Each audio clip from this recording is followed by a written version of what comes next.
Fucking hyper. Go back offline, Lily. People will ignore me, Lily.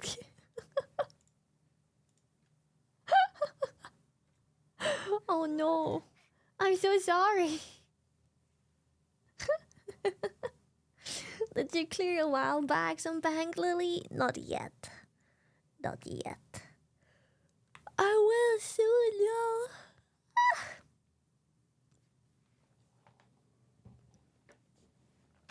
I will soon. Don't worry. Probably Wednesday. Yeah. Wednesday, Thursday. Yeah. Soon. I did do something new with my eyes. You're like, yeah. Usually they look like this. Hold up. Let's see if I can...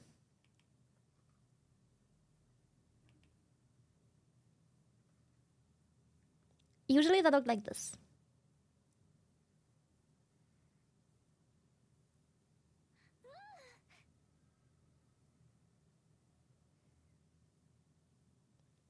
But I thought it would be funny if, how do I best do this?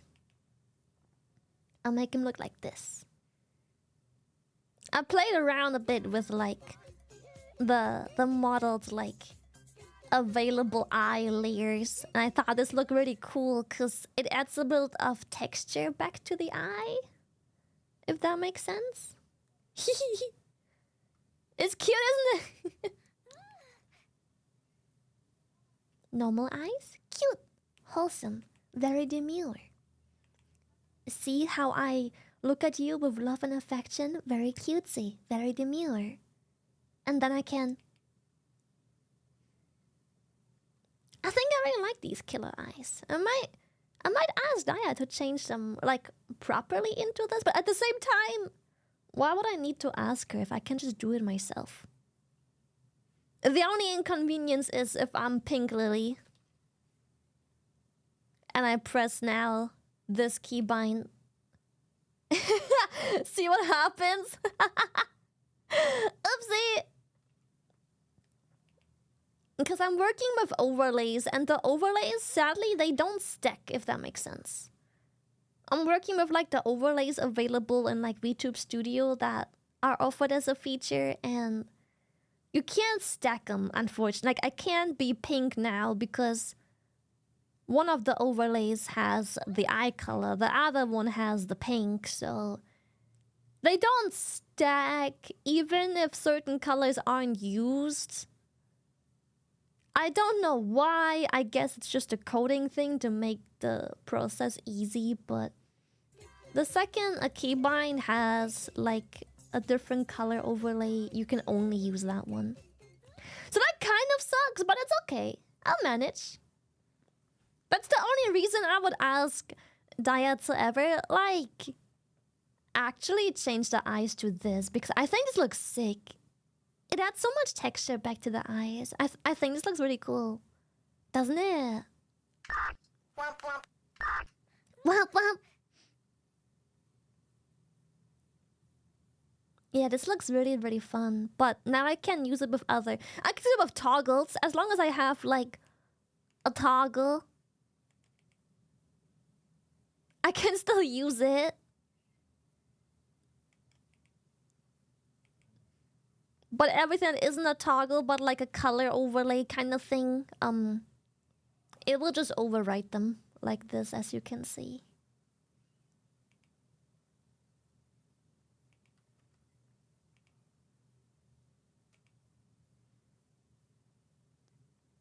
How do I...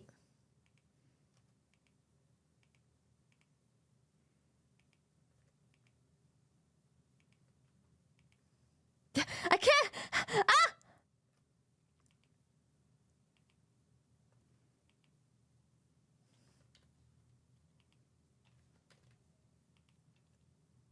Hmm?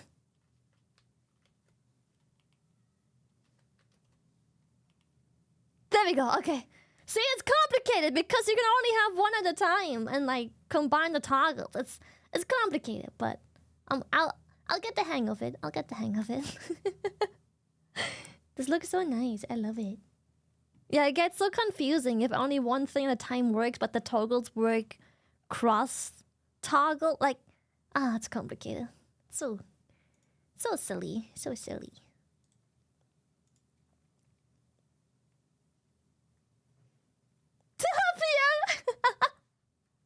You're welcome for my long break next week. I'm not sure how many people of you noticed, but I already sneakily uploaded a schedule to Twitch. I already sneaked in my Twitch schedule. I put it... I saw... I was expecting that. I think the unexpected part for chat may be... Hold up, let me do the Discord ping in the meantime. I think the unexpected part for chat is... that I'm actually also taking Wednesday, Thursday off. This isn't when the expansion launches. The expansion launch is Friday, but... Here's my reasoning behind this. And don't take this wrong! Oh my goodness, I swear if someone blows this out of proportion, I swear to God. I'll talk about it more in depth, but I need a break, chat. Not in a bad way. It isn't like, oh my god, I'm suffering, burnout, life's so hard as a streamer. I do need a break though. That's it. I just do need a break. I always try and squeeze and fill and Hi Lily, IT is my B-day. I'm getting old. Let's go. Hey yo! Happy birthday! Let's go! I feel like every time I have anything planned at all ever, I always try and squeeze and match and fill and just so I get like the maximum stream time out anyway. But I was like, you know what? Fuck it. I hate when my plans change because I'm stupid. Maybe I have a sprinkle of the tism. I don't know why. But I hate when my routine changes, when my usual Good to take changes. some mental health days once in a while, shy heart. Yeah, so it's mental health days. Not because I am burning out or any other weird stuff. It's just, you know what? For once, I just don't want to break my head about squeezing and adjusting and filling and filtering and all of those things. I just want to have my usual week. Yeah. If that makes sense. I'll explain a bit better later. I'll explain when I show you, I guess, a schedule for the people that haven't seen the sneak peek yet because you just got here. I'll show you in a second. Don't worry. I'm teasing the schedule in a bit.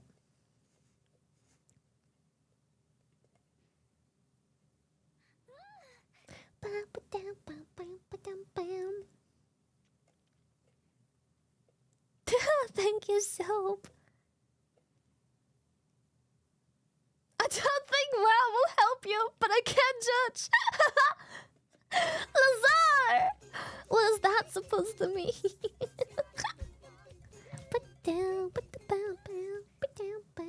Oh my god. Okay, let me...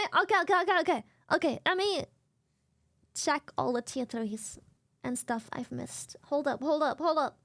Chill. Meowlore with the tier 3 31 goddamn months. And then we have Magas of the tier 3 sub baby, very pregnant. I thought it was a tier 2. There! Mexel! Thank you for the tier 2! Okay.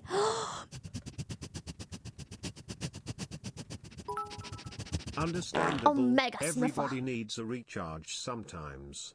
And knowing WoW outagens, I know that a new expansion grind is a power break. Oh, Charges hell yeah. you right up.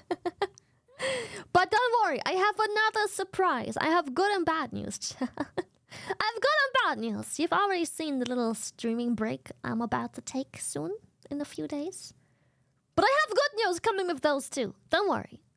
And to anyone confused, just give it a second. I'll explain in a bit. Give it a moment. I'll explain. What's the bad news? No, that is the bad news. The break. That is the bad news. But I have good news too.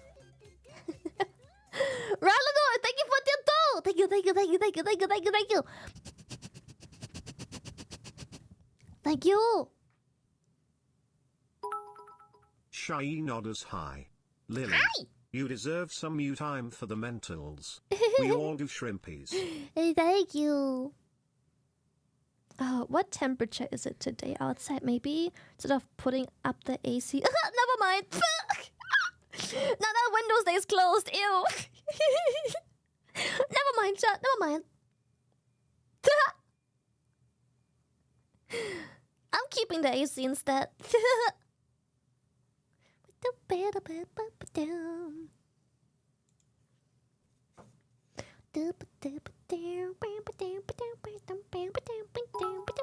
No weighing, isn't she getting sick on Friday?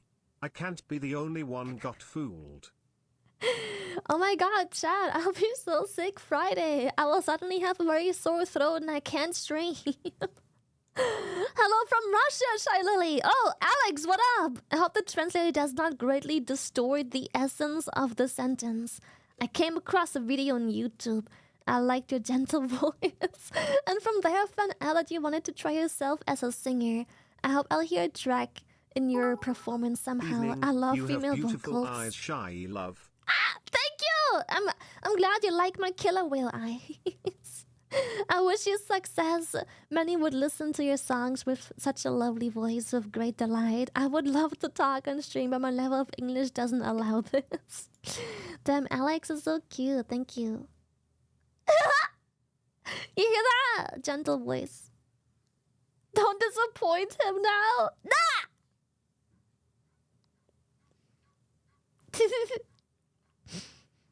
One thing I wonder, as a VTuber, do you need studio light for model tracking? I do have a retina scorching light pointed directly at my beautiful face, yes. Oh my god, immersion. I would say yes, but it depends greatly on like how much that matters to you. I have gone many days nowadays without good lighting and just settled for mediocre face tracking because sometimes it's just not nice to look at this fucking sun. You know, sometimes I just want to not, and I'm fine settling for like pretty mediocre tracking because in the end of the day, the tracking is like visual based. It does need light. It is not I think infrared is the one that doesn't need light, if I'm not mistaken. It is not infrared based, at least not entirely, I think. I think iPhone tracking is partially infrared, but only to a degree, I think. But yeah, you don't need lighting. It is still quite a bit based on just visually tracking stuff. But I'm pretty convinced iPhones are partially infrared, partially imaging. So if you use an iPhone for tracking, you can get away with quite some bad lighting, but there is limits to it. But also V-Bridge tracking. Good news, few days free from Orca. So what that bad news, huh? I thought I was bad news, but I guess you guys fucking hate me. The average viewer won't notice light on and off. That depends. Wait, let me show you what my tracking looks like without the light. I'll emerge and show you. Let me turn my light off and show you why lighting is important, even though love the new schedule. I feel so free, so at peace, so happy. Finally paradise is in my reach. I can't believe I'd ever say that, but thank you, wow. Now I can fully enjoy my vacation. Let's fucking go.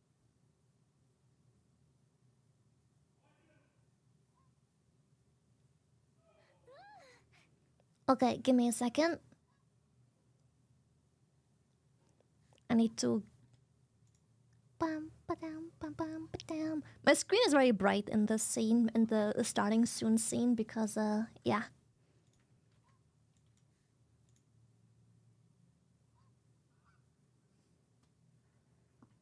Let me go here.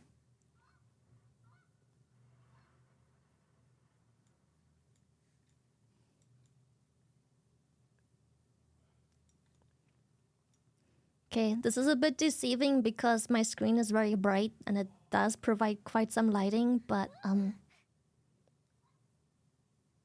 it does struggle quite a bit with just like tracking in a way. It doesn't track everything nicely. My eyes drift off a lot. I don't know why my eyes are so affected, by the way.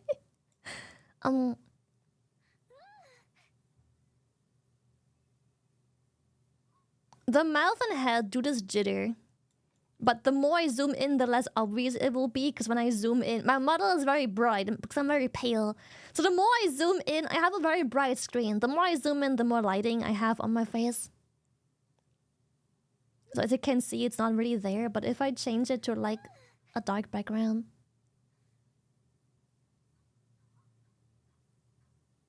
I'm not moving an inch. I'm not moving at all. This is just like me not looking at my bright screen.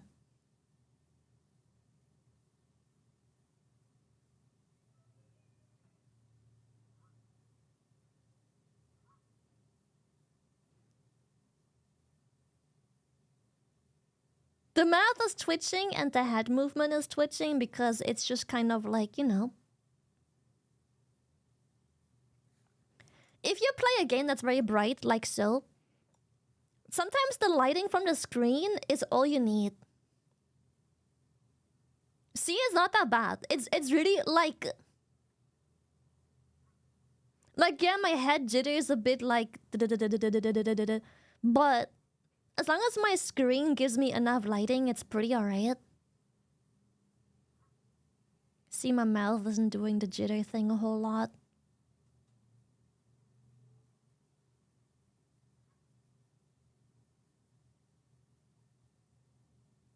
It's pretty good. But yeah, with the lighting on, the second I turn the fucking light on, oh. Boom.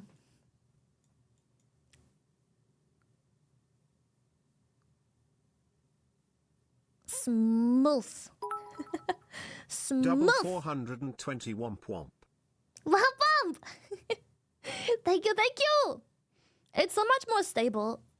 But, let me turn the light on properly because I don't like having overhead lights on, but with the really strong light shining into my face, I do prefer having overhead lights on just because it brightens all of the room and then it's not so hard on my eyes, I guess. But yeah, if you use iPhone tracking, you can get away with pretty poor lighting. You can get away with it a lot. I have to fix my setup now.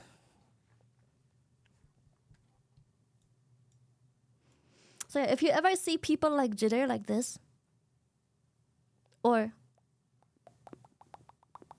like this, but then the other mouth jitter, they either have really poor lighting or their parameters are set up really aggressive. So like when they, sometimes you see me do this, when I do this with my leg,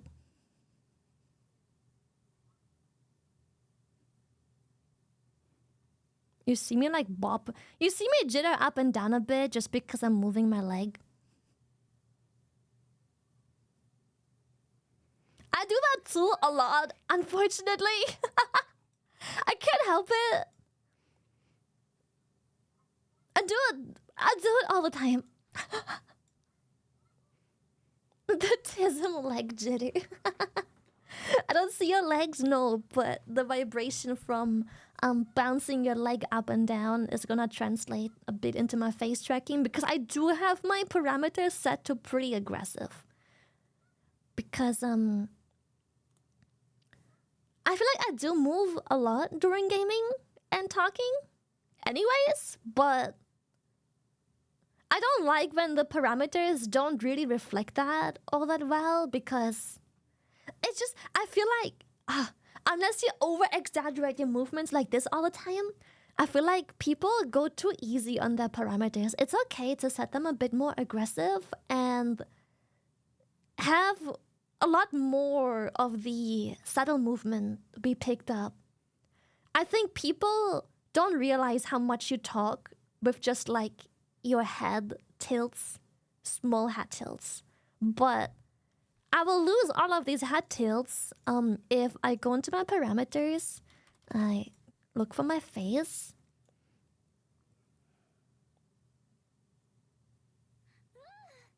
and if I smooth these things too much, a lot of like the subtle movement that I do while talking gets lost, because even though I do talk and still do the movement, it smooths it out a lot. You see, where it's like, I feel like it loses a lot of body language when you do that. I think if you over exaggerate your movements a lot, that's fine, because if you're an exaggerator like this, a lot, then it still looks good, because you move the whole body and everything still, but I'm not always an exaggerator. I like this one the most. A very aggressive parameter setup, because then like my head and face movement actually gets picked up properly. Like, this isn't acting, it's just very aggressive parameters. And I can do this, which I love this so much. I can do this. I can or it's like or but if you smooth them too much and don't make them as aggressive, it gets smooth too much. Like, you have to very slowly do the movement because it's so smooth. And I don't like that as much.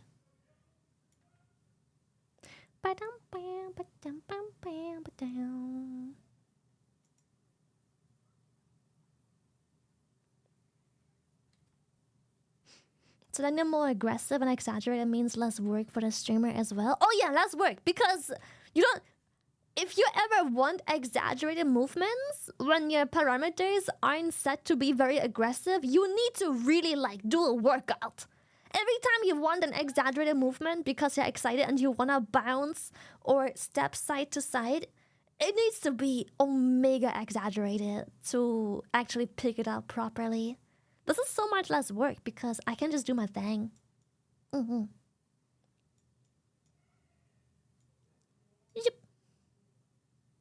A good excuse to exercise.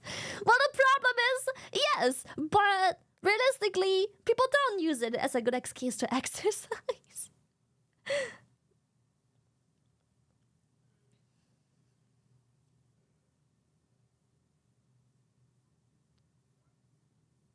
What's the parameters for making the model glitch into an eldritch abomination? Fuck's sake. Why not? It counts? No, because, well, usually, yes, it would be a good excuse, but realistically, people don't do it. They'll just be stiff. But after like an hour or so of chatting, people are just like stiff puppets. They're just stiff.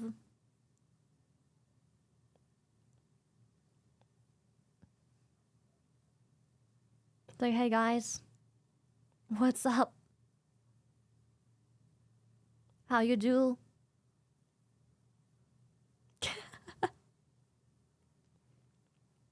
This is my daily exercise. I can't even do it if I want to. I mean, obviously I can, but like, it feels so... Who talks like that? What up, guys? Oh my god. Lee Sin is ganking mid lane again. How most unfortunate. Life is suffering. Did you Hopefully see the one collab day that I'll go VK to has bed, for not next week? respawn anymore. Such a huge opportunity for based shift up hours. Wait, let me see. What did you say? The collab that Nikki has for next week? Huge opportunity for based shift up. No, what collab do they have? Emo Lily, you sound like moist. Ooh, another Eva collab. Wait, that's insane. We just had one of those in Tower of Fantasy. That is actually really sick. We had another, well, we had a Tower of Fantasy collab that also collab with Evangelion. And that was really fucking cool. So now we get another. That's actually sick.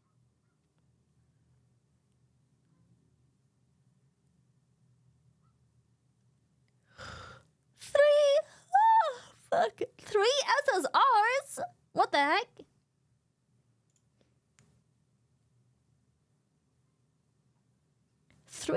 SSRs? Who would the SSRs be? Is fucking, what's his name, Shinji, I think? Will he be playable? Is he like an SSR?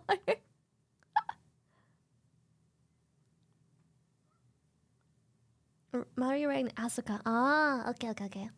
No, yeah, I figured. I'm like, I doubt they make the dude an SSR. He's just existing like, I'm the main character, guys. Guys, I'm the main character, guys. Where's my playable character? Guys, I'm the main character. Bro, it's useless. The upcoming Genshin stuff? No, I haven't seen it. And truth be told, I just haven't played Genshin a whole lot for quite a while. No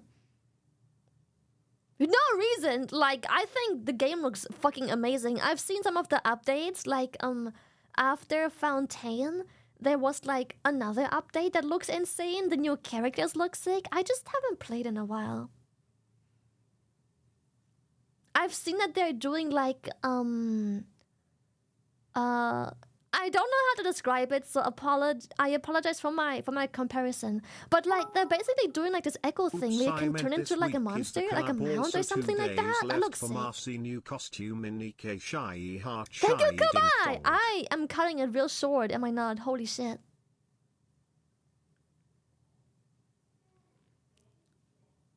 So yeah, that looks really cool. I like that. I like that. It was a leak I saw. I'm not sure if it was already official at that point, but it was really cool. You should get that today. But it's SCP Sunday, chat. It's SCP Sunday. What's your ranking Genshin Impact? I don't know.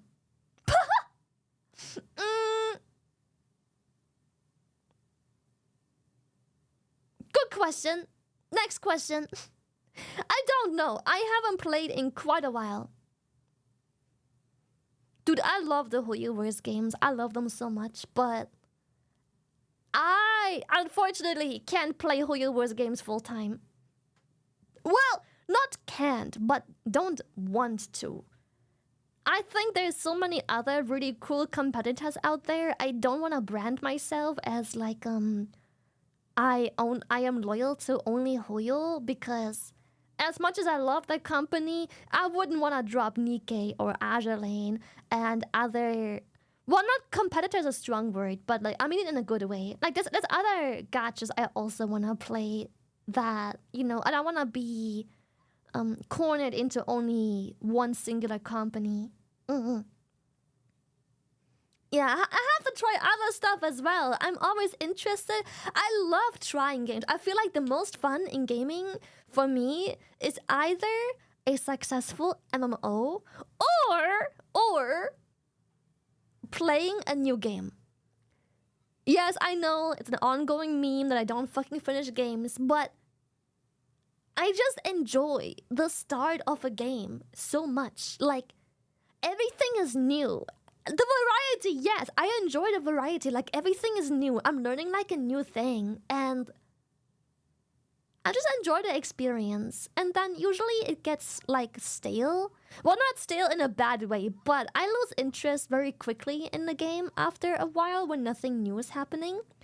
It's different with MMOs because the time where I don't get new mechanics, new skill trees, new classes, new maps, new anything, I can spend with the people, which is why I love gacha, because it's just like, here, another gacha, and I'm like, whoa, so cool. But after I've discovered what there is to discover, I'm like, okay, what now? I can't spend time with friends. In most of these you can, but it's like co-op. And hot take, I fucking hate co-op. Hot take, I hate co-op. I might as well have no online play at all whatsoever. I think co-op is nothing but restrictive. Co-op fucking sucks, bro. Like, at that point, just focus on the goddamn game. Like, the co-op to me is non-existent in those games. Literally non-existent. I can't interact with them, I can't chat with them, I can even hardly do any quests or progression with them usually. Co-op fucking sucks, bro. She hates us. No, it's just I love online games, but I think that's why I have such a strong opinion against co-op, because I'm like, what the fuck is the point, bro? Like, I just want people to run around like in Tower of Fantasy or in World of Warcraft or in Final Fantasy, in Guild Wars, any of these games, bro. I just want them to run around and exist in my world. And I want to have them send me a fucking pop-up notification of like, hey, can I join your world and just basically handicap you through your progression? Okay, cool. Like, huh?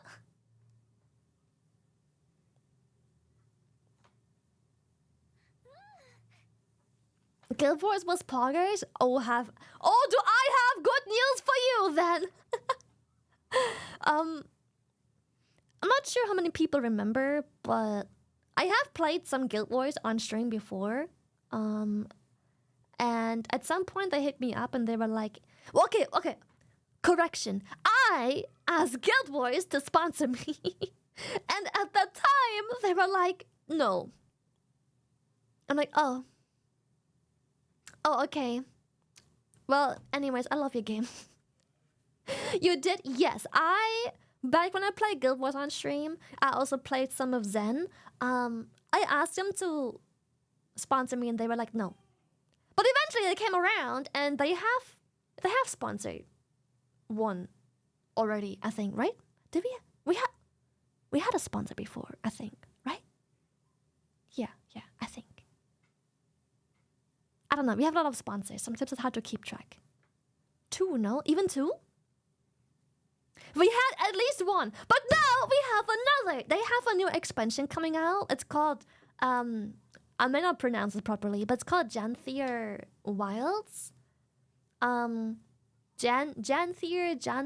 something like that. Wilds. It seems fucking buzzing. Oh, and they are upgrading the War Claw as well, which is really cool. Cause it's one of my favorite mounts, unironically. I love the War Claw, but it's not really useful for like overworld stuff outside PvP because like it's just so many more mobile ones out there, especially on maps that are either very horizontal or very vertical. Every map that is extremely vertical or horizontal was just kind of handicapped by these mount choices, because if the map's very horizontal, you go with the fucking beetle or you go with the raptor. And if the map's very vertical, you go with any of the flying ones or jumping ones. So now it seems like they're upgrading the Warclaw to like be a very, very great choice of mount for very vertical exploration, which is the theme of, I think, the new map. I am so excited. I am so sad that this new expansion is coming out the same week as World of Warcraft is dropping. Well, the early access anyways. And guess what? Oh my god, check, guess what? Where's some music? And guess what? Get player housing. Player housing! They're adding player housing to the fucking game! Are you excited? I'm so fucking excited. Oh my fucking god. I'm so fucking excited. Ahoy streamers. Ahoy! Oh, SCP Sunday. Yes! Yes, we could Yes. watch SCP or... Yes! Look, keys. Keys. Look, I throw them there in that corner. Go get them, Lily. Fast chat. That's your chance to escape. Run.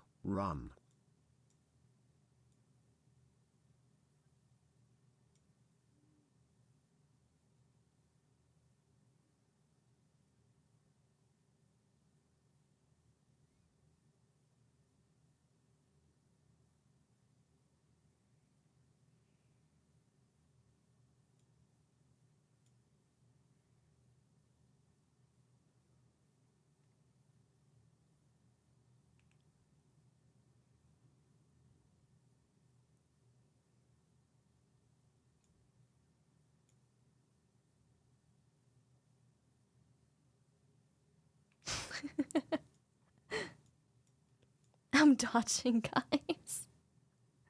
The door was locked. Oh, how unfortunate. Oh, the door was locked. How terrible. What a terrible fate. Unfortunate, huh? A locked door. How very unfortunate for you.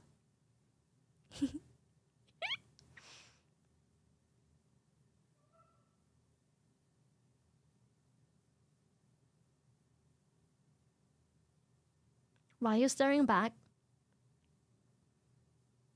Why are you staring back? Stop! I don't like when you stare. I am the one who stares.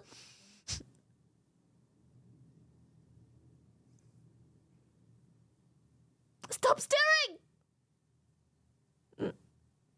Uh. Uh. Uh.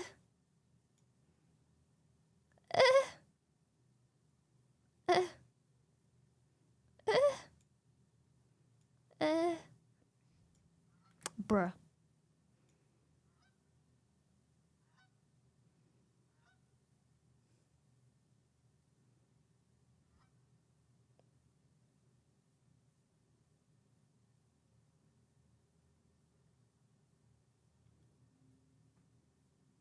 Take it off. Off. Off with it. Off with it. Chat, take it off. Off with it. Good. Good. Not very frightening. I'll show you what's frightening when we start talking about fucking Warcraft. But you're spared for now because, first...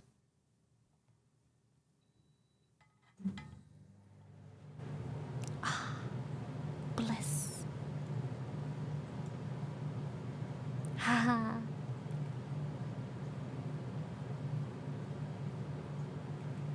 Wait, how does this work? One of my pupils isn't disappearing with this toggle.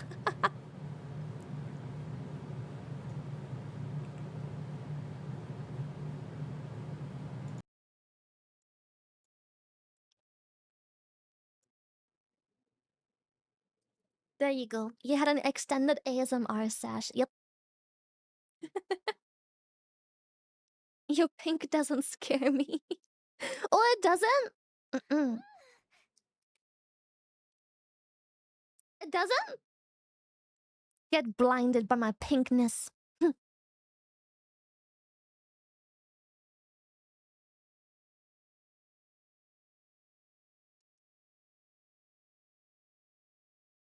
Get blinded.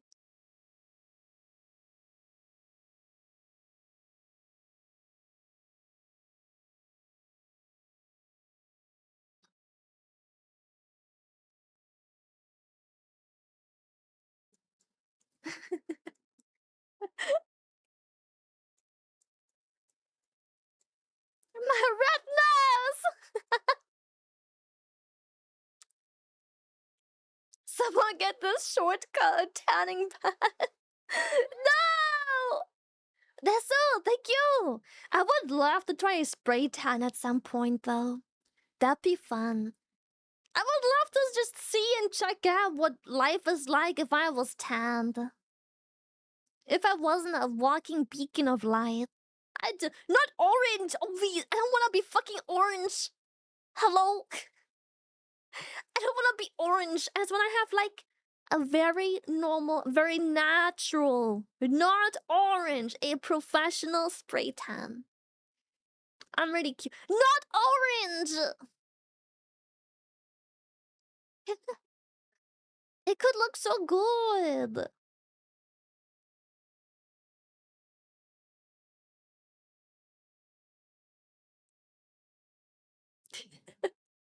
Get that airbrush done right for the tan? Yeah.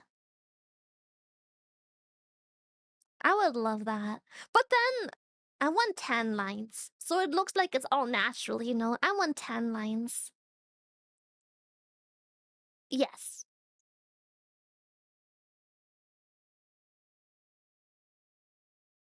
Just go outside. No! The sun is a deadly laser! Fuck you! Yeah, I think I'll just throw on like a random bikini and then like get a spray tan. That'd be fun.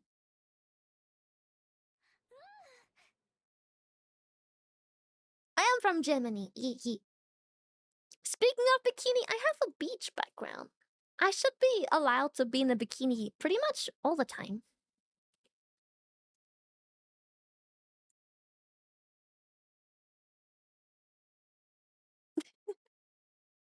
Right? It's the beach. But I'm not sure if I have to toggle it up properly. Your forehead is a deadly laser, but you don't see us complaining. Shut up. Look, everyone has to request. Like, everyone has to commission like a new model for the summer. Like beach outfit, a bikini outfit. I have one right here. Perfect. Wait, chat, I can even get you. Wait. Give me the pool. Not that we need it, but I have a great idea.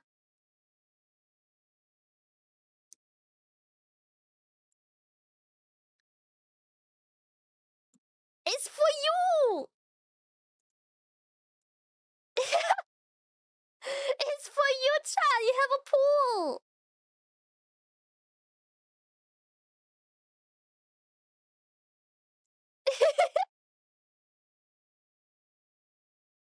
Cute. And I think I can even hold up. I can take it even further beyond.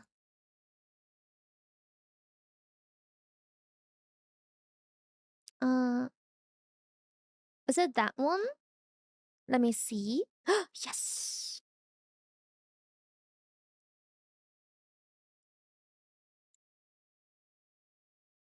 Ta-da! Cute.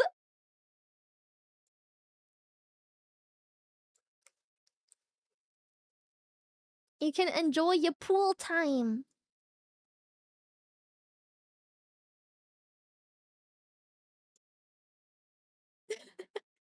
Dude, that is unironically so fucking cute, bro. Happy Sunday to the beautiful and sexy shrimpies and to the adorable and lovely aqua princess herself, Thank you. Lily. I will be lurking today managing things. Question, Lily, is it that we're trapped in here with you, or are you trapped in here with us? You're trapped with me, obviously. What the fuck? Have you not ever read a YouTube comment? You're trapped here with me. I'm exploiting you, chat.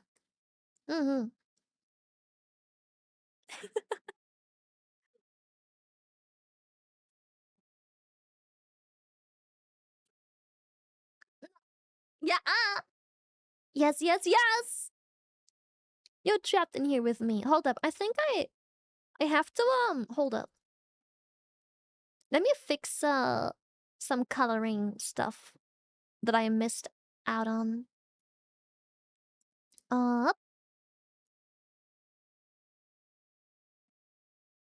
Cause I have the cartoony filter on, but that one isn't made with like a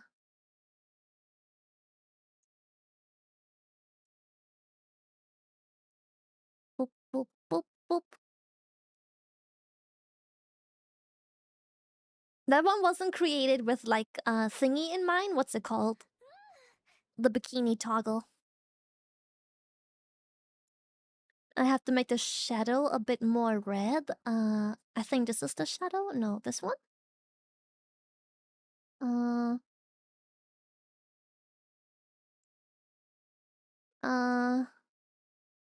This one. Okay.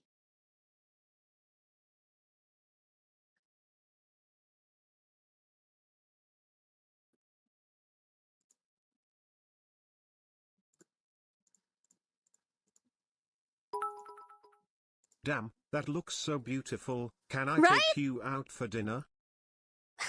Chat. Oh, hi, Lily. Why are you so mean? What is your problem, chat? Why is so... Bro. Why is so mean? What is your problem? Okay, let me have a looky-loo. I need to, disable this real quick. Give me a second.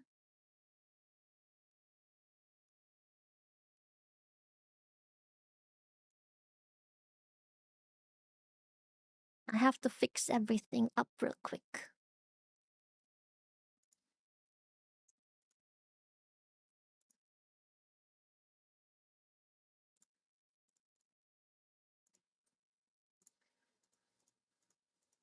Uh...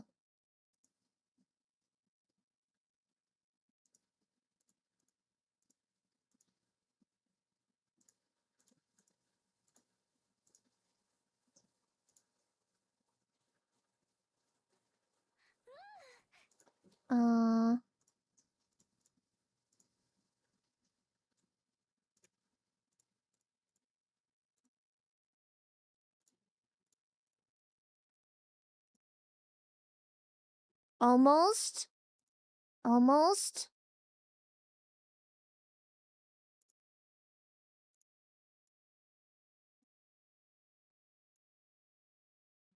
Why are you scattering? Come back!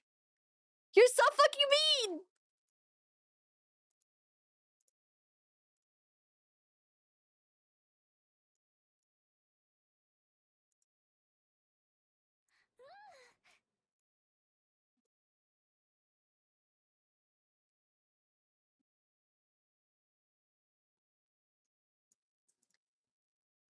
Okay. Now I shouldn't get... Well, not in trouble, but now everything is nice and even.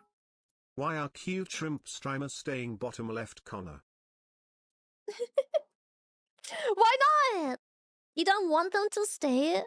That's kind of fucked up.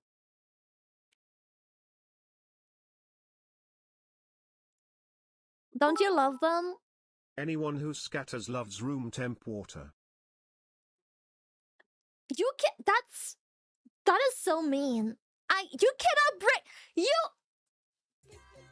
You can't bring room temp water into this equation. Stop it, chat. That's mean. That's mean. You can't just bring room temp water into this. You can't... Stop it. Alsika, thank you, Vratia too. Thank you. Thank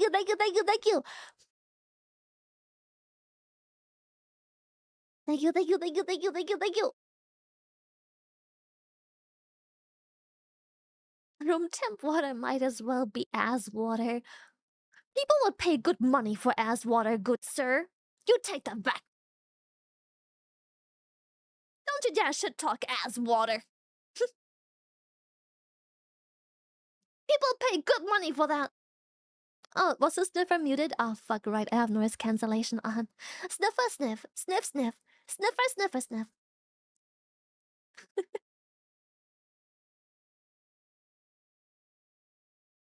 What if room temp is like 30 degrees? I'd question, with being at the beach and the tan talk, you actually able to make tan colors on the model? Tan Lily would go so hard, not gonna lie. Yeah, but I could. But I wouldn't have tan lines because I'm not... How would I do that? But I could tan my model, but that is something I'm not sure I'll be able to pull off all that well, to be honest. The tan lines would have to be added, like, onto the model.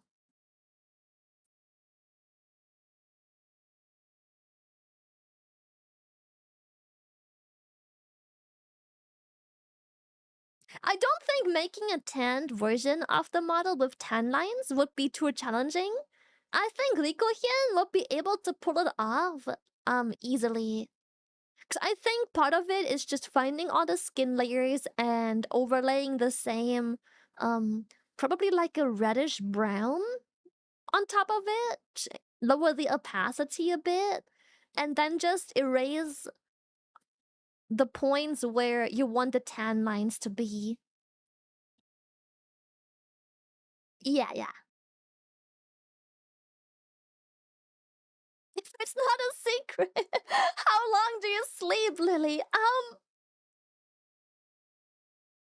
I need my 8 hours of sleep. Minimum. I can function on 6, but it's not nice.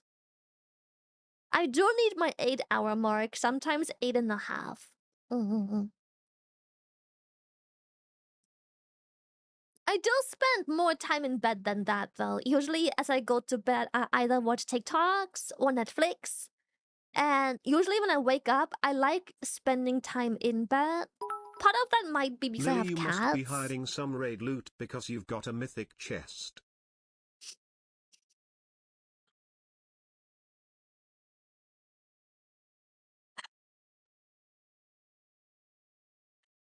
Okay. That one was good. That one, all right. That was good. That was good. The muted laugh. Oh, my bad.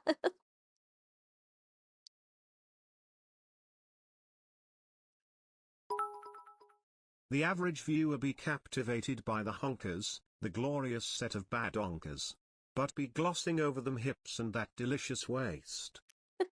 It's a very beautiful waist. Yeah, I love it. It is walrus, but sure. Don't forget the tummy. Yeah, Rico here. I don't like zooming out too much because I feel like there is a line where being at the beach in a bikini becomes like fan service. I mean, it's already fan service, obviously. Fucking, that's not be fucking stupid. I'm not gonna sit here and pretend like, oh my god, chat. No, I just show off my bikini toggle at the beach because like obviously it's fucking fan service, but like. There is a line, like a moral line where it's like, okay, let's not make it, like weird.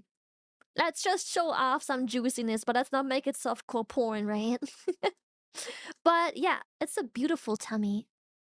It's really well rigged too. It's like stretching and bending with my movements.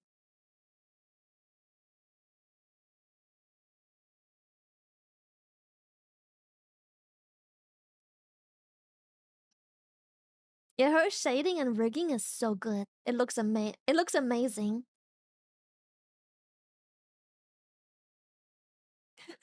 Exactly. If gaming has taught me one thing, it's that the less armor you wear, the more defense you've got.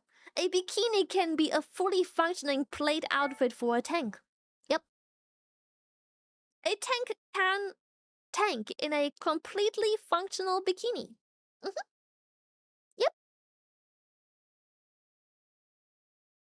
I love the heart chimes. Yes, if I go up a bit more, there's like another one to like crisscross the panty. It's really cute. I love it. But it adds like such a cute. It's obviously like lewd to be like in bikini, but it adds like some cuteness to it. The like heart chimes on the side already.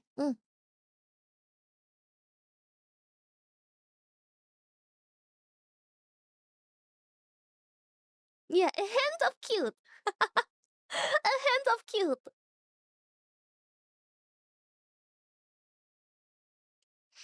What would be the equivalent of less armor is more for men? A speedo?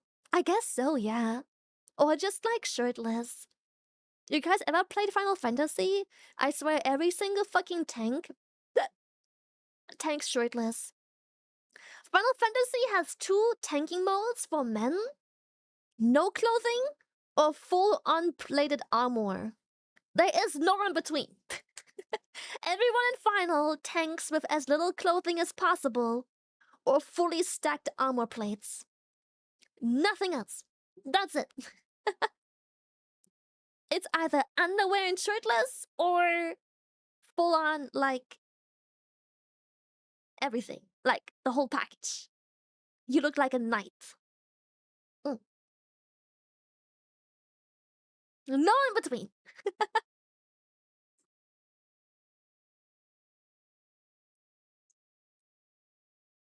I have the armor on personally. Dude, I swear, it's no in between. It's either armor on full or none. That's it. Oh yes, they're always chill in Limsa in the RP corner, of course.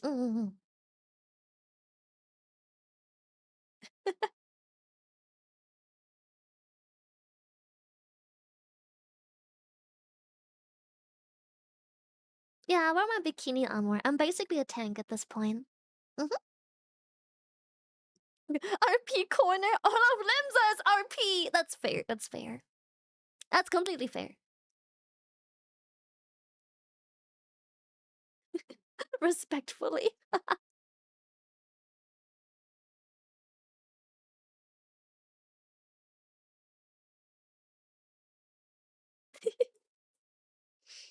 Yeah, this is the level 99 in-game bikini armor. Oh my god, what was the game called? What was it called? Eh, First Descendant? No. It got discontinued a while ago. It was Action Combat Tera. Yes. Oh my god, Tera. You guys ever played Tera and seen the end game female armor sets? They're basically naked.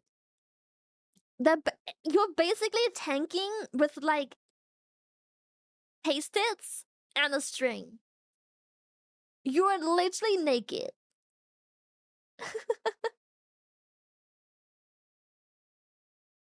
Tera's female armor design was peak, dude. Holy shit, it was insane. You could literally tank in a G-string and nipple covers, that's it. And the characters would run like with their ass stretched out to like not like they would run like bent over with their ass in the camera. It was perfect. Genius game. Absolute genius.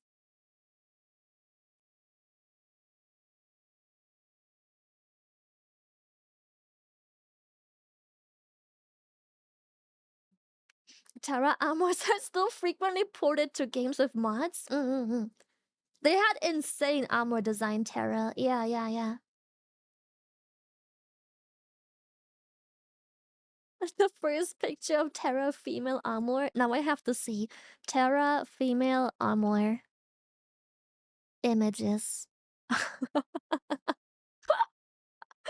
Dude, it is peak design. It is so well designed. I love Tera's armors. It is crazy. Look at this chat. Oh, I'm so sorry. I did not mean to steal your pool. Oops.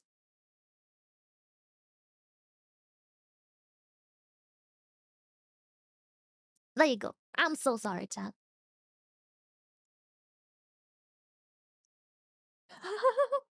Look at that. It's fucking peak armor design, bro. They even have like a butt flap window. Dude, it's so crazy. All of the pictures are so small. I'm trying to find like big pictures. All of the good armor pictures are like tiny.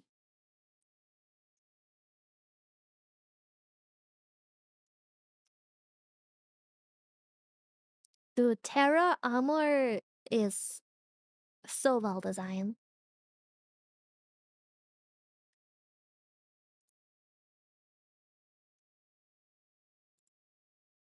Man, every time I find the good armor, it's just like a really tiny picture.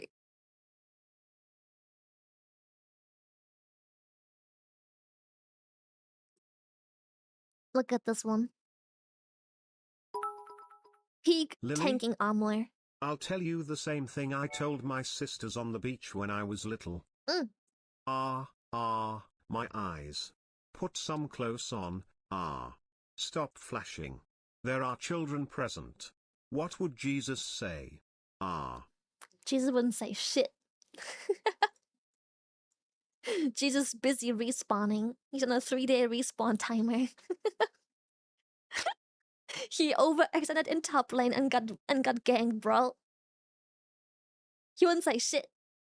I can mind my own business on the beach. He busy. Yeah, he would say slay girl, hell yeah.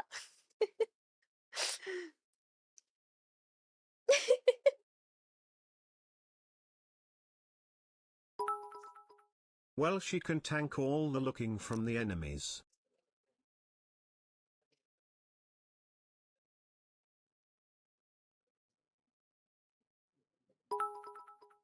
I guess it makes sense for tank armor to be that skimpy, raises aggro with how the enemies can't stop staring Lamau. You don't even have to taunt them. Never aggro But issues. unlike you, at least Jesus got nailed. Shut up. I have sex, okay? Thank you very much. Shut it.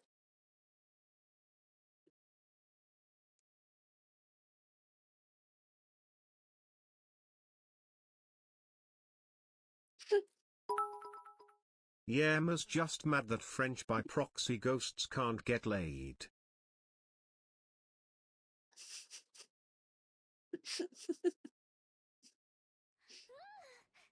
I believe chat more than you?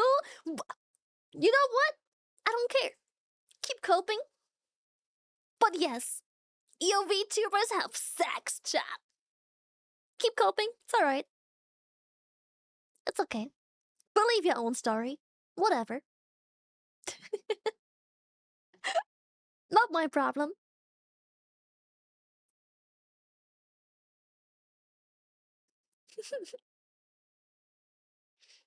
Yo, Hoshi, freaks! Wow, RP doesn't count. Chat, I get men. I have sex. Yeah. Strong, hard, vicious sex. I treat that shit like a Mythic Plus dungeon. I'm like, yeah, a little bit of this, a little bit of that, boom. Plus I 2 believe Ryle that score. some tubers have sex, you are just not one of them. Shut up. I am. Stop coping.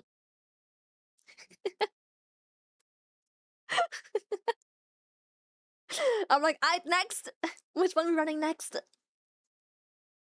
This is getting clipped. I mean, sure, your VTuber gets slayed. I saw the fan art, okay. That too? That too? Mm-hmm. Yeah.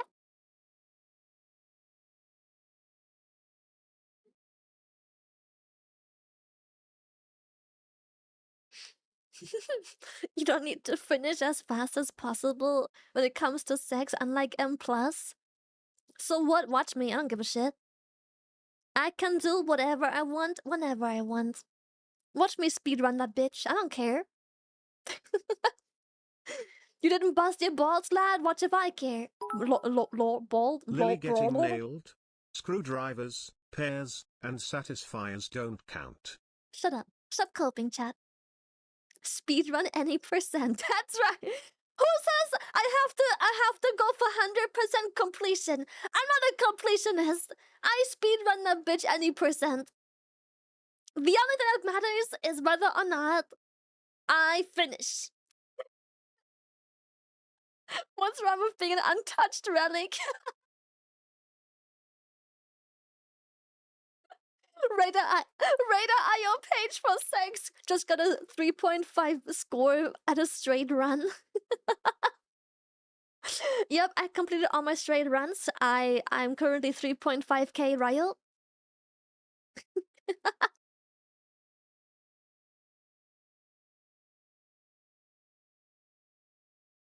Slaying the mythical dungeon creature, the clitoris. These parses are so low. If I don't fucking at least, I need an orange parse. I need to. Why am I even interested? Unless you have orange parses, I don't care. You need orange parses. Blue parses. Oh my! Don't even talk to me if you have blue parses. Imagine having blue parses during sex. That's crazy. They have to be at least purple. At least. Why orange? Because that's like a high parse.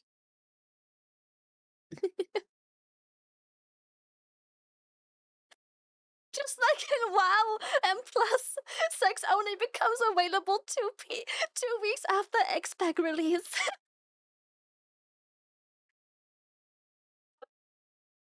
Make it green. Ew! Green parses.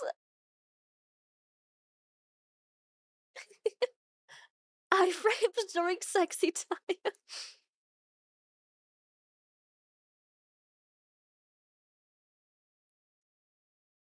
Girl says she's having sex but talks about WoW and something isn't adding up. Lily has thrusts per second meter open during sex.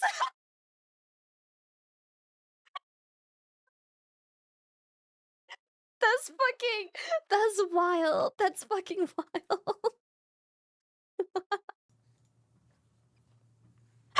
The thrusts per second meter is up during sex.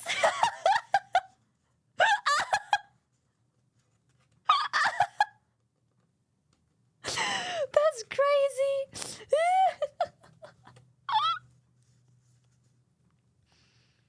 DPS counters ticking per second. Costume mitigation. Don't worry, I equipped the condom.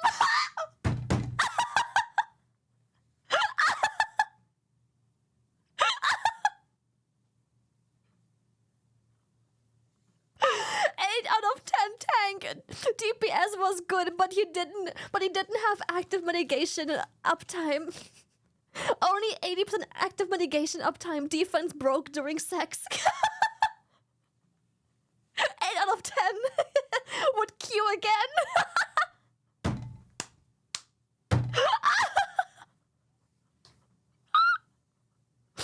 Dude, imagine a threesome where you have an augmentation evoker that just like watching you, buffing you. Every time that dude gets tired, he's like, no, come on. Get back in there. Second wind, come on. Don't worry, I got you. It loops you up from behind. I got you, bro. Plan be on you.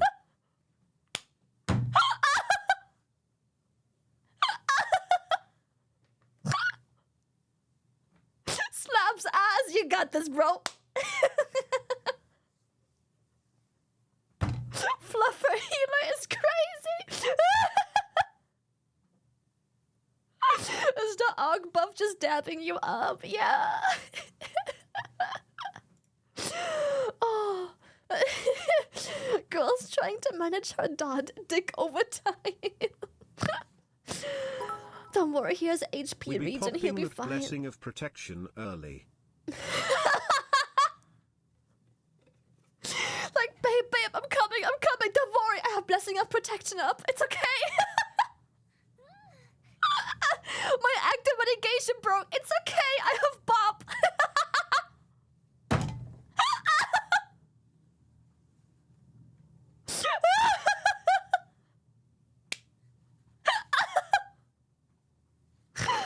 Oh, I'm fucking crying.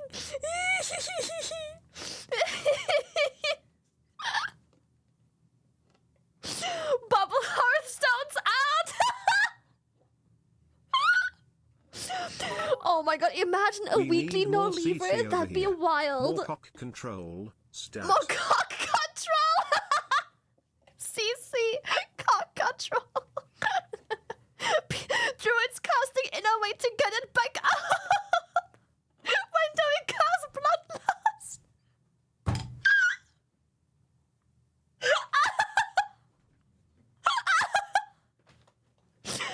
Oh fuck.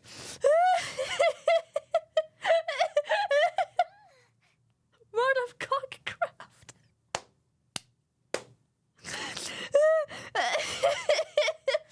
Oh my god, yes, when you're on your period, it's a weekly affix. Running dungeons is still possible, it's just gonna be a little bit more difficult.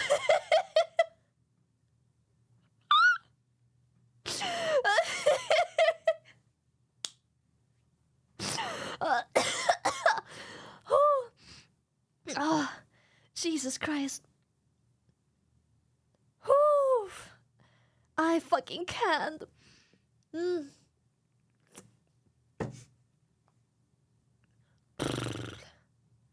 All right.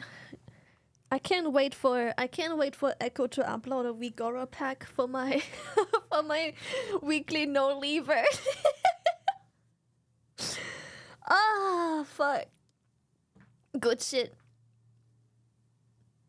Oh, I'm crying. There's tears streaming down my face.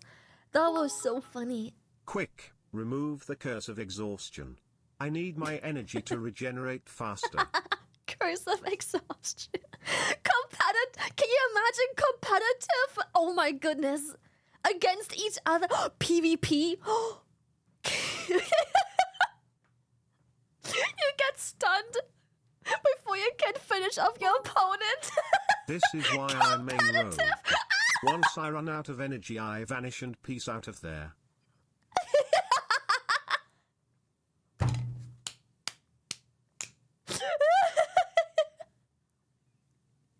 PP versus PP. PPVPP. Why did I get 2 daggers? GG, good cock.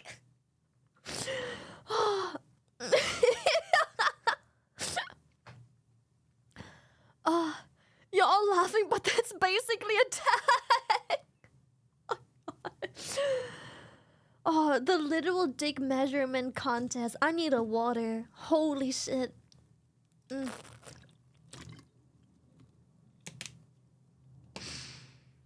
Okay, just okay. Alright, guys, I'm ready to go, bro. CBC, cock versus cock.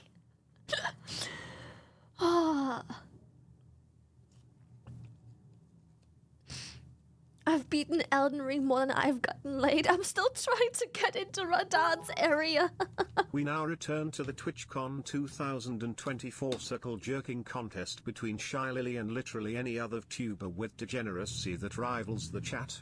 This Sunday night. Toys are banned from competitive.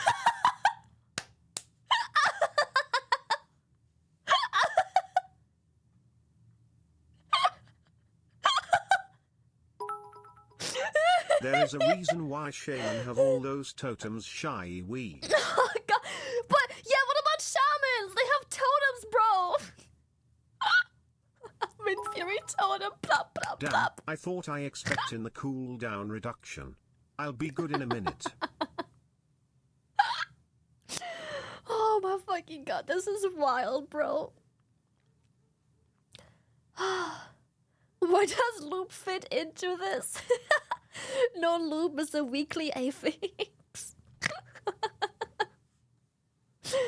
Oh fuck. Hunters have pets. Oh my god!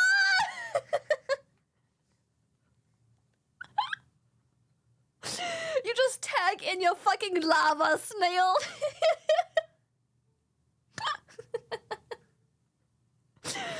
Warlocks have a succubus pet. Oh my god. I wouldn't mind a warlock. I wouldn't. The druid bear form. Oh my god. Holy. Beep beep beep boop. Brr, brr, brr, brr. Yes. Hello. Yes. Battlescate 3 would like to have a word with you guys, chat. Warlock, more like Horlock. Oh fuck. Volpera and Worgen get bonus damage against Bao the Whale. Oh god.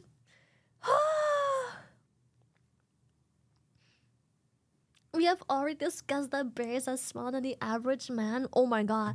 I remember Pierre uploading a clip where that was up for discussion and people were trying to argue. Oh my god, this is so wild to me. Men are so wild to me.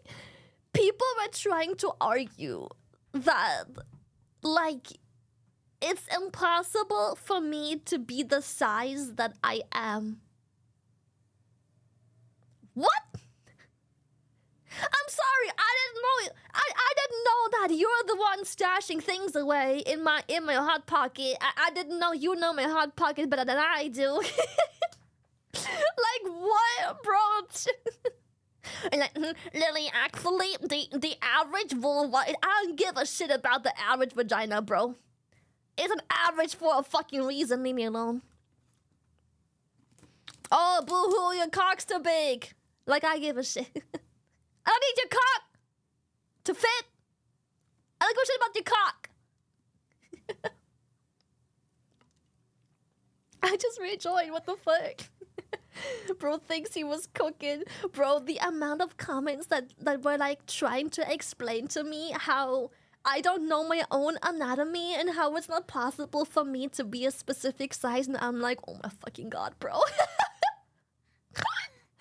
What the fuck is wrong? Usually men have to defend how their dicks ain't that small, and now I have to defend the fact that I can't just stash away a fucking Megalodon freaking Godzilla Mothra down there. I don't give a shit if you're fit or not. I got my own things to do. I'm sorry that in your fantasy there can't be no big ass things going down there. Bruh. I literally spit out my water when you said hot pocket on. My hot pocket. Dude, the amount of people that literally said force it. Well, not quite like that, but they were like, Lily, if you just push it, shut the fuck up, bro. You think I haven't fucking tried? You think I don't know my fucking limit? When it starts to fucking hurt and not go anywhere anymore? Oh my god, like... The men in the comments were fucking wild, bro. I'm like, I hope you don't do that, because that's fucking illegal.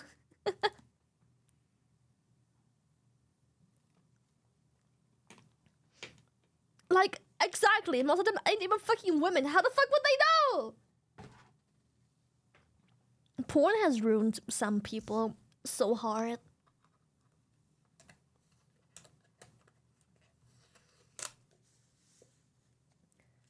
Oh boy. Actual prawn brain rot? Bro, for real, for real. They see all of those porn actors stash away like the most massive shistest of schlongs, and then they're like, Lily, but as a man, I know your female anatomy better than mine, than you do, and a quick Google research shows that it is impossible for you to be below the average. It's like, oh my god, fuck off. What the fuck is people's problem?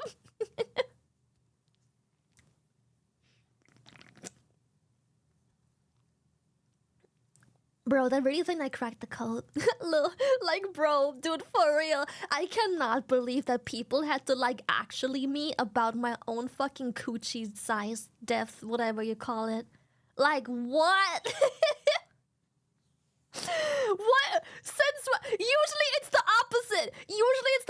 Usually it's like the men trying to be like, oh, don't worry, I can fill these deep, wide, gaping holes. But no, it was the opposite of like, come on, Lily, it can't be like that. It was wild, bro. It was wild.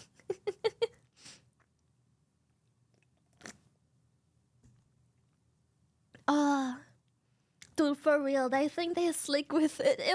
Dude, reading those comments made me... I read one of those comments and I was like, should I comment? But then I kept scrolling and I read more of them and I'm like, you know what? That's a territory I don't want to get involved in. What the fuck?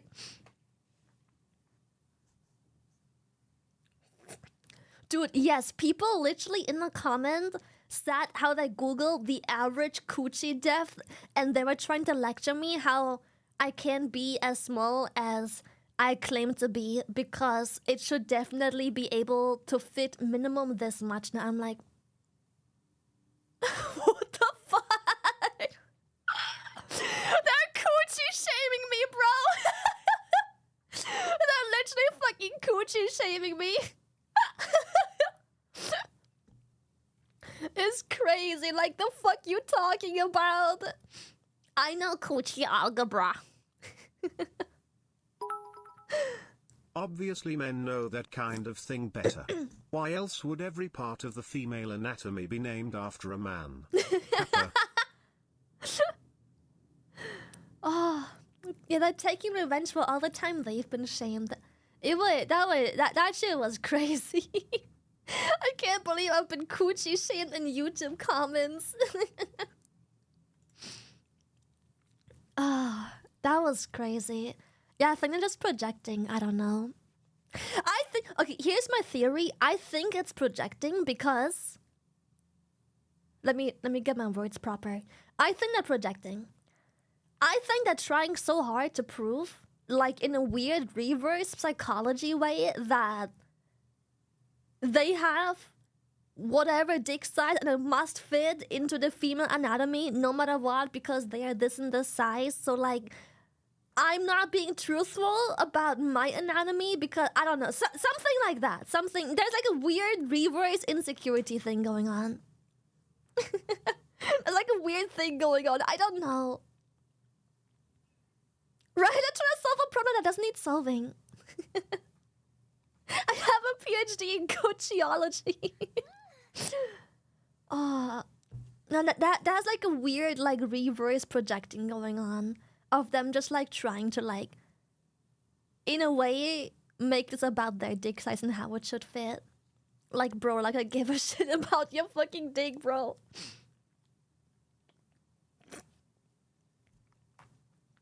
Bro, yes, when they act like it mathematically doesn't fucking work and I'm like, what are you on about?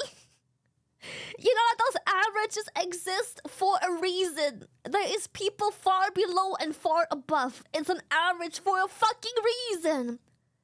A newsflash, female anatomy is very poorly studied because there is not only a weird bias, but also, just like with dick sizes, if you Google the average of like average dick size in whatever country, there is something called a participation bias, where obviously people that are somewhat aware they're most likely above the certain average, they are more likely to participate in these fucking things.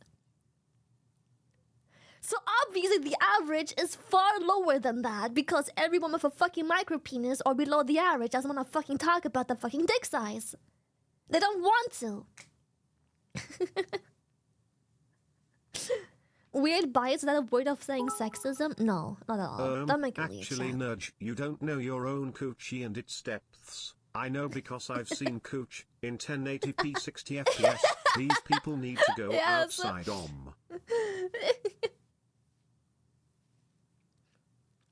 There was another weird comment that was talking about like, how is that and that possible if women literally birth children? First of all, C-sections exist for a reason. Second of all, I'm not sure if any of you have ever been educated on birth, but a lot of birth literally involves cutting the fucking coochie open. Yes, with a scissor. Have you ever heard that sound? It sounds like someone cutting fabric, fucking. They literally cut the coochie open and sew it back together after the deed is done. But, Lily, a literal child fits to... Okay, so what?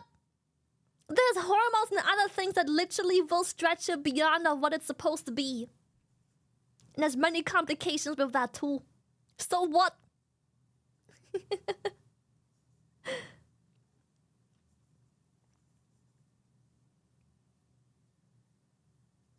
That's what a chainsaw was made, people. Yes, literally. A friend recently gave birth when she had it done. My sister too, yeah. They had to... It's very common, unfortunately, having to cut the coochie open. It's not uncommon. But the thing is, it's good... Okay, this sounds weird, but it's good to cut the coochie open. Because, like... It's easier to stitch it back together if it's a nice clean cut. If it rips from the birth itself, it's like feather and it doesn't heal as well. It will make a really thick scar too. No, not a C-section. I'm not talking about fucking C-section. See, your tummy doesn't rip the fuck open for a C-section. I'm talking about the coochie. They cut the part that is between your coot and your butthole. That skin right there. That's the part they cut. Yes.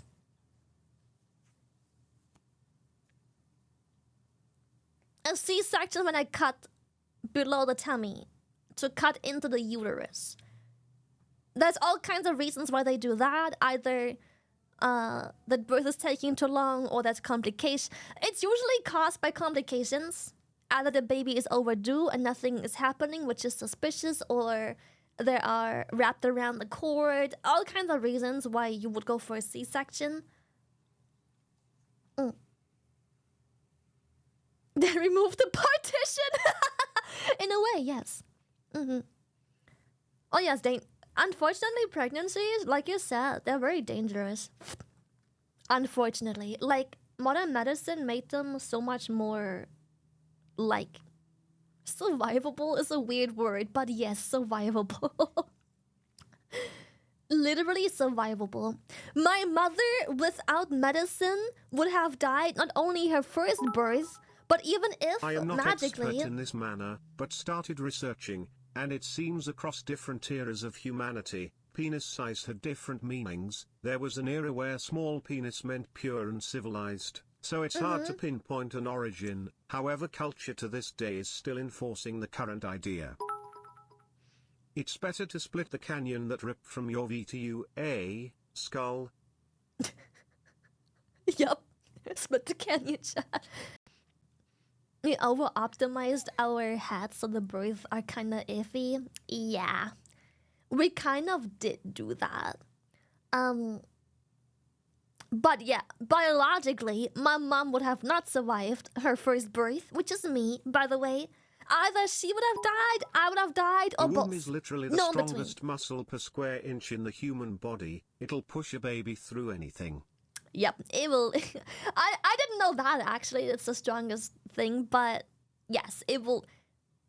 I don't think your uterus cares much about how fucking wide or deep you are. It will just push it through your fucking skin. It will rip the skin if it fucking has to. It doesn't give a shit. Even bedrock? Even bedrock!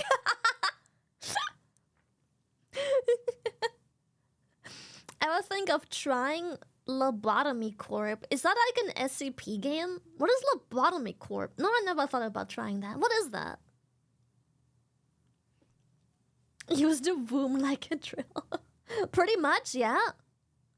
Sorry, I have something in my teeth. That's why my tracking on my mouth is weird. I'm fingering around my mouth. Fun fact, on average, babies are about 50 times the size of the orifice they are supposed to come out. That's pretty fucking big. That's pretty fucking big. It's like an SCP management sim. Oh, is it good? Does it have good ratings? Is it like popular? Is it like a good game? I'm down. Since we're doing the SCP rabbit hole, it's fun. It's well made. Not much of a stream game. Is it like a Lobotomy Corp? Yeah. I never heard of it, but chat just brought it up. It has a higher positivity. Is 18 centimeters enough? Oh, who gives a shit? I don't wanna fuck a fucking horse, bro. Who gives a shit, bro? I don't want that anywhere near me. That's the fucking size of my goddamn torso, bro. What do I do with that?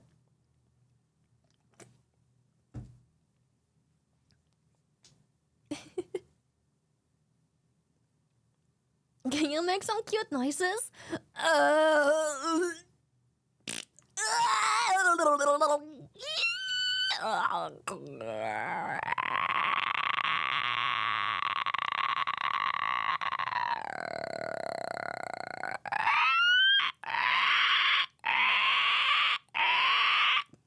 Anyways.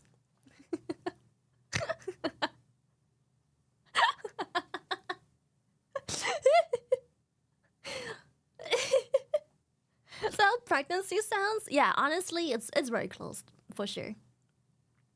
Yeah, pretty much, almost. Why are you like this? I don't know.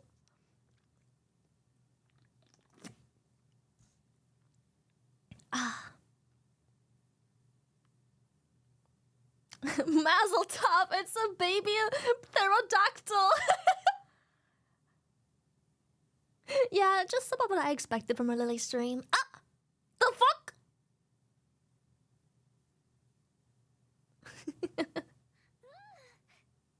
Oh, by the way, I have to note down. Wait, I have a sticky note on my PC.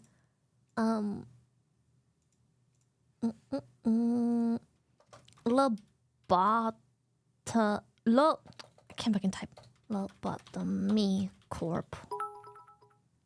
Since we talk about PP so much, do you know the game Genital Jousting? It's cursed but Yes. also very funny, but I think you can't stream it on Twitch. I cannot, unfortunately. I cannot. Which is weird, but it's kind of fucked up. Because I think it looks really fucking funny, but yes, it cannot be streamed on Twitch. I think I can stream it on YouTube, no? Can it? Genital... Hold up. Genital jousting YouTube.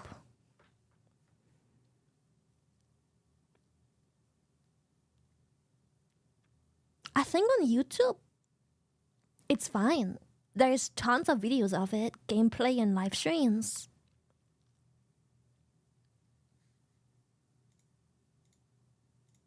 Yeah, I think on YouTube, maybe we could, if we ever are desperate, we can make a YouTube stream. Because I do want to play it. It seems, I saw it on a HoloLive stream. It seems possible on YouTube. If you just put in genital jousting, there are some big channels covering the game, streaming it, or uploading, like, YouTube videos.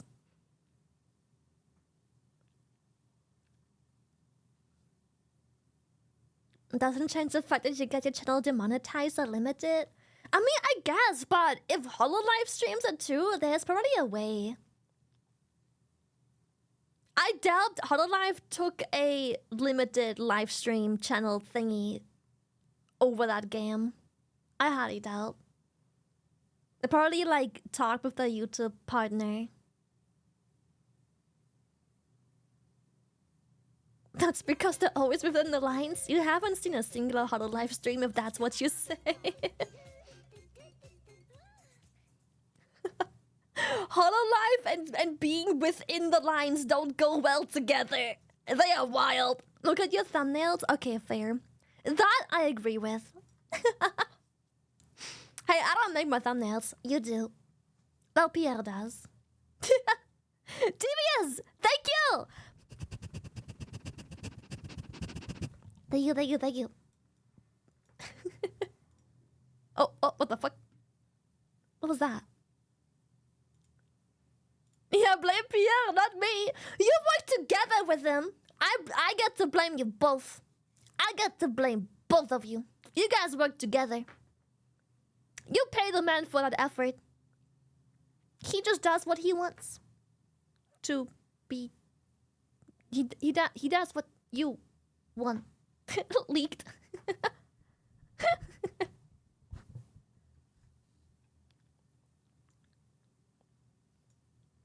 They're fighting again.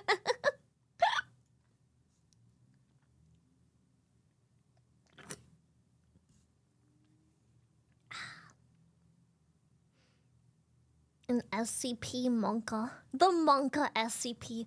Chat, it's been like an hour and a half. I think it's good to dive into SCP territory. Hold up. Bloop. I think it's time.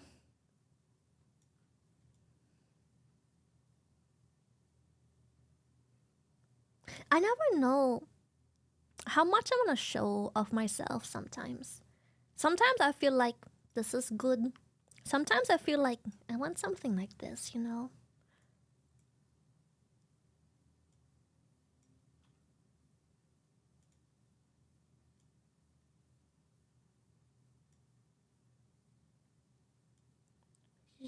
Boop, boop, boop.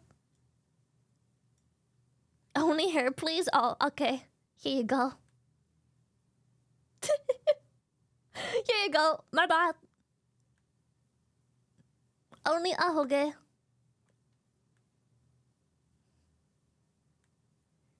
Much better.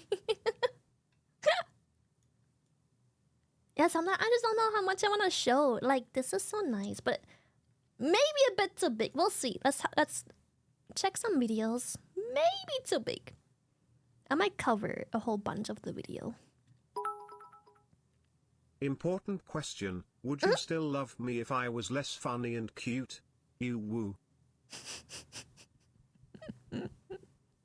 What do you mean still love you? What do you mean still love you? Oh, also, oh, super weird. Sorry.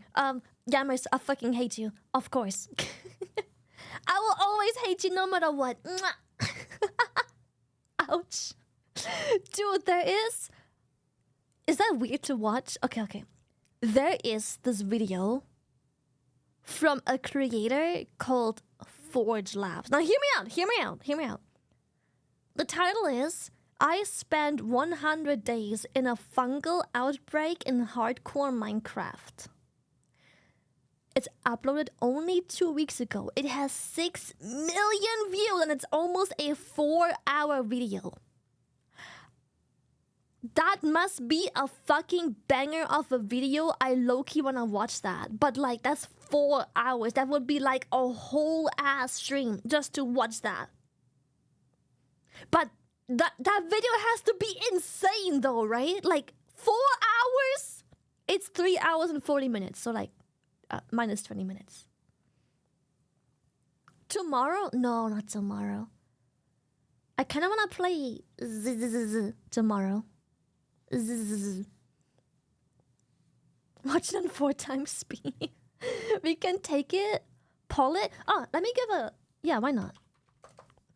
Not anytime soon. I kind of have plans, but like in the near future, when we don't know what to do we just binge that whole fucking video?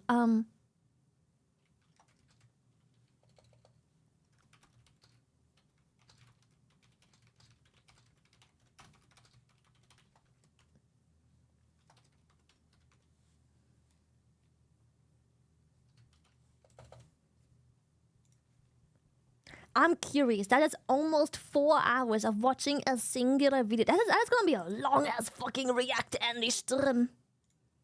But like it would low-key be a banger. We would have to take a break in between though, I think, for like pee-pee break and stuff. Yeah, it'd be a sort of backup plan. You heard Yammer's soul? What soul? I think I heard his soul when I punched him at TwitchCon. I don't even have a reply. That was the most hurtful thing I've heard in a while. Don't blow me! Fuck you! You're manipulating me. Hello?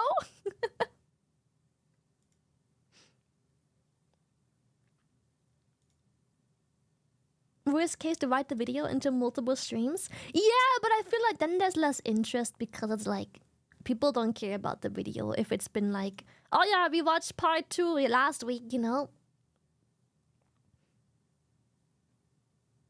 After how much watch time does a view count?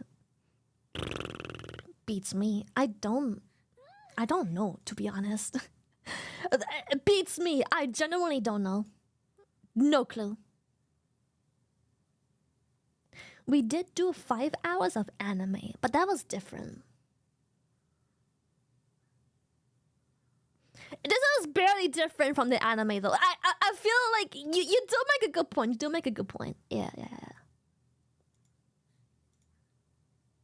Okay, it's overwhelmingly positive. Okay, I was scared it was more of like a 50-50, like a really divided thing. What about 4.5 if you just press next faster? Yeah, we can try. Obviously, if the video is shit, I will just do something else. Or like, maybe the video is really good, but I just don't want to watch it. That could also always happen. Like, maybe I personally just don't care for it. Or like, chat doesn't care. Or it's just not good on stream. Maybe, you know, it's 4 hours. Maybe the video doesn't have much storytelling and it's like almost only gameplay and there isn't much happening. And then it's like, bro, at that point I might as well just play Minecraft myself. I don't know if I wanna, you know, watch that. Yeah, if it doesn't hit, if it isn't like a streamable thing or reactable thing, we can always try something else. Cause it has 6 million fucking views. Surely it's a hit video, but just because the video is good doesn't mean it's streamable.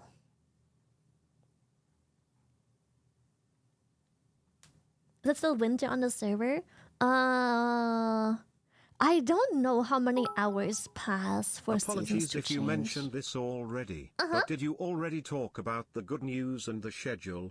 Oh, I did not. Okay, that's actually... Let's... Ow. Ow, ow, ow, ow, ow, ow,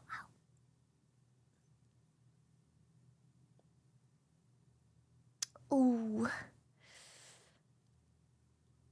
I banged the shit out of my knee just now. That's what Yammer is, bro. For real. That's karma right there. Fuck you, Yammers.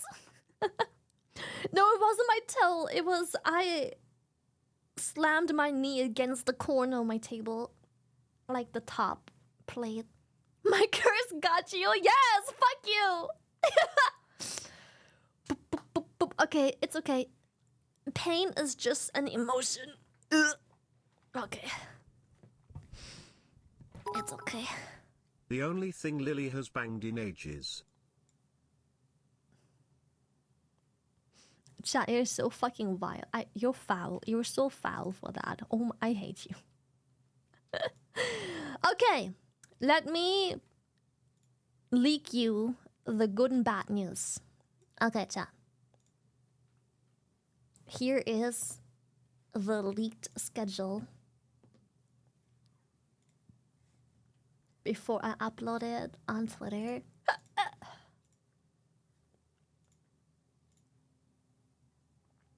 Here it is, chat. Beautiful art, by the way. Let's just have a beautiful look at this amazing art don't piece. hate me for that one. Love you, Lulu. Thank you, Bonnie. It's made by Katsulbao. Beautiful, beautiful, beautiful art piece. Love it. This is the zoomed in version, of course. I'll link the full version when I post the schedule.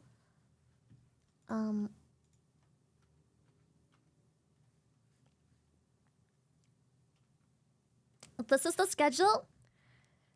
This is next week's schedule. It's looking grim. It's looking grim. Right in my 2 weeks off. I am so sorry. I have good and bad news. The good news is tomorrow we have a fun time. We will play some ZZZ. My plan is to do some ZZZ. I really want to catch up on the game. I keep seeing all of like the cutscenes and animations, and I'm like, man, I want to play the fucking game. So tomorrow we'll play some ZZZ, chatting, then gaming. It'll be fun. Tuesday, we have Guild Wars 2 expansion. I checked in with Guild Wars 2 to let them know that I am not caught up on the current progress of the game, and they assured me I have figured that much because I have played tons of Guild Wars 2 in the past, and I know that Guild Wars 2 for an MMO progresses in expansions very unique, whereas you don't need new gear and weapons and stuff like that, or need to level up again. They literally just give you new content, and that's it. It's just purely new content. Done. So you will never really be outdated ever, and usually you can go ahead and skip the story and just, you can choose what story you play usually. So they assured me that as long as I have a character, I can play the story of the new expansion. I'm like, okay, cool. Sounds great. Nice. Also, I would like to flex my legendary weapon, which is also really cool. I don't think nowadays that is a big flex, but it still looks cool. It doesn't line up with the Twitch schedule. Don't worry about the Twitch schedule. That is not up to date yet. Not properly. The Twitch schedule is not up. I can only update it after the week is properly over. It's outdated. Don't worry. The Twitch schedule is outdated. It will be updated after today's stream. Else it fucks today's stream. But yeah, ZZZ also. I would like to flex. I'm not an artist, but I'm pretty proud of how I continued the hair on this drawing. I think I did a good job. It has its flaws because I didn't want to spend fucking hours on this, but I think I did a good job. drawing on like the missing hair pieces, like it was cut off here, and I just like drew the rest onto it. I think I did good. I think I did pretty alright. I like Picasso. So yeah, I looked up a reference real quick because like she has like this ball thing in her hair, and yeah, I tried to keep it like in a similar style, but I don't have a tablet or brushes, so I just like with the mouse real quick like did like some stuff. And I just looked like that. No, her stuff looks slightly different, but I was halfway done until I realized that it doesn't quite align with the reference, and I'm like, fuck it, we ball, who cares, whatever. It doesn't quite fit, but whatever. It turned out good enough. Tomorrow, I wanna play some ZZZ. Then Tuesday, we have Guild Wars 2 new expansion. I'm so hyped. We also have a Warclaw update. I'm super excited. I'm not sure if any of you have ever been here when we played Guild Wars, but I played Guild Wars quite a bit back in the days, years ago. I played some on stream as well. I even played once with Zen together. Love the game. I get the Guild Wars 2 itch like every year or every 2 years for like a little while. The release timing is a bit upsetting because, as you can see, ba-ba-ba-bum. Oops! It's all World of Warcraft. I play on EU servers, I'm sorry. I know, it's very unfortunate, but I play on EU servers. We even made a guild at some point, but obviously, as someone who just hops on every once in a while and gets like the itch, similar to Minecraft, where like once a year or every 2 years you have like that 3-week itch of just like playing the game. So we had a guild. It probably doesn't work anymore, but after WoW week Piposhi. Yeah, probably. Yeah. Real? Yeah. Also, they introduced housing in this new expansion, which is crazy because the game is many years old already. Like, this is my childhood game, and them introducing housing now is kind of wild. I'm excited. So yeah, I am taking... The bad news is I am taking Wednesday and Thursday off as well. This is when the pre-patch... Not pre-patch. This is when early access releases in WoW on this Friday, but disclaimer, I am not burned out. I am not suffering. I am not unhealthy. I'm doing great and I love streaming. But there is something, I don't know what, maybe it's a sprinkle of the tism, but there is something that just I hate when I have to change my routine, my schedules, or whatnot. And also, I've been feeling a bit under the weather lately. All kinds of issues. Don't need to really be too upfront about it. But I've been feeling a bit under the weather. So, I am taking these days off. I'm not filling them with streams because I have like 3 days off here. I am just taking the days off. Mainly because, also Monday, I might hang out with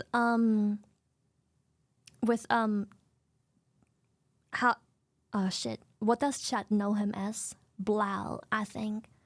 I'll hang out with Blau, Josh Allen, and Zaikuno. Play a game after stream. Well, after my stream, on their stream, probably. I don't know.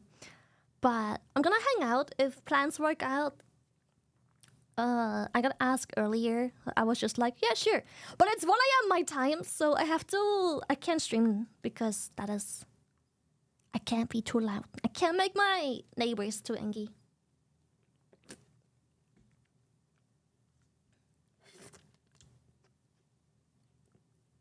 Yeah, it's late gaming times. It's late gaming times. So we hang out with friends after this stream. Then we play Guild Wars on Tuesday. Wednesday, we have a Bikini Bottoms episode. Not on my channel as far as I'm aware, but there's Bikini Bottoms. If it happens to be on my channel, I'll let you guys know, but I don't think it is, so... Bikini Bottoms this Wednesday. We moved it from, I think, last week or 2 weeks ago. Yeah.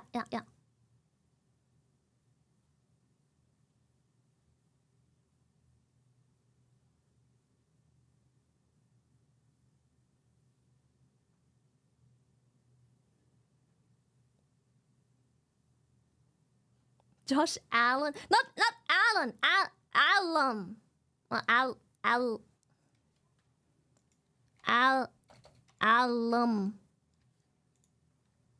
Alum. The accent. But yeah, I just read over it real quick. I'm not 100% sure who's joining. I just read over it real quick. Because I literally got the message as I go live, so I was just like, okay, yeah, cool, I'm joining. Okay, yeah, cool, I'm joining. That's it. So I have to maybe reread exactly who's joining. So I didn't read the DM properly. I just really quickly checked what time that is for me, and I just said, okay, sure.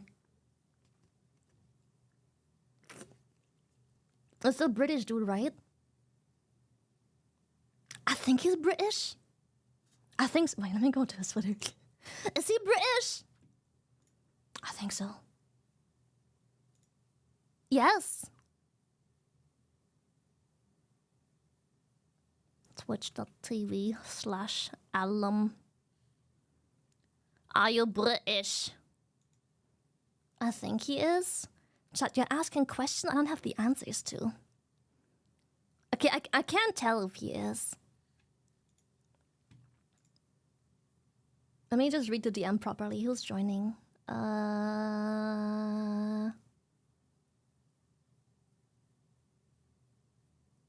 no, never mind. Blau isn't joining, by the way. Sorry, oopsie.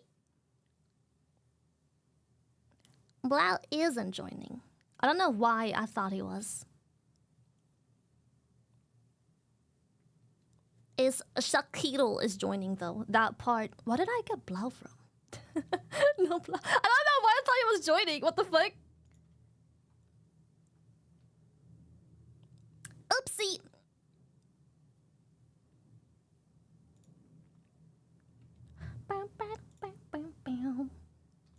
Weird? Yeah, maybe. I don't know. I misread it. I was reading it really fast. I don't know why. Oh my god. In my Blau. Bro, it's not mine! No! No. I'm just joining. They can invite stuff. I don't care. My stream eventually spreads misinformation. I don't know why I thought he was joining. I don't know. That was weird. I had like a weird... Did I dream that? I don't know. I was probably high as fuck. Who knows? That's a lie, by the way. That's a joke. I don't do drugs. I feel like nowadays... I need a disclaimer for all my jokes nowadays. Holy fucking shit. Yeah, it came to me in a vision. I don't know. So yeah, I take those 2 days off because here we have bikini bottoms. So I am doing something. And Thursday, well, WoW was kind of releasing. I know it says Friday, but Thursday at like midnight, WoW was releasing. So obviously I'm fucking pumping. I'm just gonna stay awake till midnight and just pump through fucking World of Warcraft and play the game, obviously. So that's exciting. Also, isn't that cool the way I did that? That's so funny. Isn't that cool, chat? Only till midnight? No, I'm staying up till midnight and then it releases. And then I'll probably play like however long I can without falling asleep. So probably like 5, 6 a.m. Yeah, it looks clean, right? Yeah. Also, here's the good news. I may not be streaming, but we have a new YouTube video coming anyway, so you don't have to miss me for too long. You can enjoy some time here. I might not be live streaming, but we got a YouTube video queued up for you guys. It was supposed to release this week actually, but I was more like, well... So nice of you to be away playing WoW on my birthday. Couldn't ask for a better birthday gift not having to listen to your goofy ass Pepe laughing. I hope you have fun, Toshai heart. Thank you. So yeah, that's exciting. I'm excited. I also... This is a pretty empty schedule. Even though I hope people are excited for at least seeing a little bit of new stuff on Saturday here. It's very empty. However, I already have a sneak peek into next week's schedule.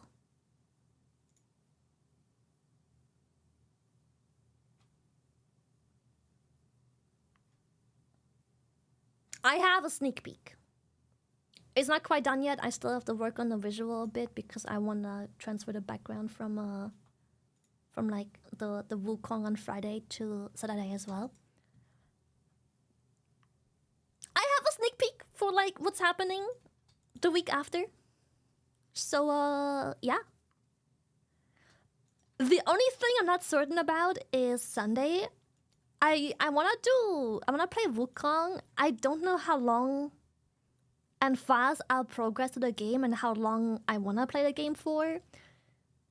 If I enjoy the game and it does well and I'm having fun and I'm enjoying it, I will probably ditch SCP Sunday and just play another round of Wukong that day. 4 hours plus.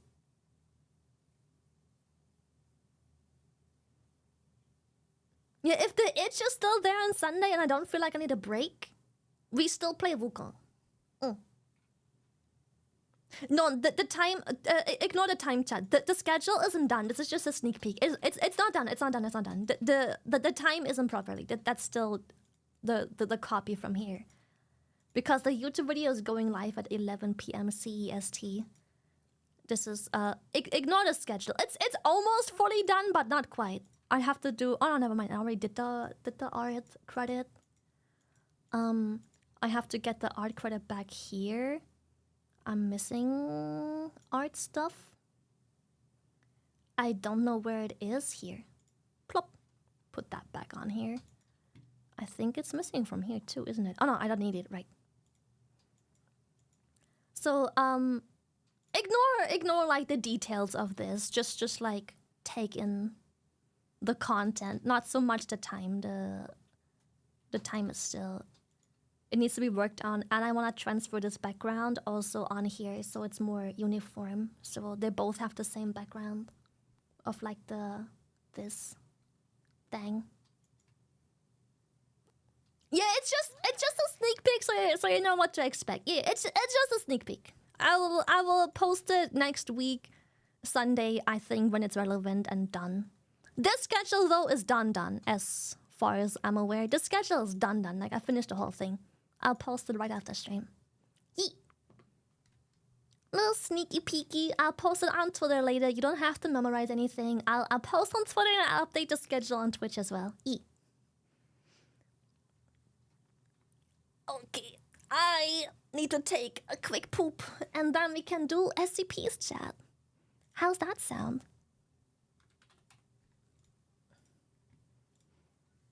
Go poop, girl? Yeah, I need... It should be a fast poop, I hope. I think.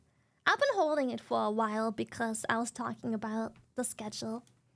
But I had to poop pretty much all schedule long, so I'll be right back. Poops cutely. Yeah. I'm gonna have a quick, cute poop. Bloop. Also, clean your tubes, get a drink. Get something, because this is the only break we'll get, and then we'll spam SCPs for a couple hours. Love you!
Not long ago Lily tasted the first scoop of poop soup.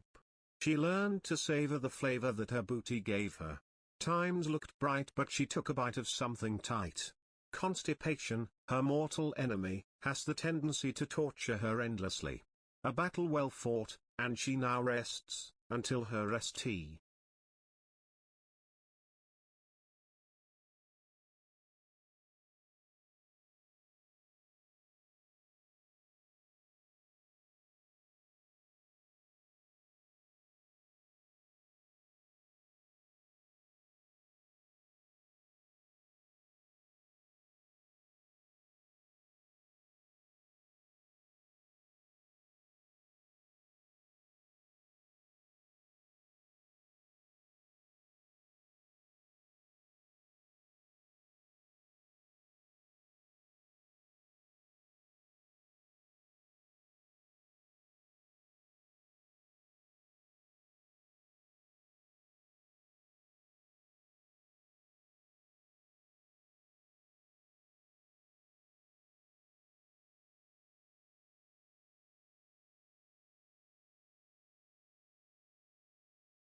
Hello.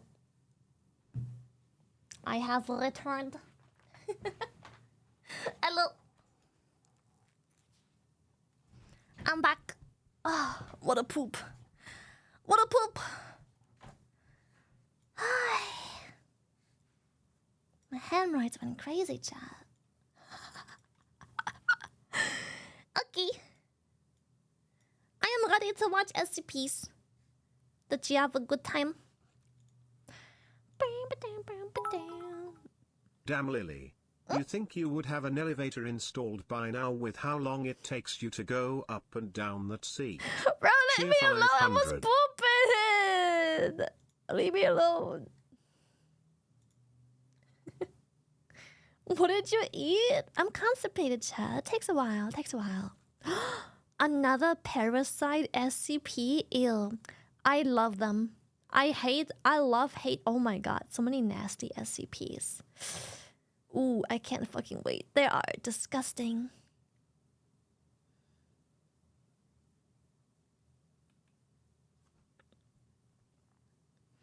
Ooh, they look good. Ooh, they look nasty.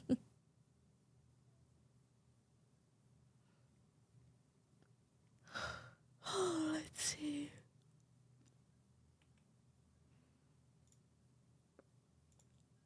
Okay. Ready? I have a handful of good SCPs already. Oh, they look beautiful. Absolutely beautiful. Oh, wrong window. Hold up.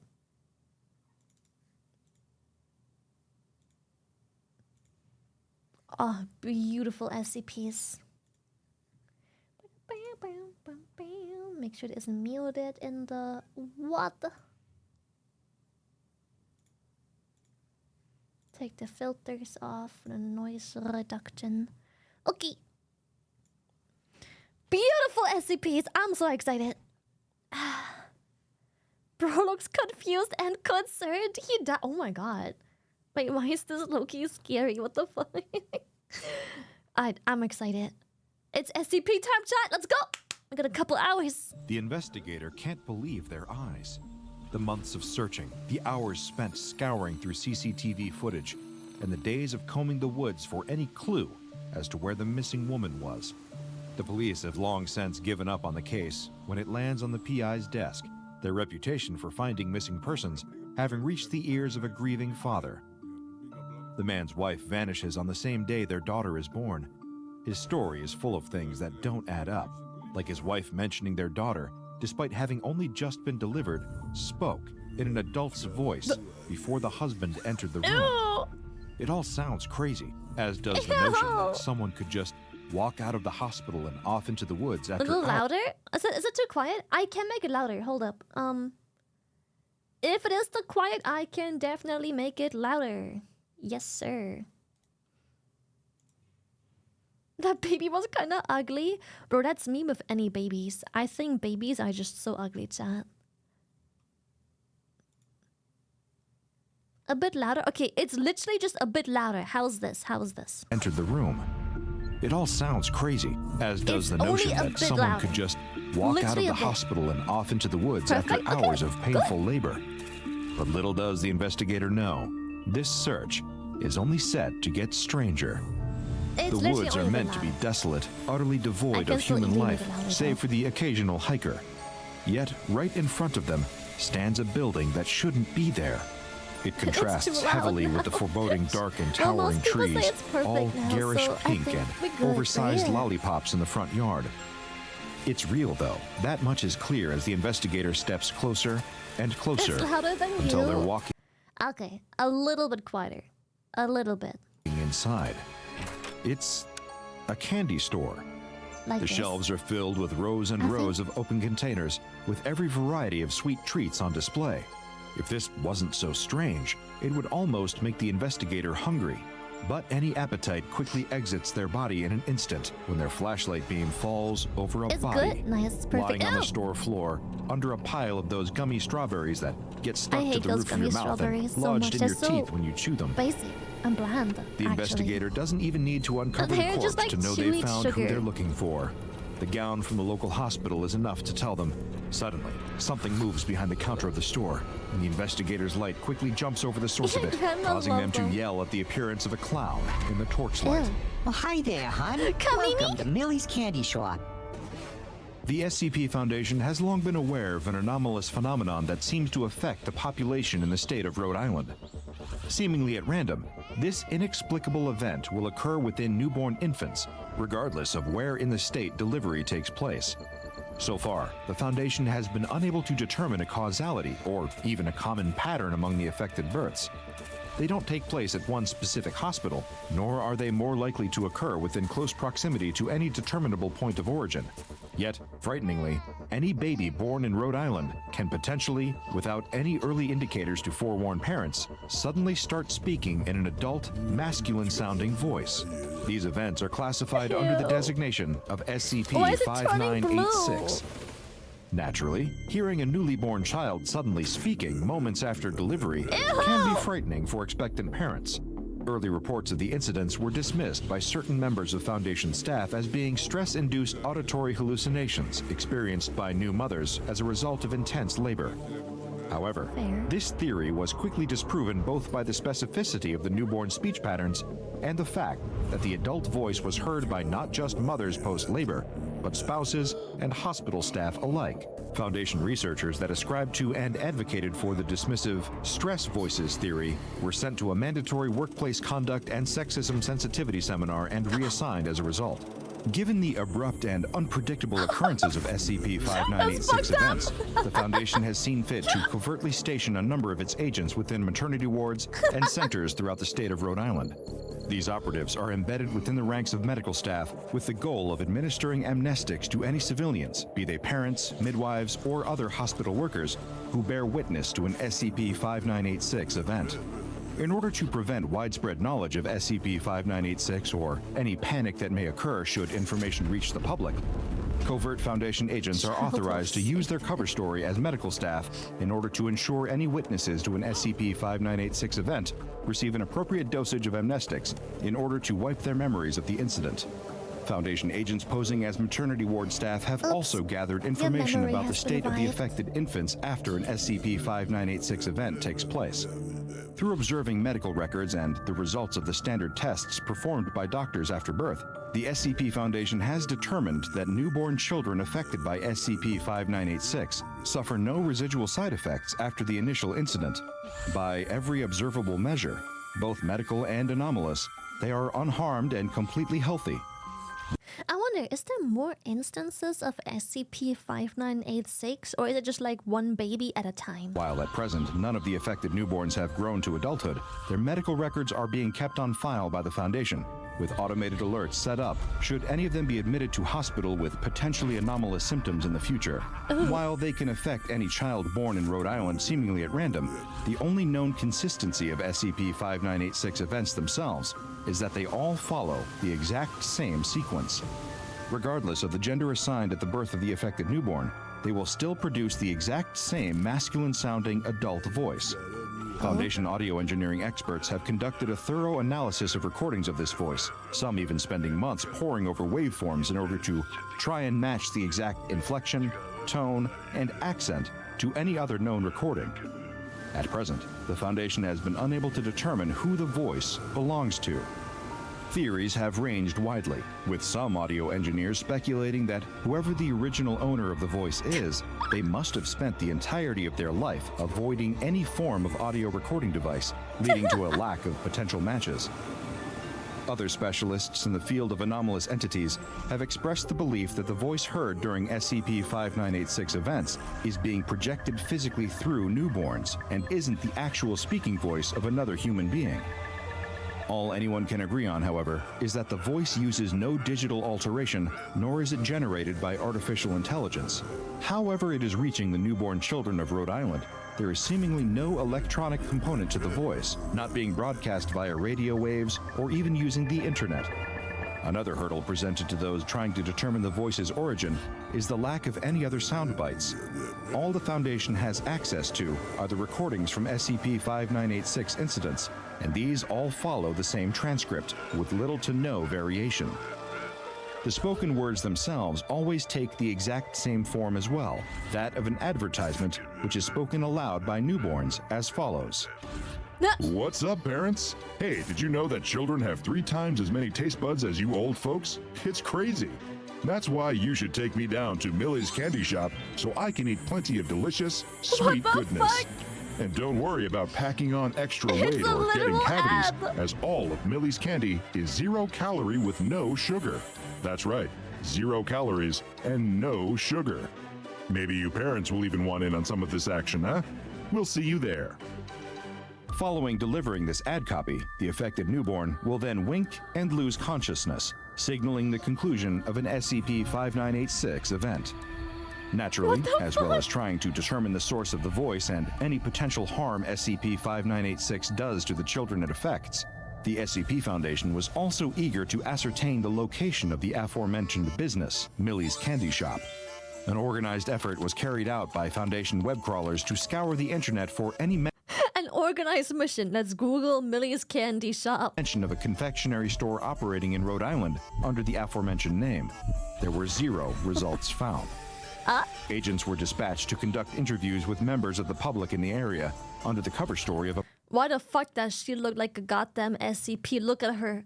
Why does she look so creepy? Agents were dispatched to conduct interviews with members of the public in the area under the cover story of a marketing questionnaire. Unanimously, residents of Rhode Island all consistently stated that they've never heard of or visited anywhere called Millie's Candy Shop. Another theory started gaining traction among Foundation researchers observing the situation. What if the advertisement originated from a different point in time? Detractors argued that the language and vernacular used were too close to modern-day spoken English for the message to have been somehow anomalously transmitted from the past. Still, determined to find a definitive answer, the Foundation requisitioned the entire documented history of Rhode Island, gathering up city charters that dated back to the very formation of the state itself. Or a different timeline. There was no written record of a Millie's Candy Shop having ever existed anywhere. The Foundation had been, thus far, unable to determine where the message heard during SCP-5986 was coming from. That is, until a web crawler, who had been tirelessly trawling through swathes of online data, found one of the first and only references to Millie's Candy Store anywhere on the internet. The source was an amateur blog written by Leah Hampton. Back on the 11th of March 2020, Leah Hampton had been assisting her wife Sarah during labor. Leah worked alongside Paula Gallagher, a midwife from the local hospital, and was able to successfully deliver the couple's son, Stein. Upon delivery, like several other Rhode Island newborns, Stein underwent an SCP-5986 incident. However, there existed no record of this in the Foundation's accounts of known occurrences of the anomaly. Normally, a name associated with an SCP-5986 event would have been immediately flagged by the Foundation's automated system, given that they kept a log of all the SCP-5986 incidents. However, because the Hampton son was delivered during an at-home birth, any record of the event was missed, and as a result, the 3 witnesses, Leah and Sarah Hampton and their assisting midwife, Paula Gallagher, did not receive subsequent amnestic treatment. As a result of this, Leah was able to document her experience of an SCP-5986 publicly on her blog titled Rhode Island. Although, owing to its low readership, the Foundation was able to contain the spread of this information once it had removed the website and successfully administered amnestics to the Hampton family, Ms. Gallagher, and a handful of people who owned computers that had accessed the Rhode Island domain through their browsers. However, one crucial piece of information that led to the Foundation archiving a copy of Leah's blog post about the incident was the fact that her newborn son's SCP-5986 event differed slightly from the standard transcript that the Foundation had recorded before. This one came with directions to reach the elusive Millie's Candy Shop. The post itself opens by detailing what happened to Leah and Sarah Hampton directly after the birth of their son, Stein, having delivered the baby in the comfort of their own home. Leah even attributes the commenters on a previous blog post for recommending Paula Gallagher to be their at-home midwife. Once Sarah, Leah's wife, held Stein for the first time, the SCP-5986 incident was triggered. Leah recalls listening to her newborn son speaking in a deep voice, providing the location of Millie's Candy Store. Eager to capture her son's first words, Leah copied the directions down verbatim, although the SCP Foundation has been unable to find anything by following the written copy of these directions. Having copied down the directions, Leah kissed Sarah and swiftly exited their home. In the post itself, she acknowledges how people might perceive her leaving her wife and child only moments after Stein was born, and seems fully cognizant of the absurdity of her actions. Her written justification for her sudden departure seemed to stem from some uncontrollable compulsion to try the I don't know, man. If I birth a child and that child starts talking to me in a deep fucking male voice, like a normal fucking grown-ass middle-aged man, I think I too would maybe be just ever so slightly curious to what the fuck the baby is talking about. I don't think it's that absurd to leave your wife that just birthed the child that literally just talked to you in a middle-aged man's voice. I think it's okay. I don't think it's that weird. Let's normalize the situation a little bit. Advertised zero-calorie candy for herself. Leah also exhibited a lack of ambivalence towards whoever Millie was, and instead seemed assured that the anomalous confectionery shop owner was reputable, despite her apparent preferred method of broadcasting advertisements through newborn infants. Following the directions she had noted down, Leah arrived at what she described as a cute, pink house situated in a nearby forest. Outside was a front garden. Rather than the type of flora commonly grown out front at a suburban home, this area was instead populated by oversized lollipops that seemed initially to have been stuck into the soil. Entering the candy shop itself, the interior and decor were exactly what Leah expected from a confectionery store. All the garish, bright colors that evoked the kind of hyperactivity sweets caused. But Millie's had boasted all the good parts about candy without the high sugar content and all its risks, like cavities. It all sounded too good to be true, but yet something still compelled Leah to venture into the store and find out firsthand. According to the archived post taken from Road Wyland before the blog's deletion, upon entering the store, Leah was quickly met with the only other occupant, that being Millie herself. Her description likened her to a circus clown on the count of wearing similar face paint. So however, Leah Hampton's retelling of events includes no photographed evidence of Millie's appearance that the Foundation could potentially use to track her.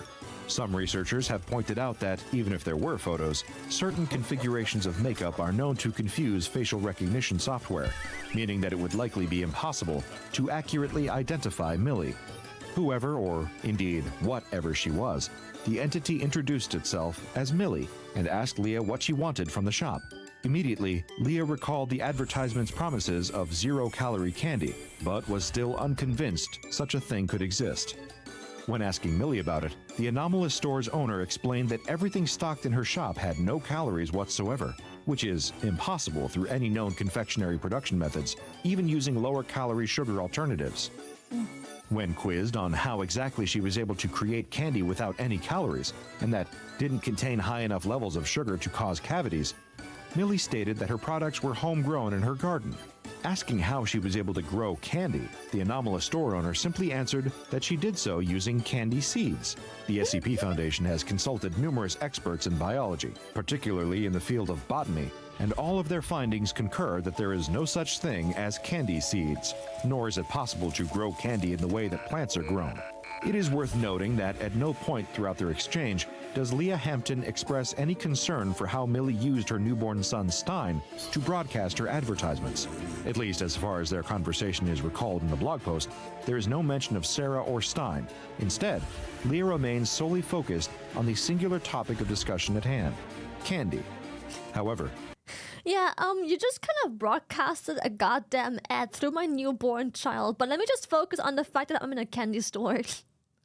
Sure, that seems sane. Foundation behavioral analysts believe that this hyperfixation on Millie's candy was likely triggered through anomalous means during the SCP-5986 incident witnessed by the Hamptons, in much the same way that Leah suffered an instant compulsion to seek out Millie's candy shop after hearing details of its location.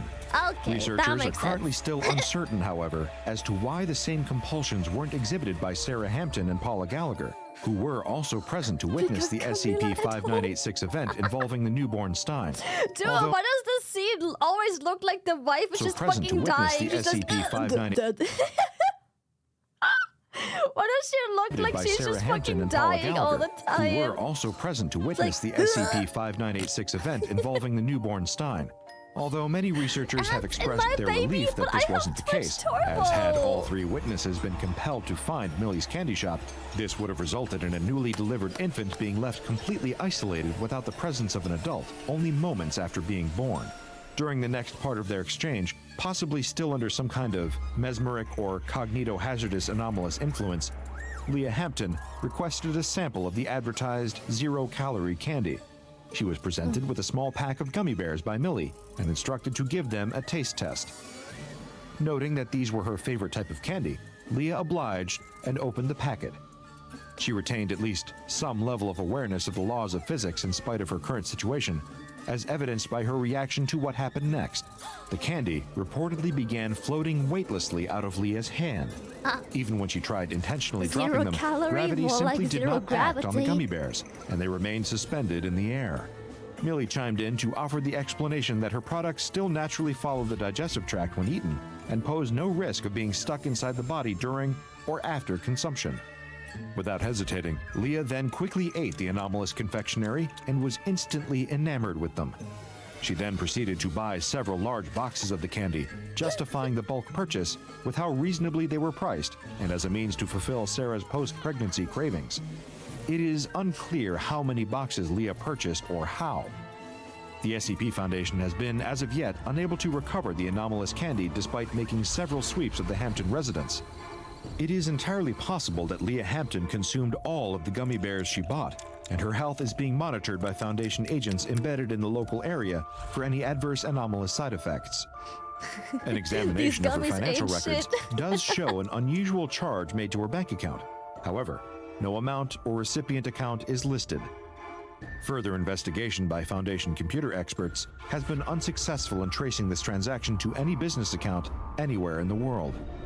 Having purchased a large supply of anomalous candy, the store and its owner simultaneously vanished, leaving Leah standing alone in the woods, carrying her boxes of gummy bears. In her blog post later, she emphasized how good the candy she had eaten was, and encouraged her readers, the Y-landers, to seek out Millie's candy shop for themselves. Having successfully wiped the post to Rhode Island from the internet, the SCP Foundation's agents were able to make contact with the Hampton family and administer them with amnestics. Following the directions that Leah had used to locate Millie's candy shop, agents were unable to uncover anything of note, despite several days spent scouring the nearby forest where the anomalous store had manifested. Millie's candy shop itself has been designated as SCP-5986-1, and investigation into the exact whereabouts and anomalous transportation of the storefront is still ongoing. No other recorded instances of SCP-5986 events have included locational information. Although the Foundation has advised its agents embedded inside Rhode Island maternity centers to advertise their services for home births. The working theory among some researchers was that this was the key determining factor in why the Hamptons received directions for locating SCP-5986-1, and that the store only manifests once directions have been given. The hope is that recreating the same circumstances will offer a chance for the SCP Foundation to actually locate Millie's candy shop and intervene with its anomalous operations. That would have been the case had it not been for another incident that took place on May 23, 2020. Reports came in from a Foundation agent stationed at a post office in Hope, Rhode Island, who had discovered that hundreds of letters had suddenly manifested within a postbox they'd been in the process of emptying at the time. Further inspection revealed that the letters were all addressed to parents of children that had experienced an SCP-5986 event.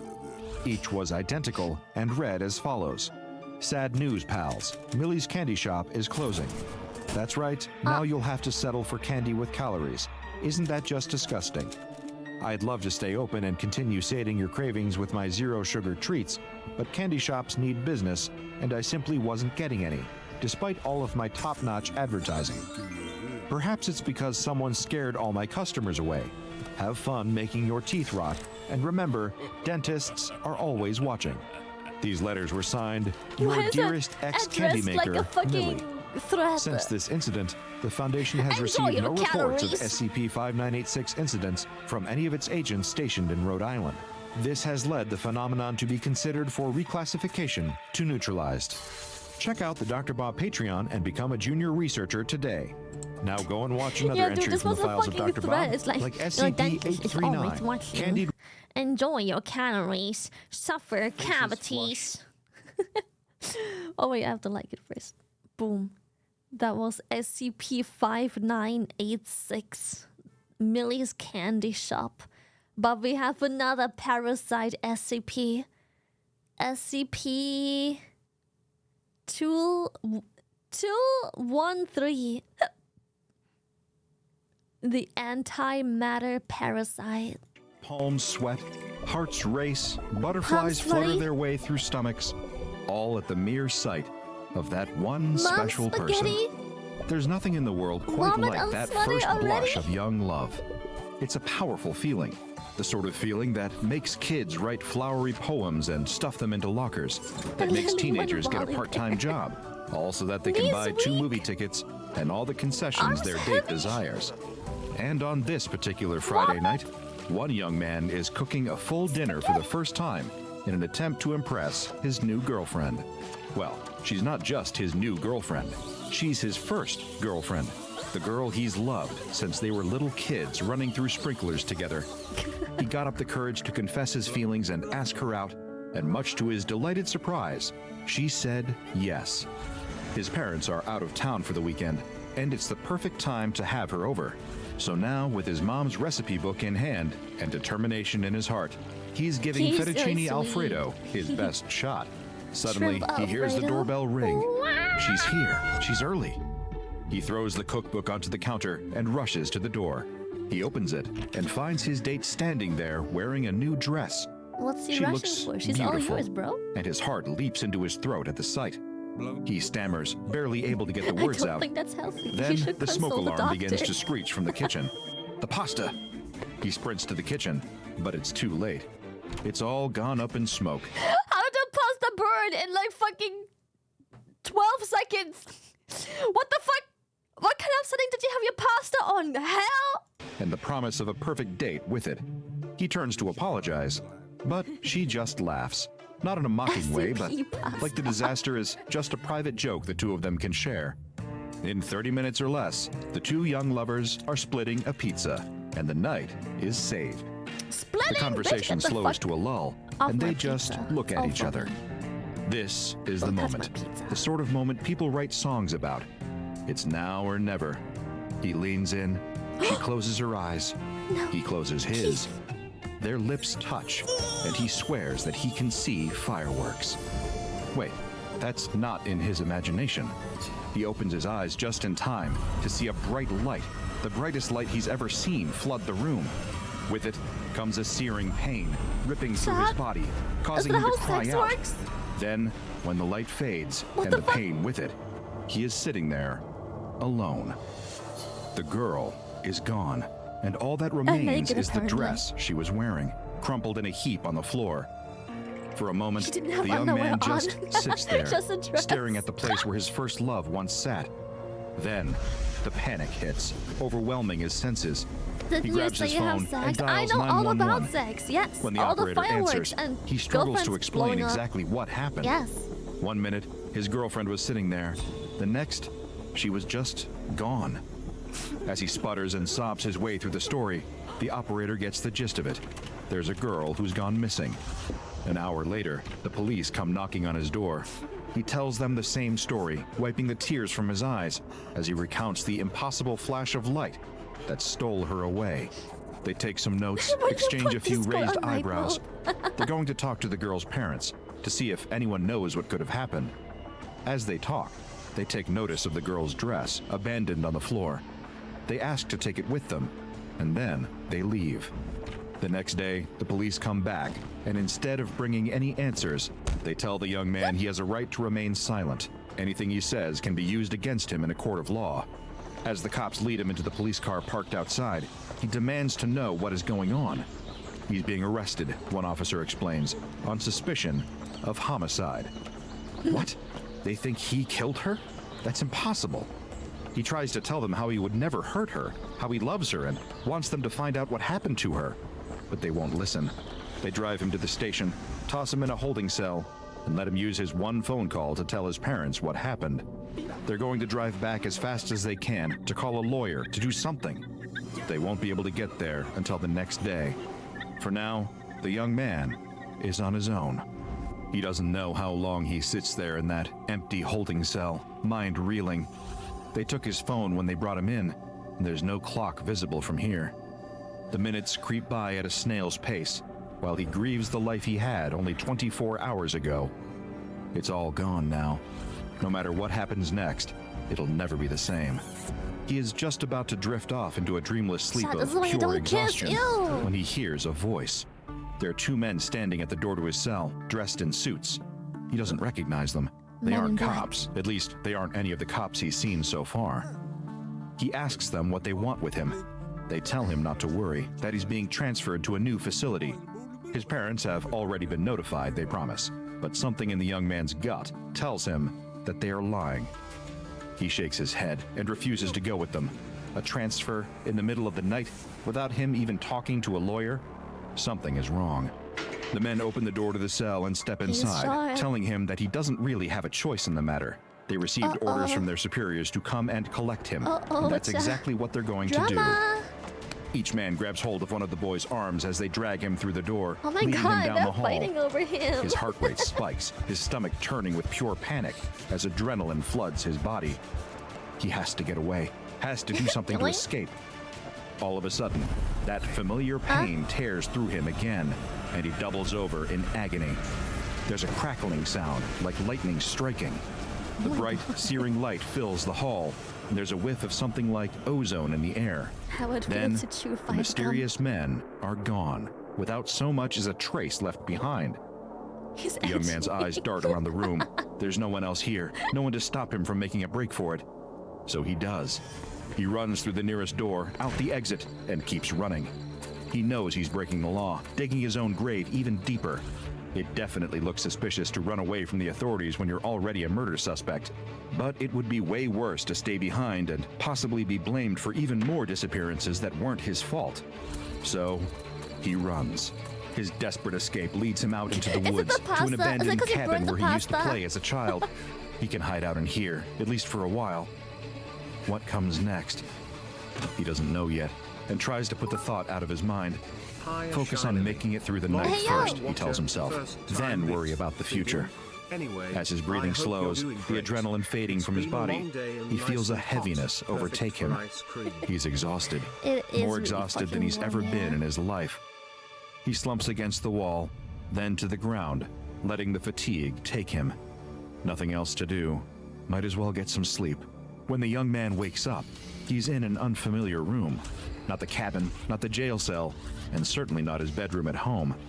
There are fluorescent lights overhead and stark white walls all around him. He's lying in what appears to be a hospital bed. He goes to sit up and realizes that he's been strapped down. As he begins to panic, a doctor approaches him. Or he thinks the man must be a doctor. He's wearing a white coat, carrying a clipboard. The man speaks in a pleasant, friendly tone, with just the slightest hint of clinical distance behind it. That's when you know you're He tells the young man not to be afraid, and that no one is going to hurt him as long as he cooperates. He asks where he is, but the doctor doesn't answer. He struggles against the straps pinning him to the bed, demanding to be released.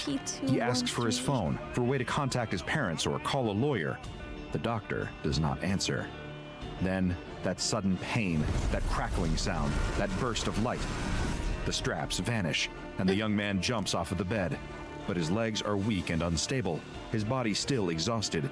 He collapses and is strapped down all over again. The cycle repeats again and again like that for hours, until the young man gives up.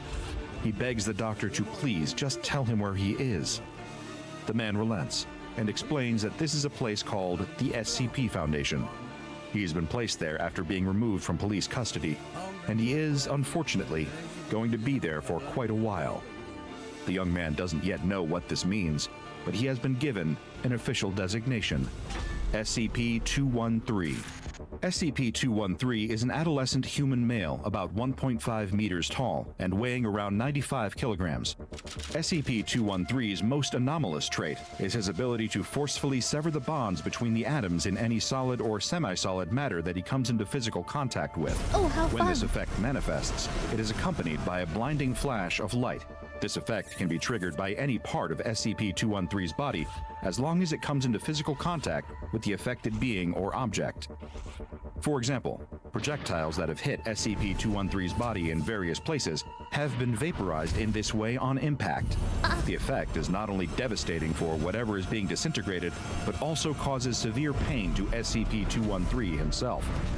During several recorded manifestations of the effect, the pain has been intense enough to render SCP-213 unconscious. According to his file, SCP-213 has never been particularly happy to be in Foundation custody. It isn't hard to see why. I can't say I would have enjoyed spending my youth locked up in a scientific research facility, even one in picturesque southern Italy. Unfortunately, there is currently no ethical alternative that I can see. If SCP-213 were permitted to walk free, he could cause untold damage to the surrounding population, the ecosystem, and humanity as a whole. So, tragic as it is, he must remain in containment in order to prevent any innocence from being disintegrated. SCP-213 made 6 escape attempts during his first 6 months in containment. After all of these failed, he began to plan his 7th. He took his time, waiting several months for the Foundation to let their guard down. Then he requested an interview with one of the head researchers assigned to his case. When security personnel disengaged most of the containment procedures in order to let her into the chamber, SCP-213 used his ability to vaporize the doors to the chamber and make a run for it. Unfortunately, when the researcher and 2 other agents attempted to grab hold of SCP-213 to stop him from escaping, they were disintegrated by his anomalous ability. Once he escaped his containment chamber, SCP-213 was faced with a new obstacle. He had no idea which way the exit was. He had only seen a limited portion of the facility, so he knew next to nothing about its layout, or even how large the building actually was. He's so he ran as fast as he could in a randomly chosen direction, he wouldn't have the but side was quickly effect of the surrounded pain, and literally overwhelmed by security personnel. Using fading his into effect to escape his unconsciousness cell because had of sapped his energy and left him exhausted, and he collapsed to the ground after approximately 15 minutes of freedom. He was found in the staff break room, trying desperately to break through the floor and escape into the lower levels of the building. But his proverbial battery was drained, and he was unable to do anything other than follow the security guards back to his cell. Following this failed attempt, SCP-213 seemingly abandoned his pursuit of escape. But there would be more of his containment breaches. The security cameras in SCP-213's cell captured footage of him sleeping, tossing and turning as if having a nightmare. Suddenly, there was that recognizable flash of light. When the light was gone, so was the bed and a portion of the floor. SCP-213 awoke in freefall as he plunged through the floor and into a basement level of the site. Thankfully, he landed on a pile of mattresses that had been placed into storage down there and was not injured. Convenient. As this particular containment breach was obviously unintentional, he was not issued any punishments.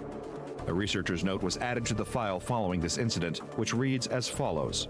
From study of this video, it is clear that SCP-213's control of the effect is not as perfect as it previously believed, and it has become more cooperative with us in trying to establish a method to control and utilize it. Vague conjecture on the part of the review staff as to possibilities of what would occur should the effect trigger accidentally, including SCP-213 self-vaporizing, are noted as being particularly useful in this regard. From here, the relationship between SCP-213 and the Foundation became a great deal less antagonistic. It seemed that the Foundation and SCP-213 shared a common goal. They both wanted to get to the bottom of SCP-213's anomalous properties and determine what exactly was causing them. From there, perhaps they could learn how to properly control them and prevent any more unintended casualties. That's a good reason to SCP-213 not was touch contained in a yourself. high-security humanoid containment cell within Site 77 in southern Italy. His containment chamber was surrounded by a 10-meter-wide zone filled with gaseous materials that are corrosive to human skin. SCP-213 was kept informed of the nature of his containment in order to prevent manifestations of his anomalous effect that might result in additional containment breaches. There were 2 guards positioned outside of the containment chamber at all times. These guards were required to be armed with high-pressure hoses, oleoresin capsicum, or pepper spray, and polymer web grenades, just in case.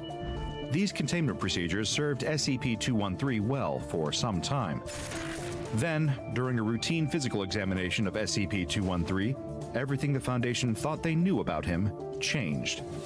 The exam was off to a perfectly ordinary start when the physician happened to notice some lesions on the young man's back. At first glance, they appeared to be smooth nodules resembling a cyst or a small lipoma. However, the physician could tell right away that these were no ordinary cysts. There were 4 of them, positioned on SCP-213 at precise intervals of exactly 15 centimeters to form a perfect square. Additional medical personnel were assigned to monitor this condition in case of any changes, and follow-up examinations were scheduled. During the first follow-up examination of SCP-213, medical staff discovered 2 more nodules, each located in the center of one of the young man's palms. When asked if the nodules were causing any pain or discomfort, SCP-213 shrugged and said that they were a bit irritating, but otherwise had not given him any trouble. Next, the medical personnel attempted to prick one of the nodules with a scalpel.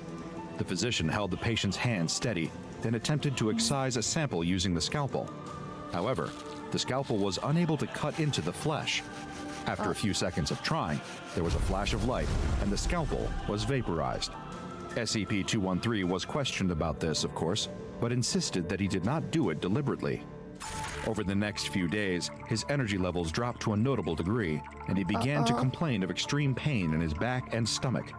The following week, security guards spotted SCP-213 having a seizure in his containment cell. He was immediately taken to intensive care. When he was examined, medical staff were disturbed to see an additional 10 nodules on his back, placed at exact 5-centimeter intervals. In spite of his complaints of stomach pain and the aforementioned seizure, SCP-213 continued to insist that he felt no pain from the nodules themselves. After the examination concluded and his vitals were found to be normal, he was sent back to his containment cell. Additional medical observers were assigned to monitor his condition alongside the guard staff already placed there. During the next follow-up examination, the medical examiner noted an unsettling change. All of the nodules, every single one, had vanished. In their place, SCP-213 was now covered with tiny incisions, less than 1 millimeter wide, wherever there had once been a nodule. Naturally, the examiner wanted to take a closer look. He started with the incision on SCP-213's left hand, lifting it close to his face to thoroughly inspect it. As he gazed into the medical mystery before him, the tiny little slit in SCP-213's palm opened. Something was gazing back. She gasped and dropped the young man's hand in shock. Further examination confirmed her worst fears. There was an eye behind each of the lesions on the young man's body. Something was living inside of him, and it was watching. He was placed in the medical wing for an extended stay as research staff scrambled to find an explanation. After several weeks, they managed to arrive at a conclusion. SCP-213 was infested with a parasite of unknown origin. Despite attempts by the Foundation to open a line of communication, the parasite inside of SCP-213 did not respond. It is unclear whether this was due to an inability to communicate or an unwillingness to do so. Whatever the case may be, whenever a person is in the vicinity of SCP-213, one of the lesions on his body will open, and one of those little alien eyes will peer out, observing the person until they are no longer in his presence. As you might expect, SCP-213's mental state has severely deteriorated since this revelation about his condition. He panics each time he spots one of the eyes opening, and has submitted multiple requests that the entity in his body be surgically removed. The requests have been denied, pending further research. An additional researcher's note was added to the file for SCP-213 following this development. It reads, "The organism inhabiting SCP-213 fails to show up on any medical scan we have at our disposal. The new hypothesis is that this effect actually serves to provide sustenance and self-defense, with repeated tests to determine the nature of the anomaly has led to increased growth. SCP-213 has been placed in a chemically induced coma until further research can be conducted regarding the nature of this parasite. That's fucked up. Containment procedures slated for major revision." I feel a great deal of sympathy for SCP-213. The poor fellow has not had the best lot in life, has he? He accidentally vaporized his first love, was taken into custody by a mysterious secret organization, and now has been placed into a coma for the foreseeable future. Eyes of the people all because of something he never chose, something he never had control over. Every person Some entity with atom-splitting levels of power needed to hitch a ride and chose his body as the vehicle of choice. Where did it come from? What does it want? I wonder Will a if normal it is life like ever be possible for another SCP-213? SCP inside 213, Right now, or only if the that parasite is knows. the reason And it he doesn't is seem to feel like talking. SCP-213. It's Saturday night, and a teenaged boy and girl are out on a date. They're strolling through a shopping mall with plans to see a movie later at the theater attached to the mall. As they walk through the mall waiting for their show to start, the girl spots something. It's a photo booth. She excitedly grabs the boy's hand and pulls him inside. They close the curtain, insert a coin, and the machine comes to life, vaporize snapping each a other. series of photos. The two exit the booth, but both seem to be a little off. It's getting close to showtime, though, so they start making their way to the movie theater. How does Meanwhile, this connect? unbeknownst to the mall patrons, This is a new something SCP? is happening. Oh, it is! Wait, the fuck? It's a 4-hour video of multiple SCPs. Oh, it's... Oh, I was like... SCP-715, my face that I may be. Okay, I was like, huh? How does this relate to, like... Right, the transition was so smooth. I had no idea this was a fucking 4-hour video. The transition was so smooth. I'm like, how does this relate to 213? Huh? Happening deep below the ground.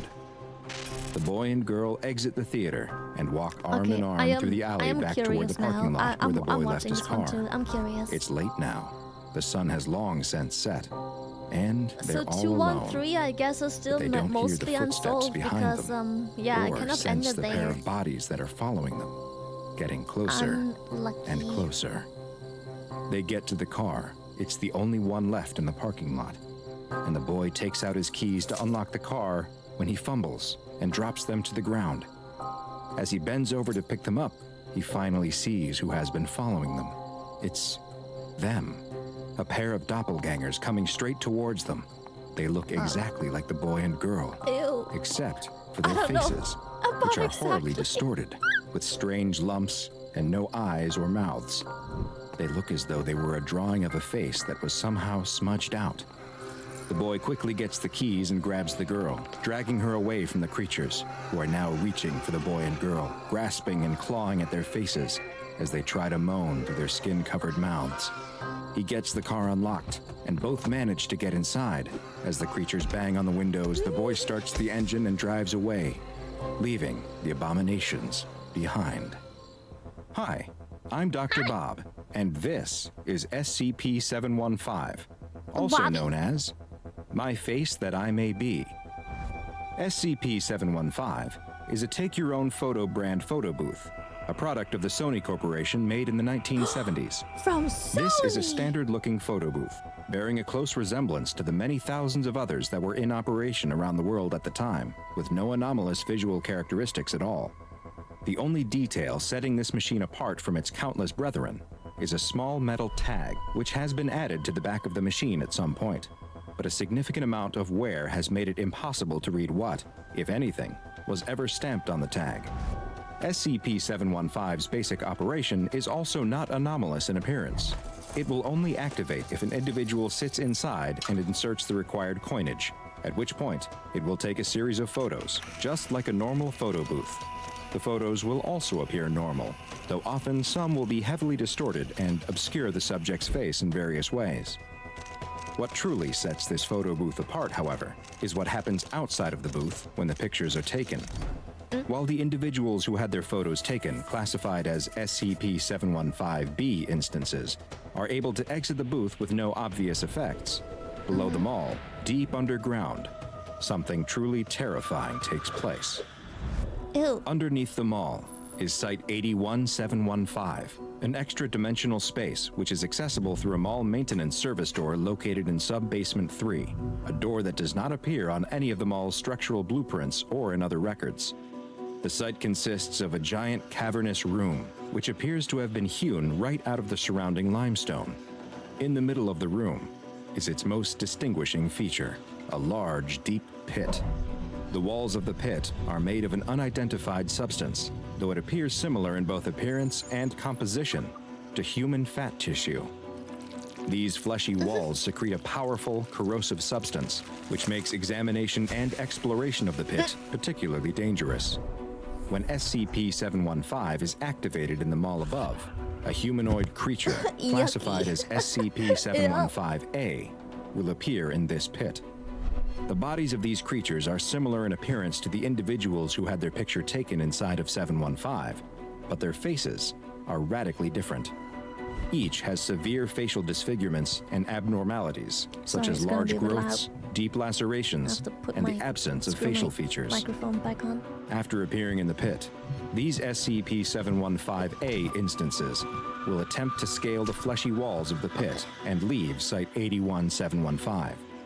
These instances are considered hostile, and Foundation security personnel are authorized to neutralize the creatures by any means necessary. Further research into how the SCP-715-A entities are formed and what exactly the pit is are ongoing, and it's not currently known how many 715-A instances exist down in the pit. With the entities who were able to climb out of the pit able to be relatively easily neutralized by security forces, SCP-715 was originally classified as safe. It was contained at its point of origin within the mall in Ohio, and Foundation personnel posing as mall employees would collect the photos printed by the machine. However, following additional discoveries, this classification necessitated changing. The Foundation began noticing inconsistencies with SCP-715-B entities after a researcher tested SCP-715 himself by sitting inside and having his photo taken. Of course, it's from Soon after, Ohio. he began acting in ways that were considered strange, such as when he turned down a promotion to a prominent position with better pay and perks for seemingly no reason, and when he skipped a mandatory site inspection for reality-bending anomalies. After noticing these strange behaviors, a Foundation research head had an anomalous optical enhancement device placed in the oddly acting researcher's bedroom and learned a surprising truth about the SCP-715-A and B entities. The Foundation had been killing the wrong ones. The device, which could remove anomalous reality-distorting effects from images, showed that the researcher was actually one of the creatures from the pit, with the telltale facial distortions. Following this shocking revelation, I want to say I thought so, but like at the same time, I'm like, I don't know. I swear I had a feeling, but like I felt like I guess not. But I swear I had a feeling. I was like, what if it's not? What if the ones coming out are just like the cheap copies, and the ones that are like in the pit are the disfigured like originals? The research head used the same device on the creatures still inside the pit underneath the mall. Because it was sassy when they came out acting different. Remember how the first thing that happened when I went in is coming out like weird and different? That when the anomalous visual effects were removed from the distorted creatures who were trying to get out of the fleshy pit, that they were actually normal-looking humans. These SCP-715-A entities were the human beings who had entered the photo booth, had their pictures taken, and were somehow transported to the pit. And it was fishy when the people coming out of the SCP were labeled as SCP-715-B, not A. Like, why did they skip the A? If B, where A? They had been trying to escape their prison and tell the Foundation who they really were, but this only resulted in them being terminated by the on-site security forces. In order to fix this mistake, SCP-715 was hastily reclassified as Keter, and SCP-715 was removed from the mall in order to be stored in a secure locker at Site 19. Research personnel were no longer able to access SCP-715 without special authorization, and study of the interior was limited to what could be done via remote drone use only. The Foundation began rounding up all known instances of SCP-715-B, who are now the ones subjected to immediate termination. Foundation staff did manage to interview one 715-B instance, though, who had been previously believed to be a fellow Foundation researcher. It is unknown exactly what the researcher doppelganger said in that interview, but it must have been extremely serious, as the end result was another complete change in protocol. All attempts to contain and neutralize instances of SCP-715-B would immediately cease, since if there were as many out in the world as the doppelganger claimed, then ultimately, it would better maintain normalcy and ensure the secrecy of SCP-715 if they were allowed to go free. Sadly, the same was not the case for the SCP-715-A instances that still existed down in the pit.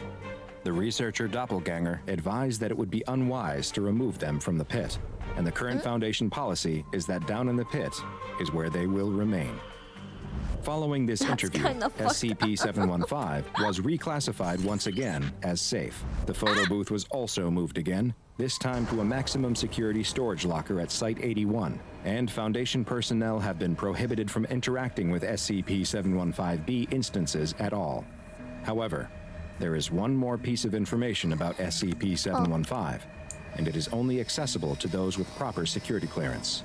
Another Foundation agent was found to actually be an instance of SCP-715-B and taken into custody for observation. While under surveillance, it was discovered that this instance, classified as SCP-715-B7, was emitting low-level radiation that was somehow directed at Site-81-715, the location of the pit.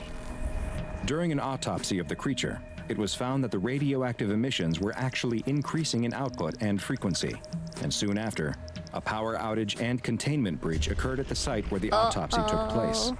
Following these events, the body of SCP-715-B7 disappeared, and video surveillance confirmed that several members of Foundation staff were responsible, all of whom had been involved in SCP-715 research. The staff members escaped with the body and left no other evidence behind, save for a single photo with the ominous text, "My ears that I may hear, my eyes that I may see, my mouth that I may speak. Do not touch my face." No other information regarding SCP-715 has been found, and many questions remain. Just what are instances of 715-B, and what do they want? Are they some kind of hive mind colony that reproduces through the use of a mysterious photo booth? What happens to those left behind in the pit? And what will they do should they ever get out? A man wakes up with a start. Did something just bite him? He looks down. Dude, that SCP was fucked up. How the fuck aren't they curious? Like, why wouldn't they investigate the pit? Jesus Christ, there's so much going on. It's so fucked up. How many more staff might be instances of SCP like 71? Was it called 715? 715, yes. But they would probably scan the entire staff after, I suppose, with like the other camera, the SCP camera. Down at his hand. Something definitely bit him. He can see the red welt already forming. Right, they have been deeply He looks around for the compromised. culprit, but can't find it Something's anywhere. going on. He really hopes he doesn't have bed bugs. That's the last thing he needs right now. He'll have to keep his eyes open for potential pests. Did you notice that the radiation He doesn't was want this to beaming happen in two again, directions? since the spot I is didn't already notice. starting I mean, to I itch did and notice, feel but I didn't uncomfortable. actually like think anything A of couple it. days passed, though, with think no that's a signs of hint? other bugs. It must have just been a random insect that came inside his house to escape the winter cold. What happens if you The take spot on his hand felt a little rough for a day or back two, in and take but another now picture? he's pretty much forgotten Will all it make about it. another instance Now what he of really needs is some coffee 715B and before will be sitting more down to fucked another up? coding session. The man is in his kitchen trying to make a fresh pot of coffee, but finds he's having a hard time. He's not so much making coffee as he is making a mess. Wait, we've seen this one. We've seen this one. To awake. A young man tosses and turns in bed. He adjusts his pillow and tries sleeping on his back, his side, his stomach, but nothing works. He rolls over to check the time. 3 a.m. This is the third night in a row he hasn't been able to fall asleep. He feels tired. He wants to sleep. But every time he closes his eyes and sleep starts to creep in, something happens. And suddenly, he's wide awake again. It's as if someone keeps flipping a switch in his brain to awake, and there's nothing he can do to stop it. It's affecting everything in his life. He can't concentrate in class, his work performance goes down the drain. Even his hobbies become completely unenjoyable. All he wants to do is sleep. His friends and family can tell something is wrong. It's as if he has become a different person, and they urge him to go see a doctor. But the doctors tell him there's nothing they can do for him. He's perfectly healthy otherwise. He should try some natural remedies like valerian root and get more exercise. He has no idea how many days he's been awake now. 4, 5, maybe more. At this point, the lack of sleep isn't even the worst part. It's the hallucinations. Sometimes they're just a shadow dancing outside of his vision, but others are incredibly vivid, feeling more real than his now dreary life does. He had to stop going to work and class entirely since he can't concentrate for more than a couple of seconds at a time. His friends don't want anything to do with him, and who can blame them? He has uncontrollable mood swings and lashes out for no reason. He's tried every sleep remedy there is. He took the doctor's advice and exercised as hard as he ever has. But with never being able to sleep, he has no energy left. He's becoming a living zombie. He gets up out of bed but loses his balance and collapses to the floor. He tries to get up, but he can't. He'll just lie there for a while. He starts to drift away, and he readies himself for the jolt that always wakes him back up. But this time, it doesn't come. The wave of sleep that starts to wash over him feels different this time, though. It's heavier, more peaceful, and more permanent. Hi, I'm Dr. Bob, and this is SCP-966, also known as Sleep Killer. SCP-966 is the designation that the SCP Foundation has given to a creature that belongs to a group of anomalous predatory beasts, standing 1.4 to 1.6 meters tall and weighing roughly 30 kilograms. These hairless humanoids have an elongated face, a mouth full of pointed... Dude, I swear the entire SCP series... I have this funny thought that Dr. Bob's channel is run by Americans because every time they put the measurements of SCPs there, it's always in metric units, and then the metric units don't make sense. Have you noticed that with SCP-213, the metric units didn't make sense either? Dude was a fucking short stack, but weighs 90 fucking kilos? And then I draw like this little skinny dude, like... If you weigh 90 kilos at 150 centimeters, you are either a beast of a man who is jacked as fuck, or you're fat. Like, the measurements never make sense. And this dude is so... He's smaller than me, but they paint him as like this giant just hovering over the other sleep dudes. Needle-like teeth, and each of their hands has 5 razor-sharp claws that can be up to 20 centimeters in length. Though unlike humans and apes, they are digitigrade, meaning that they walk using only their toes. Funny. But you won't be able to see the horrible visage of SCP-966 under normal circumstances, as they are only visible under very specific lighting conditions. They can only be viewed under light that has a wavelength between roughly 700 and 900 nanometers, which is just at the edge of the light spectrum that's visible to humans, stretching into what's known as infrared light. The only exception to this is if their skin, muscles, or organs have suffered from 2nd or 3rd degree burns, in which case, the affected areas of their body will show up under a greater spectrum of wavelengths that are visible. You say you can bench me 40 times. 40 times? There's no way you can bench almost 50 kilo 40 times. Your arms will fall off. Even if you do like an empty bar, that will be like... There's no way you can do 40 reps of that. There is no way. Sounds doable? There is no... 40 times! Up, down, 40!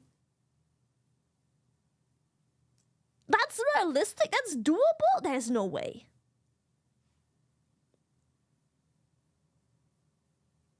No. Not 40 times my weight, but like 40 reps of my weight. You can weight me 40 times. That's doable? Have you ever done even just like 40 push-ups? That's tiring, and that's just a part of your own weight. Imagine doing like a rep, 40 times my weight, 50 kilo. Literally 100 of them? There's no way. What the?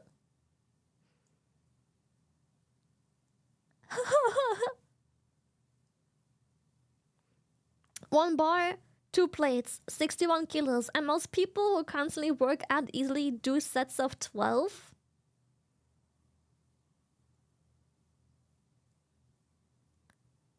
I'm not saying 40 push-ups ain't doable, but that's a lot of work. And I can imagine that benching 40 times my weight is gonna be a little difficult. You did 20 reps of 100? Jesus Christ, what the fuck? You know what? Maybe I'm just out of touch. Maybe, you know what? Fuck it. My bad. I'm just out of touch, I guess. There's no way there's no way I can imagine myself sitting on someone's like bench press bar and he just like lifts me 40 fucking times. That is insane.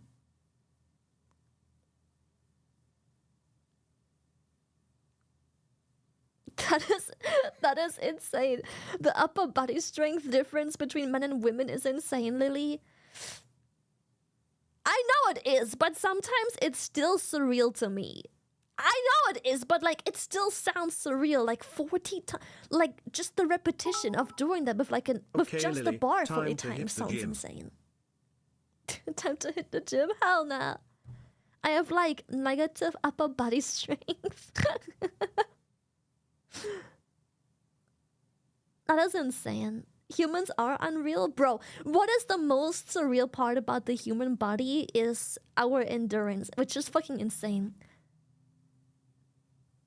And half of that just comes down to the ability to sweat properly. Like, that is just insane.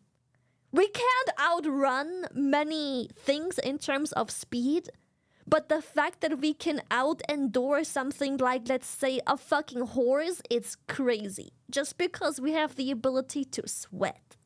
That is nuts to me. Like, some really scary animals can hardly run, like, full sprint for, like, a hot second. They have to give up their prey if they don't hit it in, like, the initial sprint. The fact we can do marathons is fucking crazy to me. That is insane. Like, evolutionary compared to anything in the animal kingdom, that is actually fucking insane. We are like aliens to the animal kingdom.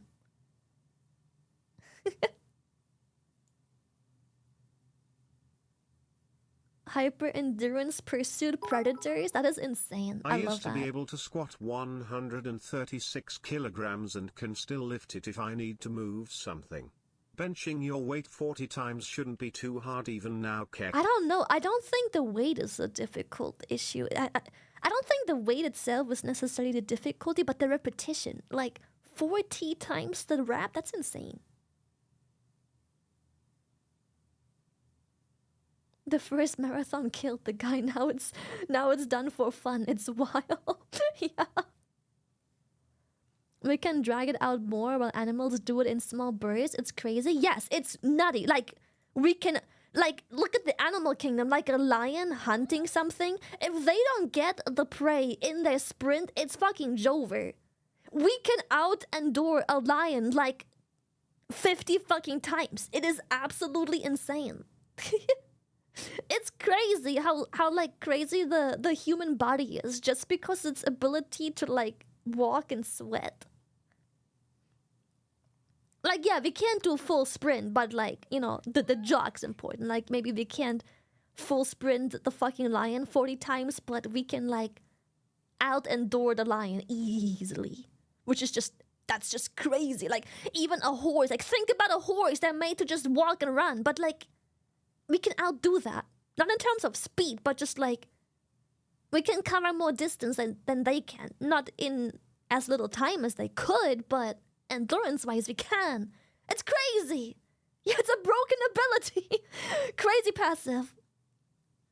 I don't know about that. I'm lazy. Okay, nowadays the average human probably can, but anyone still taking care of their body still can. Humans the average are human probably not. Imagine being an animal and seeing a hairless sape run towards you with a stick that shoots fire and speaking in an alien language that you don't understand.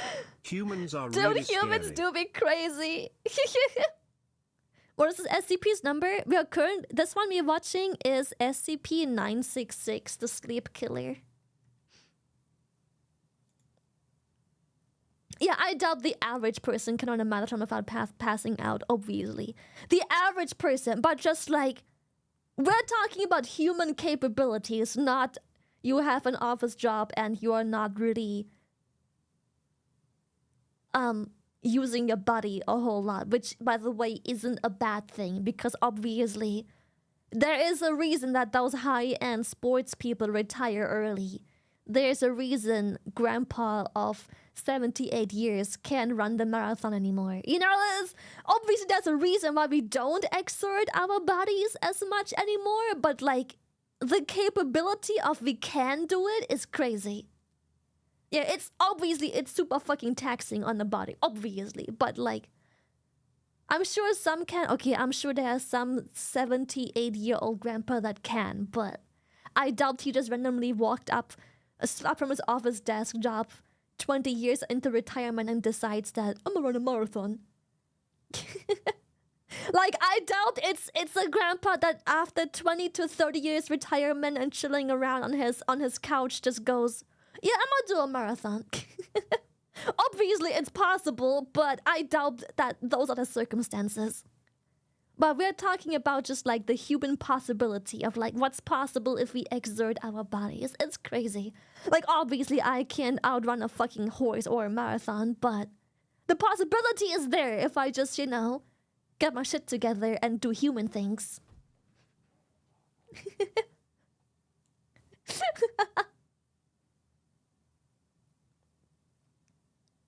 It's crazy. You just didn't try hard enough. People riding horses for long distances. I don't think people can run longer than a horse. We didn't mobilize on horses because we can't cover the same distance as a horse. No, that's not why we made horses. That's not why we tamed horses and made them rideable. It's the convenience of just because you can doesn't mean you want and should. You know, like, it's to get work done. Exactly. Yeah, we would take longer, but we would still get there. But horses are faster and usually can carry stuff alongside that distance. If we did that, we would tune our ability to sweat. Like, if we would have bags and jugs and pelts and wares hanging from all our skin, then it would greatly also hinder our ability to properly pass on sweat, which is best done when, well, I guess naked. Like, we didn't domesticated horses because we couldn't cover those distances. We domesticated them because they made work easier. And just because we can doesn't mean we should. It's still exhausting the body, obviously, but yeah. What Maki says? Wait, what did Maki say? That's why humans were called persistence hunters. Yeah, we didn't outrun a whole lot. We just out-endured everything. We just like, imagine hunting a horse and the horse is like, what the fuck, and just runs away. And then like a day later, it's like, wait, what the fuck? He's still here, and the horse runs away again. And then a day later, it's like, wait, dude, you won't believe it, but he's still following me. And then, you know, the horse sprints away again. But then a day later, it's like, dude, he's still there. We are the immortal snail, chat. We are the snail meme. We are the immortal snail. Maybe we can outrun them, but we can out-endurance them. He's still on me. Yeah, we would just tire out the prey. We can't outrun almost any prey, but we would just out-tire them. That's the best description. We are the immortal snail. Yes. We are literally the immortal snail, bro. Peter, the horse is here. The horse, man, that fucking dude is back. The hairless ape, what the fuck?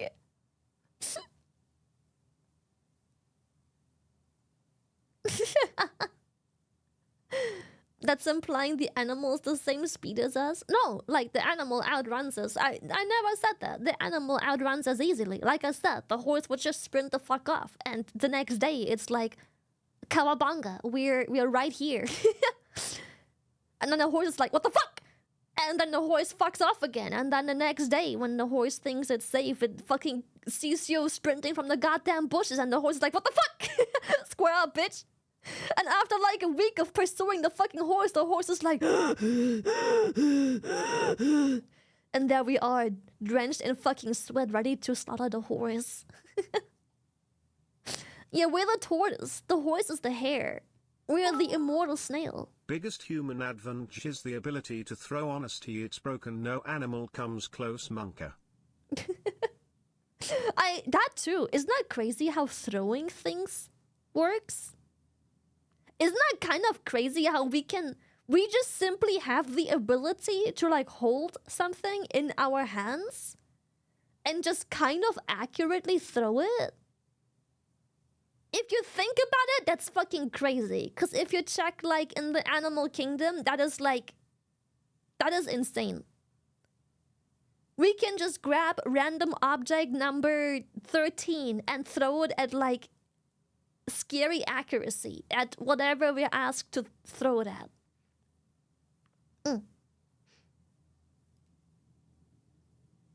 I don't think it's a thumb thing. I think the math and calculation behind it is way more impressive than the fact that we have thumbs. I don't think thumbs are the deciding factor for the calculation that we don't really have to do. It just kind of comes natural.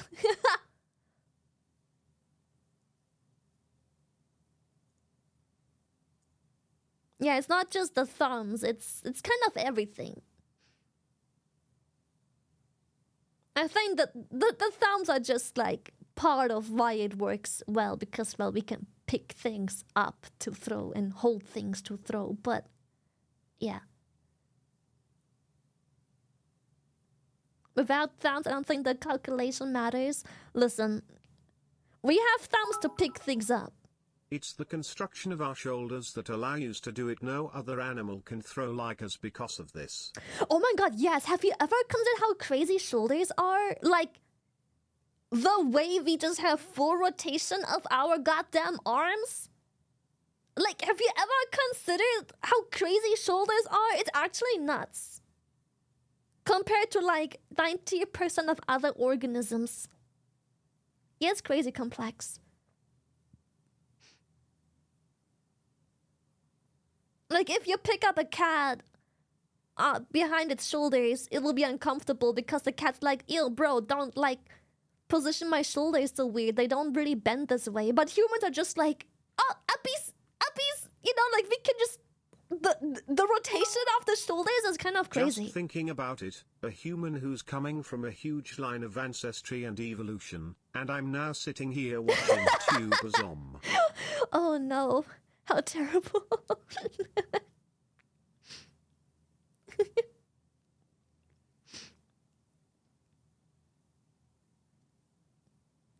Yeah, it's kind of... Humans are kind of crazy. Evolution-wise, and just like checking out the competition in terms of other living organisms, especially mammals. It's kind of crazy what the fuck humans grew to do and evolve into. It's kind of nuts, not gonna lie. Yeah.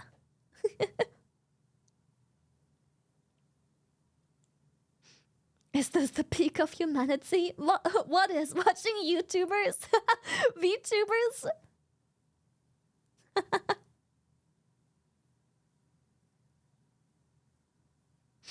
Number one in the food chain for a reason. Yeah, it's kinda... Evolution is kinda crazy, bro.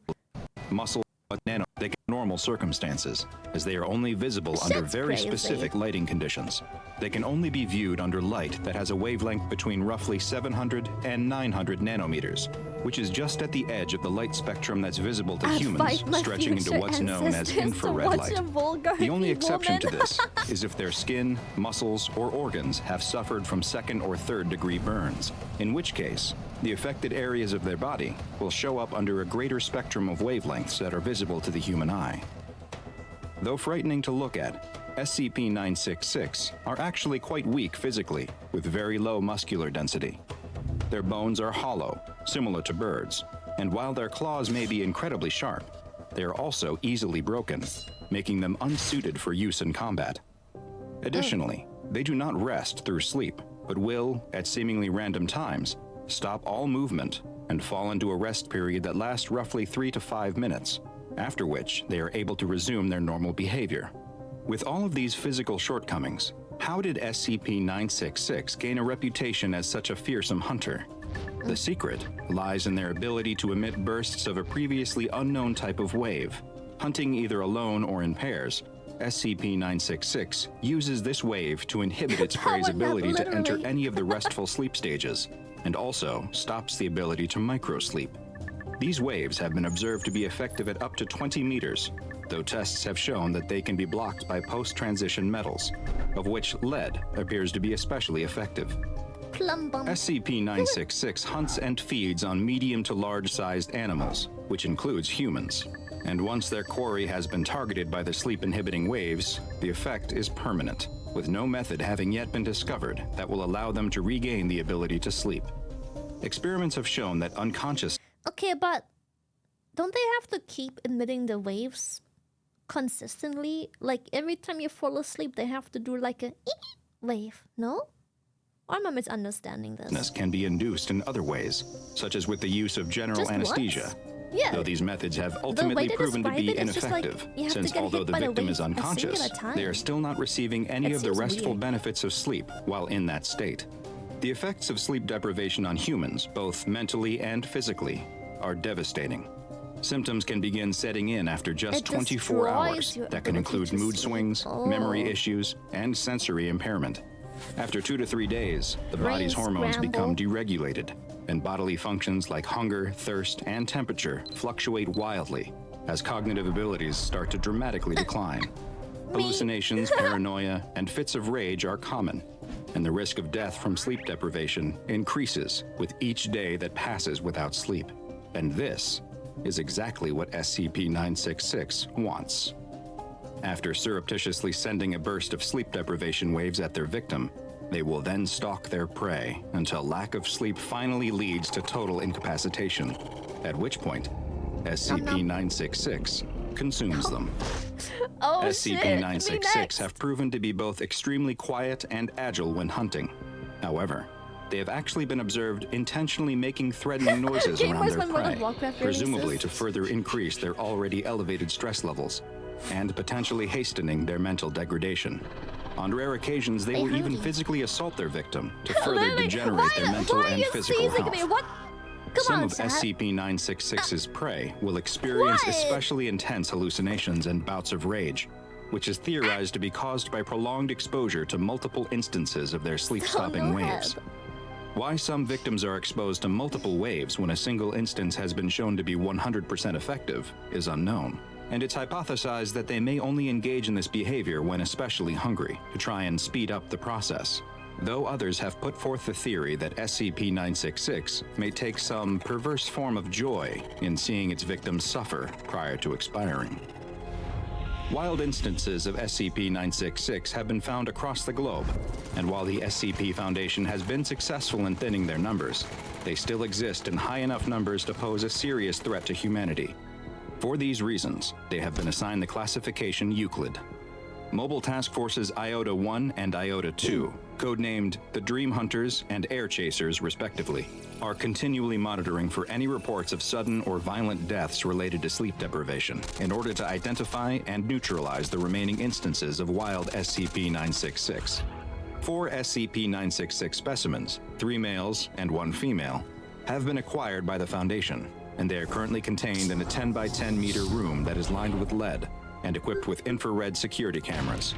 Each specimen is fed 20 kilograms of meat each month, and in the event that the female specimen gives birth, the new specimen is to be taken for observation and study before being disposed of prior to reaching maturity. So I guess I don't need much food. A businessman from Queens had been saving for years to get something he'd been dreaming of since childhood, a particular wristwatch, which cost just over $20,000.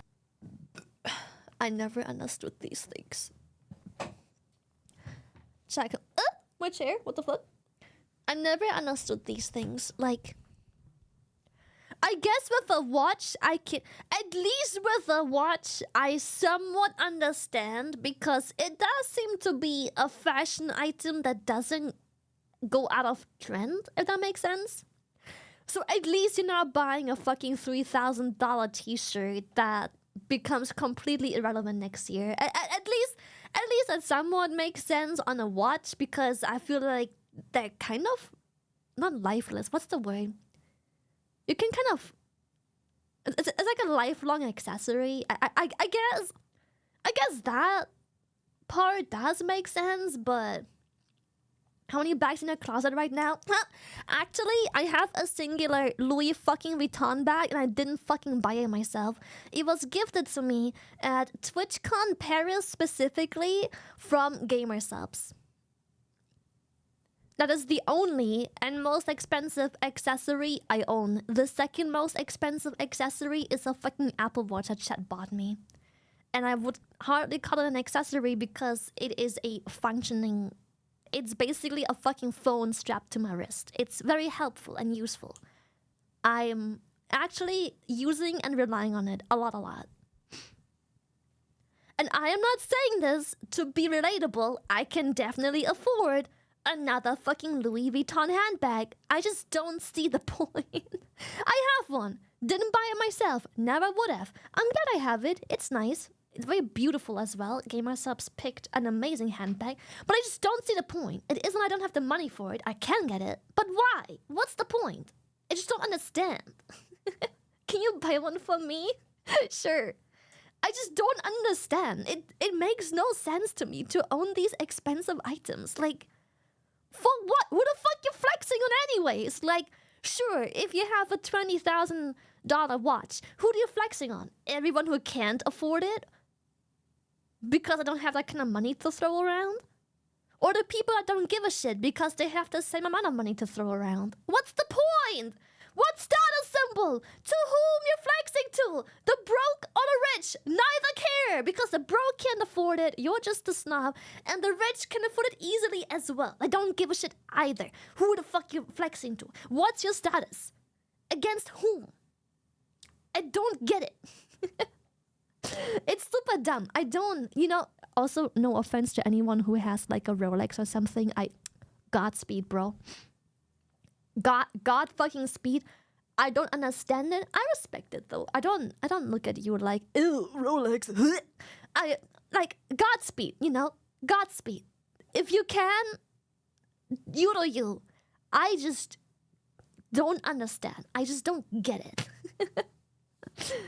I just don't understand.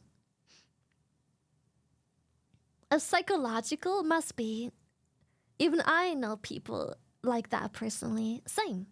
I do. But just like, what is the point? To trick your partner? What for? You want a gold digger? If the only way you can get a chick is a Rolex on your wrist, you're setting yourself up for fucking failure. I can tell you exactly the kind of woman you are pulling with that. And it's the kind of woman that you'll be whining and complaining about on Twitter the second you break up.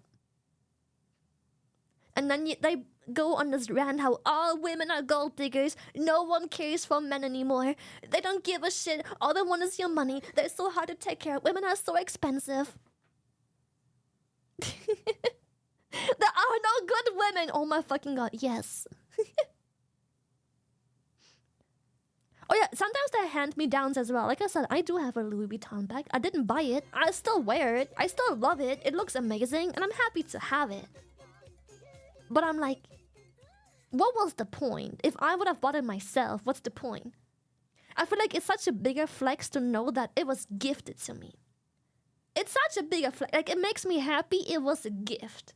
I don't think I would have the same happiness if I just bought it myself and wore it as something I purchased for myself. Like, I feel like the only value it has for me is the fact that it was an expensive gift from a company as form of appreciation. And that's it. I just don't see those things as like personal things. Anyway, rant over. Psycho, thank you for the adult. Thank you.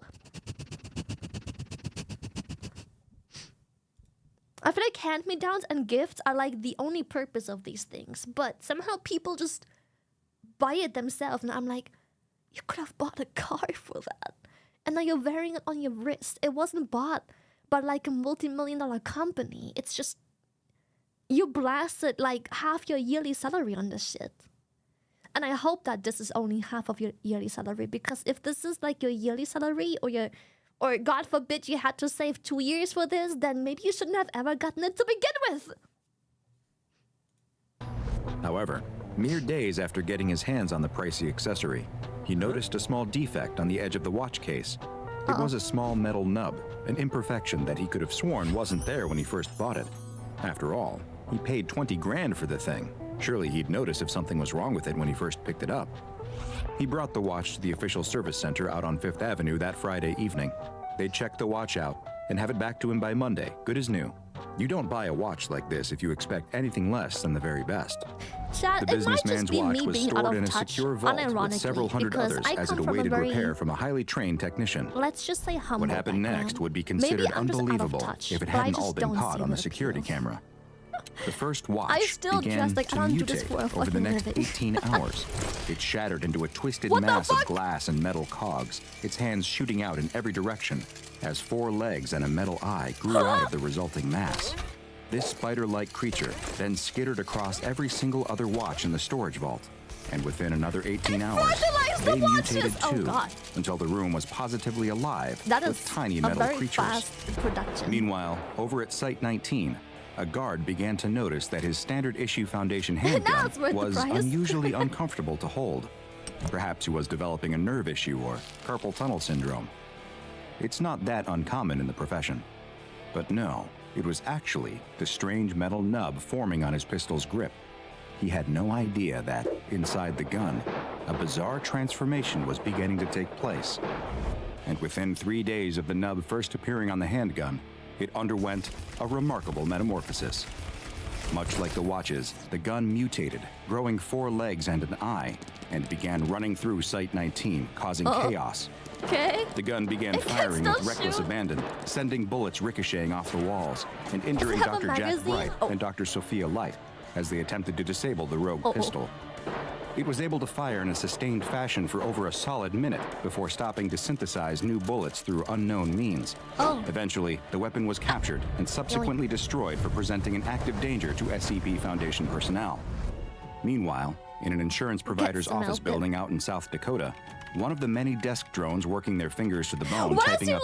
What does he look like? Oh my god, he looks like... There's this cartoon show, this like adult cartoon show. He looks like... No, he looks like... The Incredibles! Yes! He looks like the Incredibles! Yes! What the fuck? He does! Oh my god, he looks just like him! Look at him! Okay, it wasn't an adult. I misremember. It wasn't an adult show. But like yes, he looks like fucking Bob! Insurance claims barely noticed a small plastic nub forming on the side of their wireless keyboard. Oh my god. It remained this way for a relatively uneventful 6 days before finally undergoing a complete transformation. It became a chaotic configuration of legs and keys, spelling out the words, "Ask, we will answer," on the top of its body. It wandered around the office, seemingly brushing up against as many other pieces of technology as it could. The astonished workers found that if you typed any complete sentence onto this mechanical creature's keys, it would be rendered inactive for around an hour, much to the relief of everyone who was there at the time. In New Mexico, a small child was about to be scarred for life when his brand new talking action figure developed a plastic nub on the nape of its neck. The child didn't really pay any mind to it. However, within 10 days of the nub's appearance, the toy took on a transformation that was impossible to ignore. The toy burst open, its head growing 4 legs and skittering away from its own broken body. Oh my god. When the little boy saw this, he called for his mother. When it began skittering towards him at surprising speed, he screamed and fled. The head, which had also somehow lost its eyes to an even more frightening effect, kept repeating, "Mom, there's something wrong with my toy." in the little boy's voice. If it wasn't for the Foundation amnestics that he and his mother would later receive, he likely would have been scarred for life by the anomalous experience. In Idaho, an old woman who lived alone noticed something strange going on with her television set. A lump of warped, bulbous plastic had started forming on the top. She decided to call a TV repairman, or perhaps her son, who didn't call her nearly enough, to come over and take a look at it. But as things often do in life, she let it slip her mind, and 2 weeks passed without her addressing it. This would prove to be a mistake. Not that any TV repairman really could have done anything to help. The TV sprouted 4 long spider-like legs and a single eye. The screen perpetually showed shaky footage of an unmoving figure suspended midair in the middle of a blank, featureless room. This change from the usual programming disturbed the old woman greatly, even more so as the television began advancing towards her. Meanwhile, soldiers operating a tank stationed in Syria noticed a small metal welt on its chassis. Of course, given the natural wear and tear experienced by tanks on an active battlefield, none of them paid much mind to such a tiny defect. It continued like this for a month and a half, until tragedy finally struck in the most unexpected fashion. Much like the handgun over in Site-19, the tank grew legs and started firing in every direction, devastating nearby infrastructure and killing scores of people around it. It seemed not to discriminate or even really to aim. It fired in all directions with soldiers and civilians alike, and it took several groups of soldiers armed with anti-tank weaponry to finally put it down. No explanation was ever given for what happened that day. Most people just assumed that it was a tank operator who'd snapped under the intense pressures of war and gone berserk. But the truth would forever elude them. So what is the truth? Why has all this machinery, from innocent to disastrous, been taking on a mind of its own and causing chaos across the globe? Allow me to explain. These are just a few entries from the filing cabinet of incident reports belonging to SCP-658, a parasitic mechanical entity that's also known as the botflies. SCP-658 instances are unique species of highly reproductive anomalous creatures, characterized by their 4 long, thin legs on the underside of their bodies, and their single large mechanical eye somewhere on the upper body. Ads are one of the funniest They reproduce through contact with any man-made mechanical objects, but the exact means of parasitic infection are unclear. Simply making contact seems to be enough to turn an object into a breeding pod for a growing SCP-658 embryo, and gestation time is dependent on the size and complexity of the infected object. The embryo will present itself as a metal or plastic nub on the surface of the object, appearing to the untrained eye like some kind of minor production defect. This keeps the embryo safe as it develops, growing and absorbing the surrounding technology into its own biomechanical makeup. Incidentally, the name botfly is a play on an equally unpleasant, non-anomalous parasitic insect, Latin name Ostridae, which implant their eggs into the living flesh of their victims, oh my God, where they incubate. Like a fucking these shots look like something else. These shots look like something I occasionally scroll past on Twitter, if you know what I mean. Which implant their eggs into the living flesh of their victims, where they incubate, grow, and eventually burst out from the skin. The similarities in breeding patterns of non-anomalous botflies and SCP-658 are self-evident. These entities vary massively in size, from the diminutive stature of 5 millimeters squared to hundreds of meters. The size of an SCP-658 instance, much like its aforementioned gestation period, depends entirely on its host object. And Foundation research has indicated that any complex man-made mechanical object is susceptible to parasitic infection. From cell phones to jumbo jets, all technology is on the table for 658. And as indicated through the eyewitness accounts in the case files, the appearance of the individual SCP-658 instances are reflective of whatever technology incubated them. This influence of the host technology oh my God, I have an idea. I'm so sorry. I have to do this. I am so sorry. I want him to hold a picture of me. Hold up. I am so sorry, but oops, sorry. I need this. I think it will look so funny.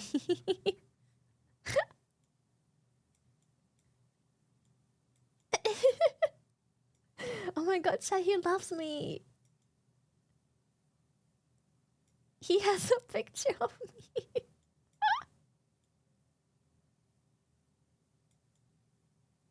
me. Why is it snapping? How can I make it stop snapping to like...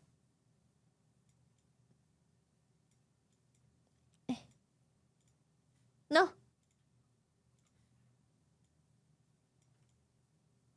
Perfect. Chad, look, it's me. He loves me. I'm in the picture. Cute.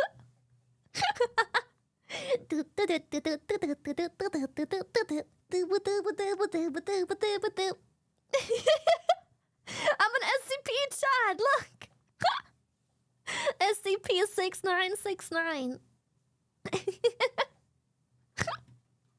Photo evidence of me.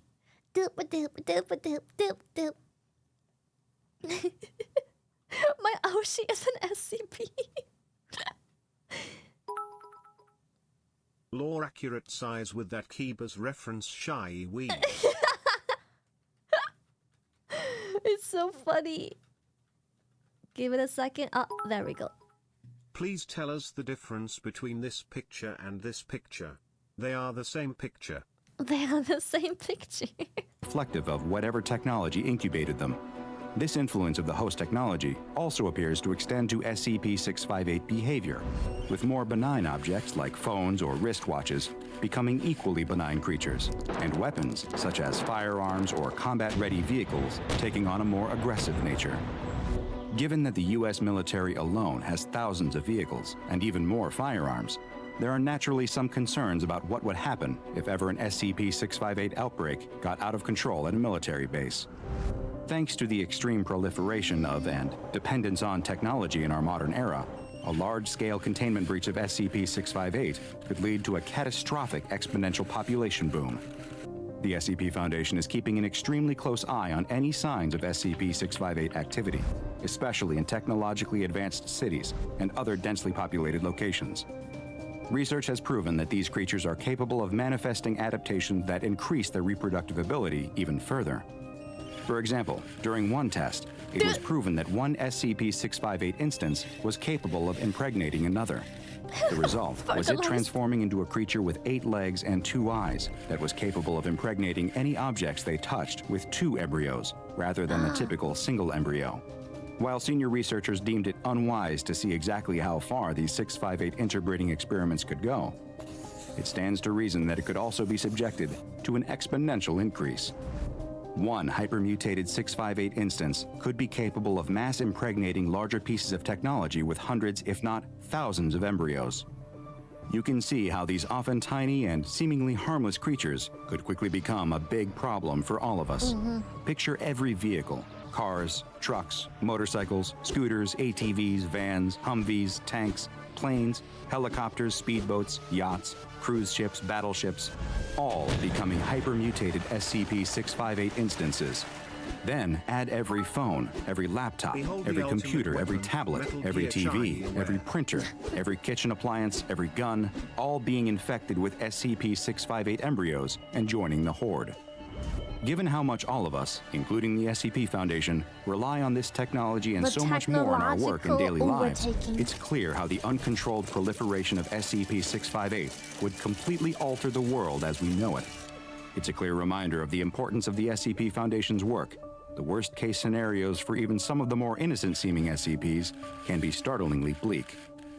Due to the mechanical nature of these anomalies, all connections to the Church of the Broken God and their illicit activities are being explored by Foundation field personnel.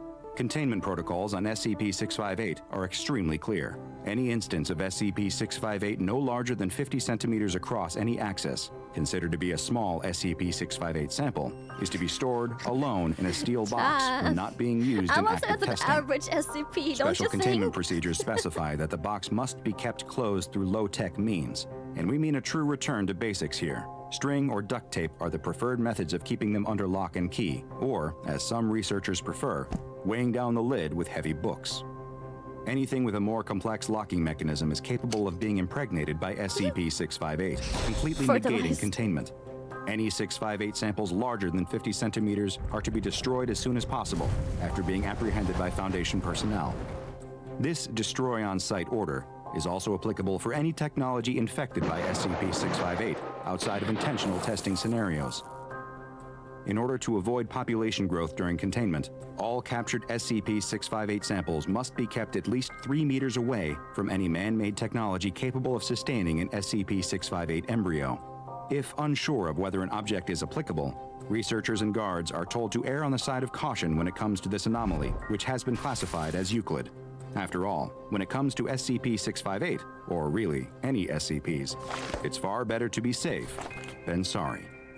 A wasp stings a cockroach in the brain, rendering it a mindless zombie. Will this be another botfly SCP? SCP-1104, the nose crab. That is literally, the 2 seconds in, I just noted that this will be another botfly SCP. She can lead to her home and fill with eggs that will hatch and devour the insect from the inside. A snail accidentally eats the eggs of a flatworm, and the eggs hatch, filling the snail's eye stalks with sacs of wriggling larvae. Ew. They mimic the movements of caterpillars, attracting hapless birds and enticing them to swoop down, attack, eat, and continue the life cycle of the worms. The spores of the cordyceps fungus make their way inside of a doomed ant, taking over its nervous system, puppeteering its body, and forcing it to march to the nearest highest point, only to die and split open, fungus blooming from its corpse and spreading spores to the next victim. Underwater, the sea louse settles into its new home inside of the fish's mouth, feeding on blood from the tongue until it withers away. There, the louse attaches itself in the tongue's place, serving as a mimic of the original organ, while the fish is none the wiser. Back on land, humans are not exempt. Nematode worm larvae infect the bloodstream through fly bites, hiding undetected until their host feels them wriggling beneath the cornea. Guinea worms enter the system when a person drinks infested water, growing longer and longer, then forcing their way out through the foot. Ew. Nature is full of terrifying parasitic creatures, but far scarier than the parasites we know about are the parasites that we haven't discovered yet. The creatures sneaking in and burrowing under the skin of their hosts without anyone even knowing they exist. After all, if you don't know something is there, how can you possibly hope to protect yourself from it? As a man hikes through the woods of the Pacific Northwest, he's thinking about repelling mosquitoes and pulling up his socks to stop ticks from latching onto his flesh. But he has no idea what else is lurking out here in the wild with him.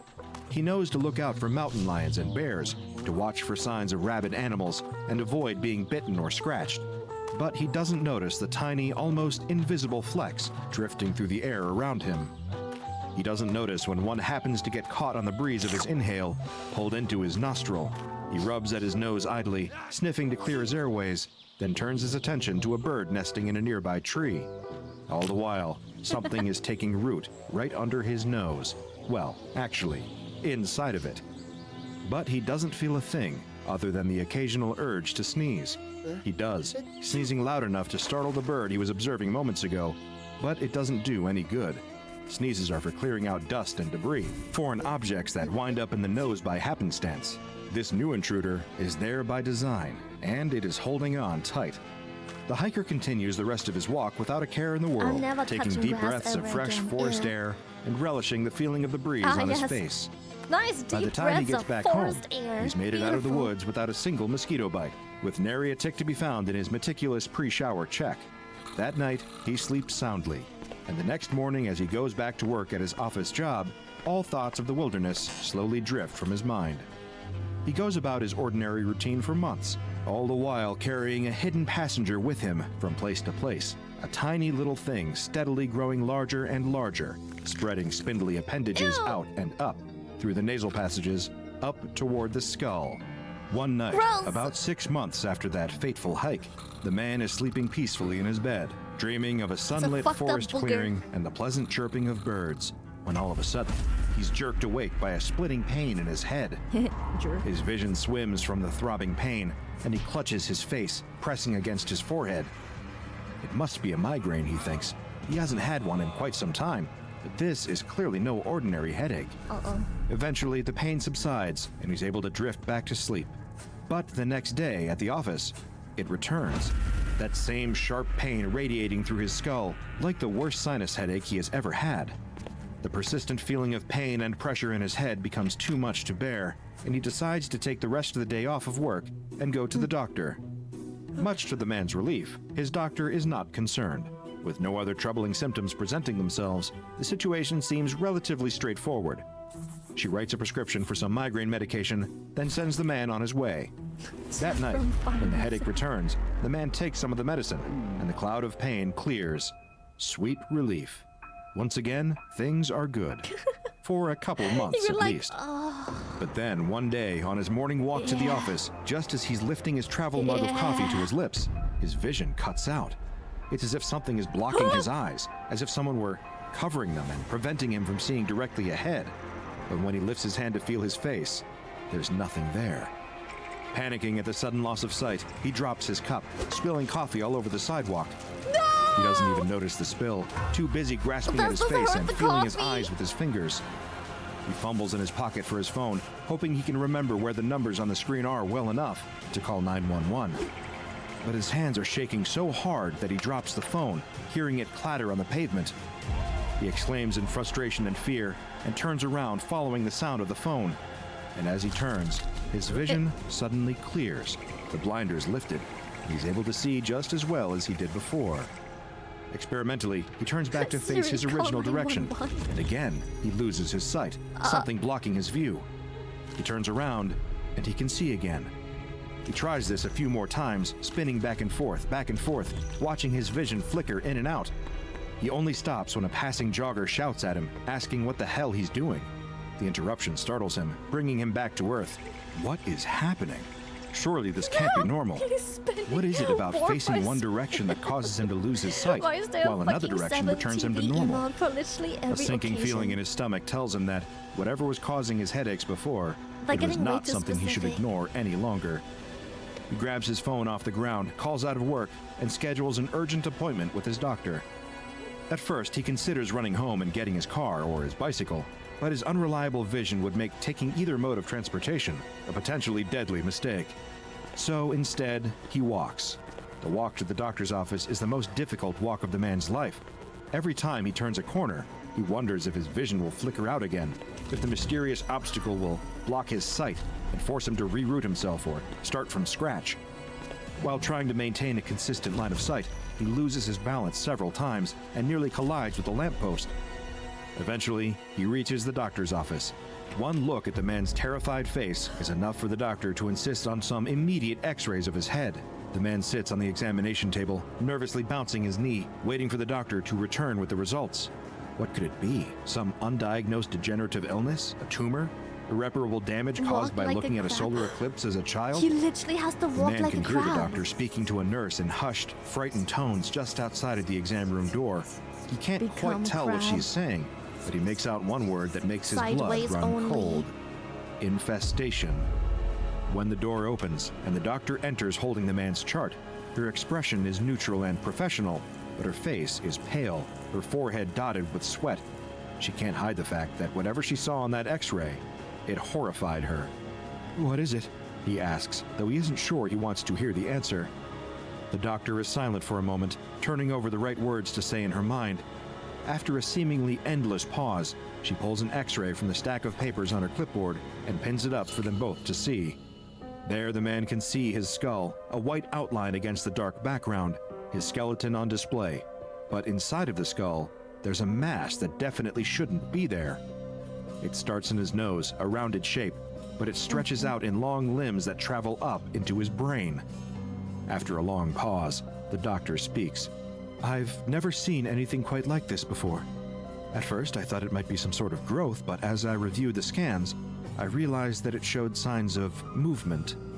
Whatever's in there, I'm afraid that it's alive." The man's stomach turns, and he worries for a moment that he might be sick all over the clean white floor. Instead, he just asks the doctor what can be done to help him. She explains that she plans to give him a local anesthetic, then attempt to get a closer look at the situation. Once she has eyes on the parasite, she will see if she can surgically remove it without causing any additional damage to his brain tissue. All the man can think about is that thing inside of his skull and how badly he wants it gone by any means necessary. He immediately agrees, and after a few quick injections, he's lying on his back, staring up at the ceiling as the doctor performs a nasal endoscopy. She slides the tube up his nostril a little bit at a time, monitoring the image on a nearby screen. Suddenly, she freezes, a small gasp escaping her lips. He demands to know what she's seeing, and she stammers, saying only that it's a creature she's never seen before, but it looks quite a bit like a sea spider. The man's eyes widen, and he's about to say something else. Suddenly, his vision goes dark again. Now he knows what that means, and the doctor's startled cry confirms it. The creature is moving. The man begins shaking, begging the doctor to get it out of him, to just grab the invader with some tweezers or whatever it is doctors do in this situation and get it out of his head.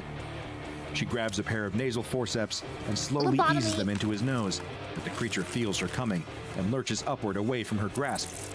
The man feels a sudden burst of pain, and then everything goes dark as he loses consciousness, his eyes fluttering shut. The doctor checks his pulse, checks his breathing, and attempts to rouse her patient, but he's out cold. As she examines him, she notices a fluttering motion beneath his right eyelid. At first, she thinks she imagines it and takes a closer look. The flutter turns into a distinct, undeniable bulge beneath the eyelid, and then a slender limb pokes out from beneath the thin veil of flesh. It curves under the eyelid, tugging it open to reveal the unfocused eyeball beneath and something else.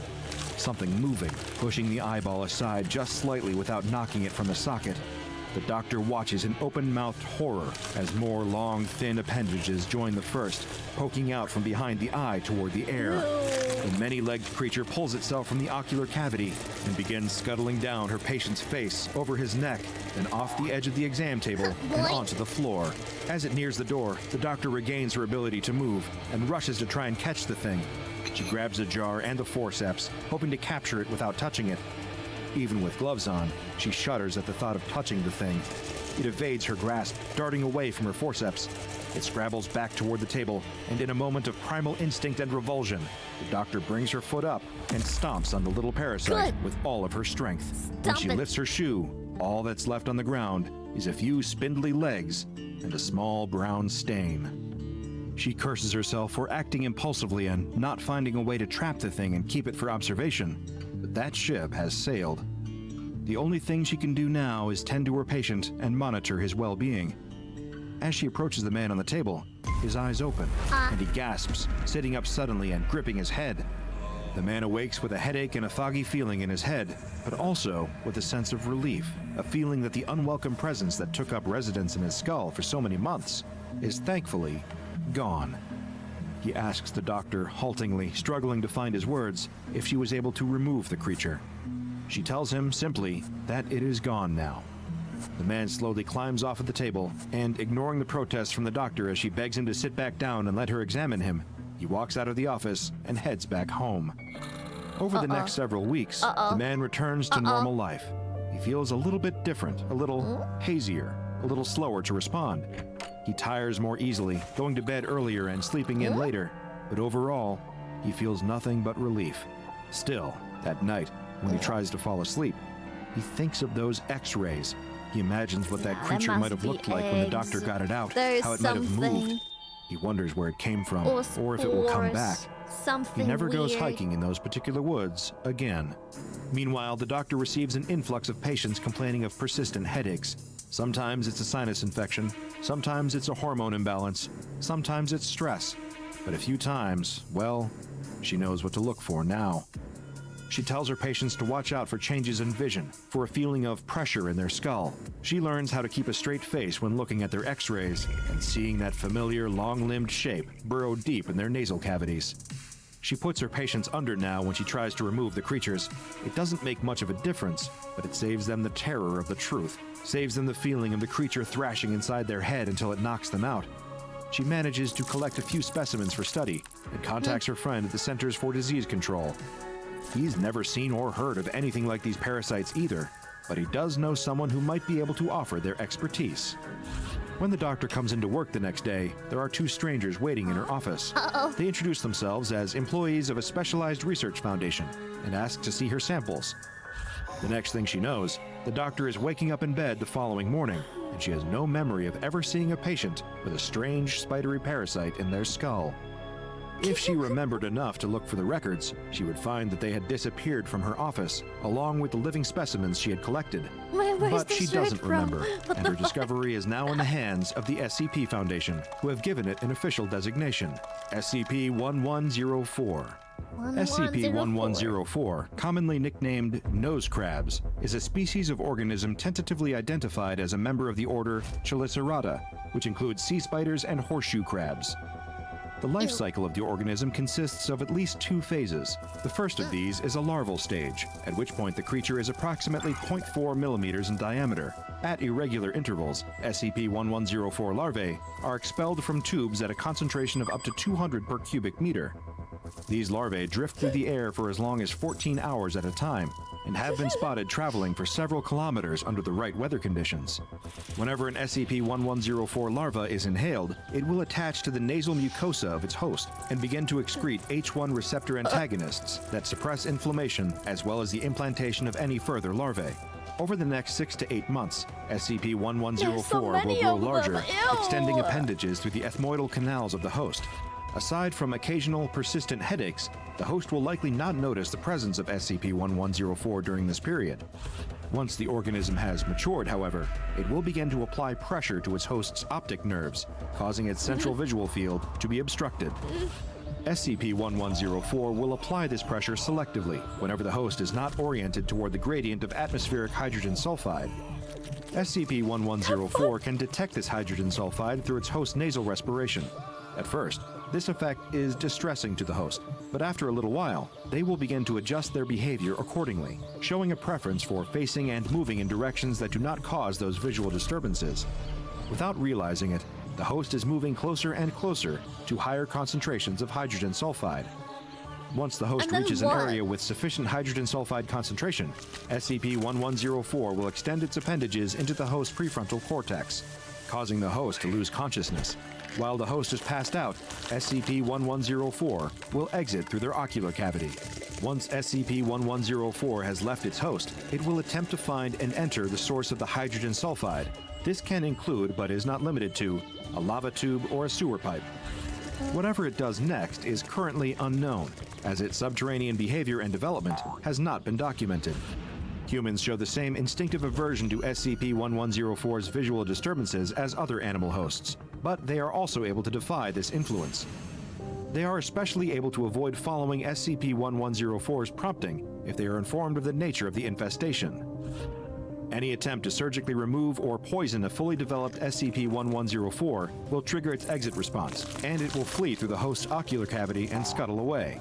Following SCP-1104's exit, the former host displays a lack of spontaneous response to external stimulus, with delayed reactions, as well as changes to personality linked to orbital frontal lesions. While individual instances of SCP-1104 are relatively easy to destroy, the species as a whole is considered endemic to certain subsurface geological formations. As it currently stands, the general population of SCP-1104 cannot be reached by convenient means of extermination. An area 10 meters in diameter, thought to contain the majority of SCP-1104, has been blocked off from the public under the guise of conservation and designated Site-104. Any non-Foundation personnel mammalian organisms larger than 10 kilograms found in the area should be considered contaminated and promptly incinerated on site. Once the SCP Foundation has discovered a way to effectively exterminate SCP-1104, doing so has been strongly endorsed by the O5 Council. However, such a method has not yet been discovered. So for now, SCP-1104 continues thriving underground, spouting larvae into the air to crawl up the noses of unsuspecting deer, possums, squirrels, and humans. So if you go out walking and feel a little tickle in your nose, it might just be a bit of extra pollen in the air. Or it might be a tiny nose crab, burrowing itself into your mucosal tissue, growing just a little bigger every day until it reaches your brain. But, like I said, maybe it's nothing. No need to get crabby about it. At first glance... No need to get crabby about it. Fuck off, bro! What the fuck? No need to get crabby about it. What's this one? The Clean Your Drains SCP. SCP-6698. What a beautiful picture. Hey guys, let's get ready to check out the new YouTube short and to like and post a funny comment. Lily, just let me know when you want it live. Oh, I can do it right now. We can wait after my stretch. I'm so small. What the fuck? No, right now. Chat, it's been like 4.5 hours. I think it's a decent time. I think we had a good time. No. Tomorrow will be a long fucking day for me. Like a long fucking day, bro. Like insane. I'll be coming to stream. We'll have some chat, some yap rap, some Zenda Zone Zero, and then I'll play with Josh. We'll play game. Just let me know. Yeah, I think literally right now is good. Longer stream? No, I don't think I'll stream. I'll just if he's already alive, I'll just raid into him. Either let me read the DM properly real quick before I talk shit again. If either he or Saikuno are live, I'll just raid that channel. And then I'll just hop onto their stream whenever we're playing game. It's super late for me, like there's no point. Of course, like there is a part of the American audience that could still be watching, but like it's really not. It's yeah. I know I sound like a broken record, but it feels right to say this. Thank you for sharing your time with us. It is always appreciated. Have a great rest of the night to Lily and the Shrimpies. See you soon. Shy Heart. What will y'all be playing? Go check out the new short. I'm not sure like, comment, subscribe. I'm allowed to say. But yeah, come check out the YouTube short. It'd be cool. We need another banger, chat. We need a new banger. So yeah, I'll see you guys tomorrow. I love you, chat. I'll see you tomorrow. Fucking ad. Why is there an ad when I'm trying to end stream? That is so clingy. Chat, that is so clingy. Why is there a fucking ad when I'm ending stream? A big clingy. Right? Yeah, it's so annoying. I hate it. Thank you, Kagami! Thank you! Thank you for today's stream and have a great rest of your day, Lily. Today's stream, Stay sweet and love you lots. I will. Thank you, Brad. Thank you so much. 2 days left for Marcy costume. I am literally edging the end date of that. Holy shit. I need to get my shit together and hop on and have get a good the costume. night, Lily, and see you in the Shrimpies next Thank you, Dor! stream. You too, Cha! You too. I love you. You're the best, Chat. You're the best. I enjoyed my stay. Thank you. So yeah, if you could, it'd be cool if you could check out like my new YouTube short. That'd be really fun. I love that. Last YouTube video did really poorly. It still hasn't really recovered from like. I think it's just gonna be an unfortunately flop video, which is such a shame because it's so fucking funny. It's so good. And it's so clickbaity too. Who doesn't want to click on that? I don't know why it performed so poorly. Right? It's great. Which video? The latest one. It's a perfect We just uploaded a short just now. So it'd be cool if you guys check this out. And for some reason, the video that we posted a week ago it's performing just so bad. I don't know why. It's the same standard video as the other videos. Didn't show enough of your model. None of the thumbnails have my tits in it. What do you mean? They never have my tits in it. Okay, well, there's one of them that does. Dude, YouTube is messing with me. For real, they're punishing me. They're slapping me on the wrist for throwing tantrums on Twitter for banning PS channel. What the fuck? They're punishing me. They're like, no, fuck you. We'll make sure you never have a chance to complain ever again. And they press the irrelevant button. They press the irrelevancy button. Goodbye, VTuber. Fuck VTubers.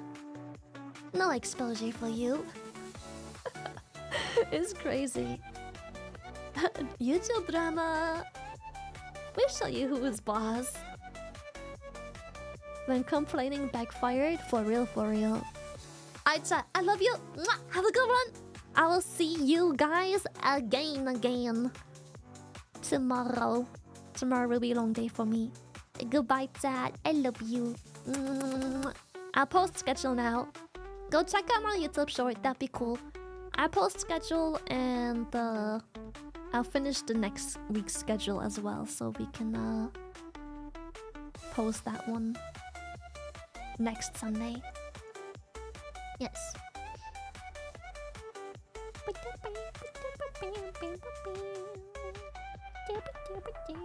You already did though? Wait, did I? Did I not cancel the draft? Uh-oh. Did I post this? Did I not uh-oh. I thought I canceled the draft. Huh? No, you're capping. I don't see it. You're capping. You're lying! You lying bastards! What the heck? Yeah, I got one guy. What the hecky? How dare you?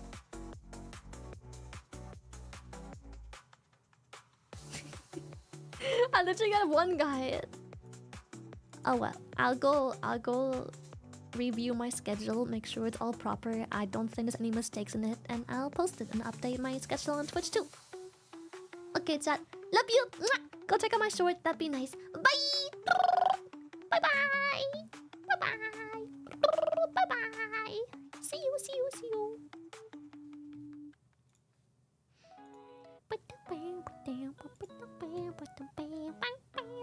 See you. Goodbye.